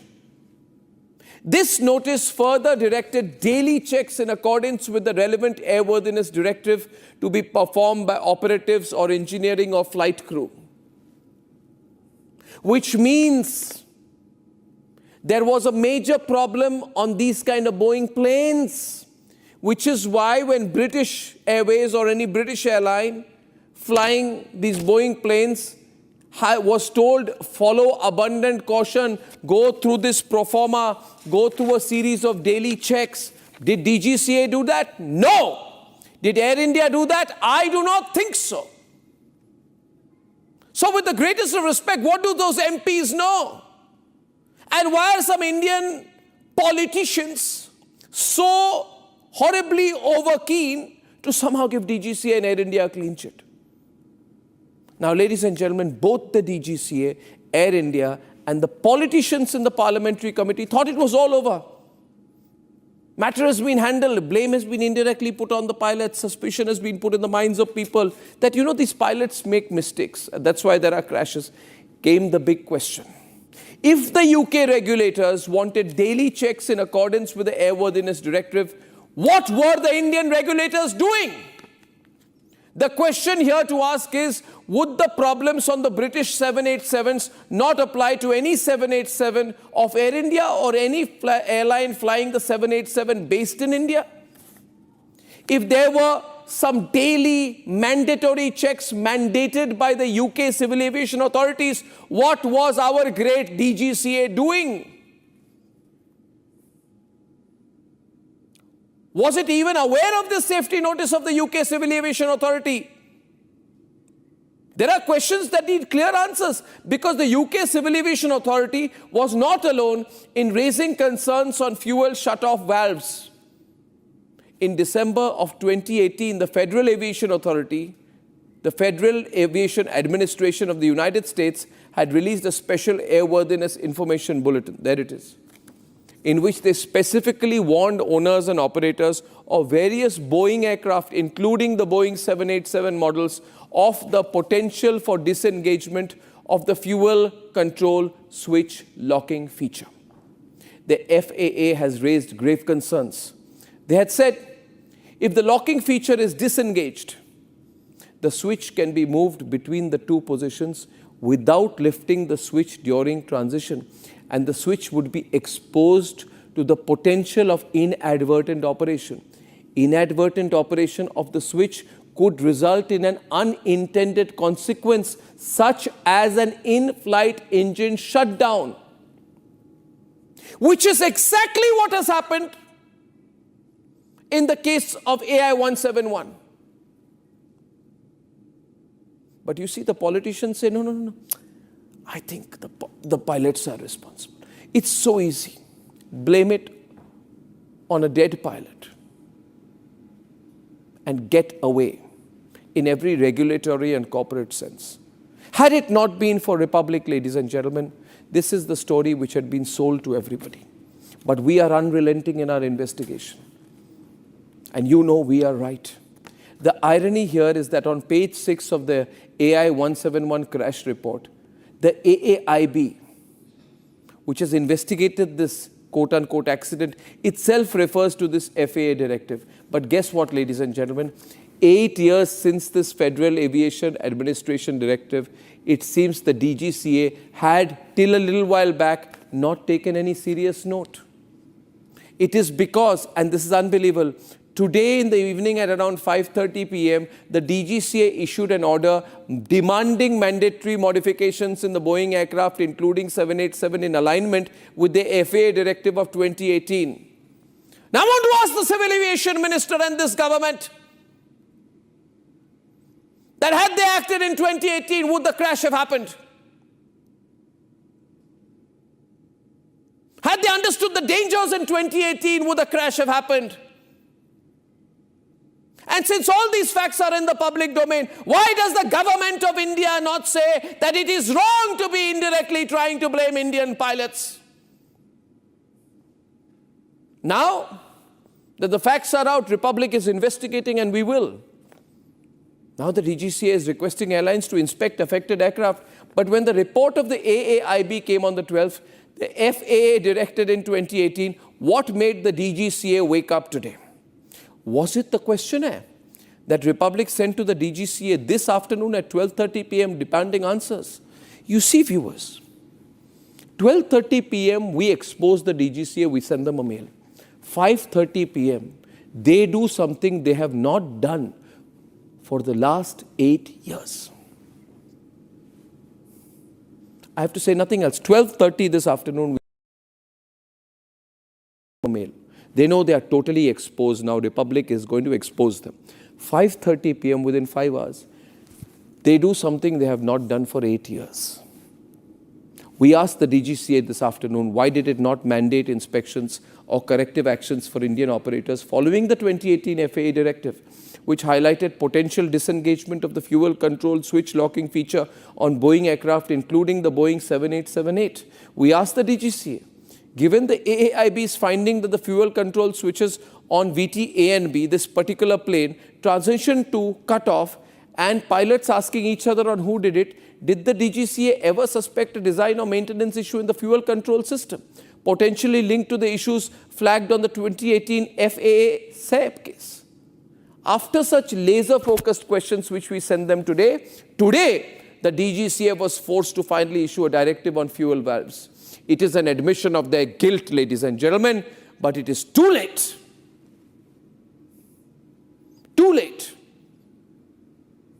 Ask yourself this. If the British regulators think that British lives or people traveling on British Airlines, their lives should not be compromised, and hence there should be a different kind of check, what were the Indian regulators doing? Sleeping? And now that I have exposed all this, will the Civil Aviation Minister be sacked? No, because he's from the TDP, they can't touch him. You see, politics becomes important then. Where is the actual accountability? Because these new revelations clearly prove that there has been a rush to identify the cause of the crash as pilot error, which is fundamentally wrong and unethical. While problems of the fuel shut-off valves are based possibly on technical issues and not just human factors. When the FAA says that there can be quote-unquote inadvertent operation that could result in unintended consequences, unquote, which means in simple parlance a crash. When the UK Civil Aviation Authority says fuel shut-off valve actuators on the Boeing 787 require replacement test and/or inspection, did the AAIB jump the gun? When it snuck in the following remarks in the second last sentence of its 15-page report, when it said, at this stage of investigation, there are no recommended actions to Boeing 787-8 or GE NX-18 engine operators and manufacturers. What is the need for saying all this? Are they worried that the stock price of Boeing is going to crash? Why do they need to give Boeing a clean sheet? Why does a so-called accident investigator need to be in such a desperation to give Boeing a clean sheet? Think about it. It makes no sense to me. And it is because of the Republic investigation of the fact that I am happy to say today the AAIB's entire theory has just gone up in smoke, ladies and gentlemen. I don't need You don't need these politicians to sit around and say, oh, AAIB, well done, we're so proud of you. We've never seen a report so beautifully done, so professionally done, so well done, that it gives Boeing a complete clean sheet. And I request Indian MPs to not be interested in whether Boeing is given a clean sheet. The story, the documents that we have are the real story. Do Indian lives matter? Why did it take a Republic Media Network email at 12:30 to get DGCA to wake up in 5 hours for what it did not do in 8 days? And had they done what they needed to do, would the crash have happened? Would the crash have happened?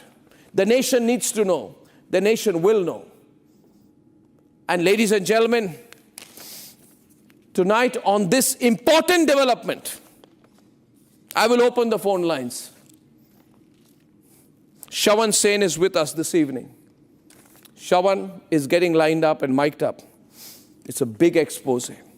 What am I saying tonight? I am saying, stop lying to the people of India that the pilots are responsible. You want to give Boeing a clean sheet? Give. Say we want to give Boeing a clean sheet. You want to give DGCA a clean sheet? Give. Say we want to give DGCA a clean sheet. You want to give Air India a clean sheet? Say give. Give Air India a clean sheet, Boeing a clean sheet, DGCA a clean sheet. But explain to me why something that should have been done in 2018 was not done till now. And why what the UK authorities put out on 15th of May 2018 in this notice, 27 days before the crash, was not done by the DGCA and therefore not done presumably by Air India. That's the question.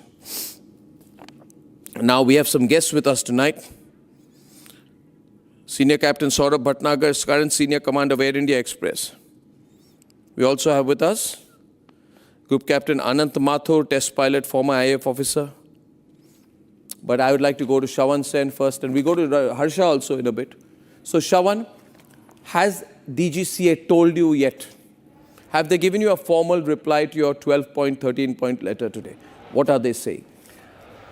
Well, in fact, this afternoon around 12:30 is when we had sent 15 questions. Questions pertaining to the FAA advisory back in 2018 and the UK safety advisory that was issued on 15th May 2025. Interestingly, there was no response that came in. It was around 5:30 this evening when a directive was actually issued referring to the same very 2018 FAA directive. They make no mention of the UK safety advisory. In fact, they have now given their airliners date till about 21st of July by which they have to finish the inspection. And the inspection of what? It is the inspection of the locking feature of the fuel switch control. Let me also share a breaking news now coming in. Arnab, I can confirm that these checks that we are talking about was carried out by one airline this Saturday, and 50% of it was linked to the B787 aircraft. Rest of it, the B77 and the other fleets, their checks are still being carried out. All of this is happening post the probe report that came out. The probe report which makes a mention of the FAA advisory and the fact that Air India did not adhere to it. In fact, the same airline is now carrying out the safety checks starting from this Saturday. We do not know, as far as the other airliners are concerned, whether they are carrying out any safety checks or not. That is not known at this point in time. But this is what is happening right now. There was an attempt that was made to basically push the blame on the pilots, but this makes it very clear that the locking feature requires some amount of inspection. And in fact, the advisory also goes on to say that if needed, go on with a change or a replacement. So Shawan, bottom line is that till, over the weekend, there was this attempt to somehow say that you cannot blame anyone but the pilots. They didn't openly say the pilots were to blame, but now they're in a mess. Has DGCA responded to you? You sent various questions to the DGCA. Has DGCA responded to you? There's no official response from their side, but this directive is only after the 15 questions that we had set. So basically DGCA realized we had exposed them. I'm picking up DGCA realized we had exposed them. We would go ahead with the story. We would expose how they had not acted for 8 years. So they suddenly acted at 5:30. Have they explained why they did not act so far? There is absolutely no explanation. There is no explanation why they are waking up after 8 years. What I can confirm is the fact that there were multiple meetings that took place at the DGCA office today, and finally this directive has now been made public. But so far, I've also checked with certain airliners. They've said that they had not received any sort of advisory. In fact, the airlines also need to answer, because if you see, Etihad has already carried out the checks without any sort of an advisory that was given to them. So what stops the airlines here in India to carry out their checks on their own? Suo moto, they could have done that. I've checked with multiple other airlines, international airlines. Etihad has already put this out. Etihad is saying that they are carrying out checks as far as the fuel control switch locking mechanism is concerned. If Etihad could have, then why is it that the Indian airlines could not? So, but more or less, I mean, everybody till now, viewers, I don't want to insinuate anything, but the MPs were very happy to give Air India a clean sheet, DGC a clean sheet, Boeing a clean sheet. You know, they were so happy to do that. I'll tell you something, Shravan, inside that meeting of the MPs, they kept praising what a wonderful report. We've never seen a report like this. We should be proud that AIIB has done a report. Basically, there were one or two MPs particularly leading from the front and giving everybody a clean sheet, right? And Boeing would have been very happy with the report as well. Air India would be happy with the report. It's basically an attempt to blame a dead pilot who cannot speak for himself. To say the pilot is so inexperienced or suicidal that he decides to cut off the switch. And after that, all kind of conspiracy theories can go on. Was the pilot suicidal? What was the psychological profile of the pilot? Let's get a psychologist in to examine a dead pilot. I mean, how can you do that? This is so unfair on the pilots. How are the pilot community responding, Shravan? Well, in fact, the Pilot Association have already put out a statement saying that they've carried out this entire investigation with a presumption that the pilots are guilty. And that is the reason why they've sought for a meeting with the DGCA, because they're basically asking for the full transcript of the cockpit voice recording, because here we still do not know whether it was the captain that had basically asked the question as to who cut off, and whether it was the co-pilot. That clarity hasn't really come in. Secondly, if you really look at the timeline, there are multiple questions that are now being asked as to what really happened after the question came in. But one thing is clear, that the FAA had said, that this plane, the Boeing plane, there are problems with this plane as far as the fuel control switch is concerned. And it had said that if the locking feature is disengaged, the switch can be moved between the two positions without lifting the switch during transition, and the switch would be exposed to the potential of inadvertent action. Inadvertent operation of the switch could result in an unintended consequence, such as an in-flight engine shutdown. Isn't this exactly like what has happened? Because why would a pilot who's facing catastrophe lie about not cutting off the switch? One pilot asked the other, did you cut off the switch? The pilot says, I did not. I did not. Which other way can the switch cut off? If this feature malfunctions in exactly the way the Federal Aviation Administration warned that it can, and to prevent which steps should have been taken by now, but the DGCA for 8 years did not take those steps. The Air India did not take these steps. Neither Air India or DGCA have the decency to come out and say, we did not take the steps. It is wrong to blame the pilot. It could be a technical fault. But on the other hand, this Campbell Wilson comes out and says, there's nothing technical. There's no technical fault. He came out and gave a statement today. What will he say now? He gave a statement today heroically saying, nothing wrong with the engine, nothing wrong technically. What will he say now, Shravan? Well, in fact, that statement makes absolutely no mention as far as the pilots are concerned. Here, can the CEO deny the fact that the checks were basically carried out after the probe report came in? Can the Air India CEO deny the fact that other international airlines have actually followed the advisory, even if it was not mandatory? Why is it that they cannot confirm this on paper? In fact, there is a questionnaire that we have sent to Air India asking for a detailed response to whether at all they received any directive from DGCA? B, did they take any action based on the FAA advisory? Because other airlines, other international airlines have done so, and Suomoto, they could have done the same. There is no response. What is stopping the airline to come on record to tell us that whether at all they've received the directive, or for that matter, have they actually carried out any checks over the last few years? Okay, we're going to open up the phone lines tonight, but before that, what do you think? Group Captain Saurabh Bhatnagar and Senior Captain Saurabh Bhatnagar and Group Captain Anant Mathur are with us tonight. So, Captain Bhatnagar, you know, till Sunday, the story was given out that there was something going on between the pilots. One pilot must be inexperienced, other must be experienced. One of them doesn't know how to fly a plane. He cuts off the fuel and the plane crashes. This is the theory that was done, and the politicians are all clapping and saying, well done, what a great report, how wonderful it is. And it was an attempt at closing up this whole controversy, and it obviously would be very useful for Boeing, would be useful for DGCA, and would be helpful to Air India. Now with these new developments, this safety notice which was given by the UK Civil Aviation Authority, the question emerges, did the DGCA do anything like this? And if the DGCA did not, why did they not do that? How does this controversy look now? Can you blame the pilot anymore? Hi, good evening, Arnab. First of all, I would say it's a bizarre. Okay. Such a high-profile investigation, air crash, and such an air crash has happened.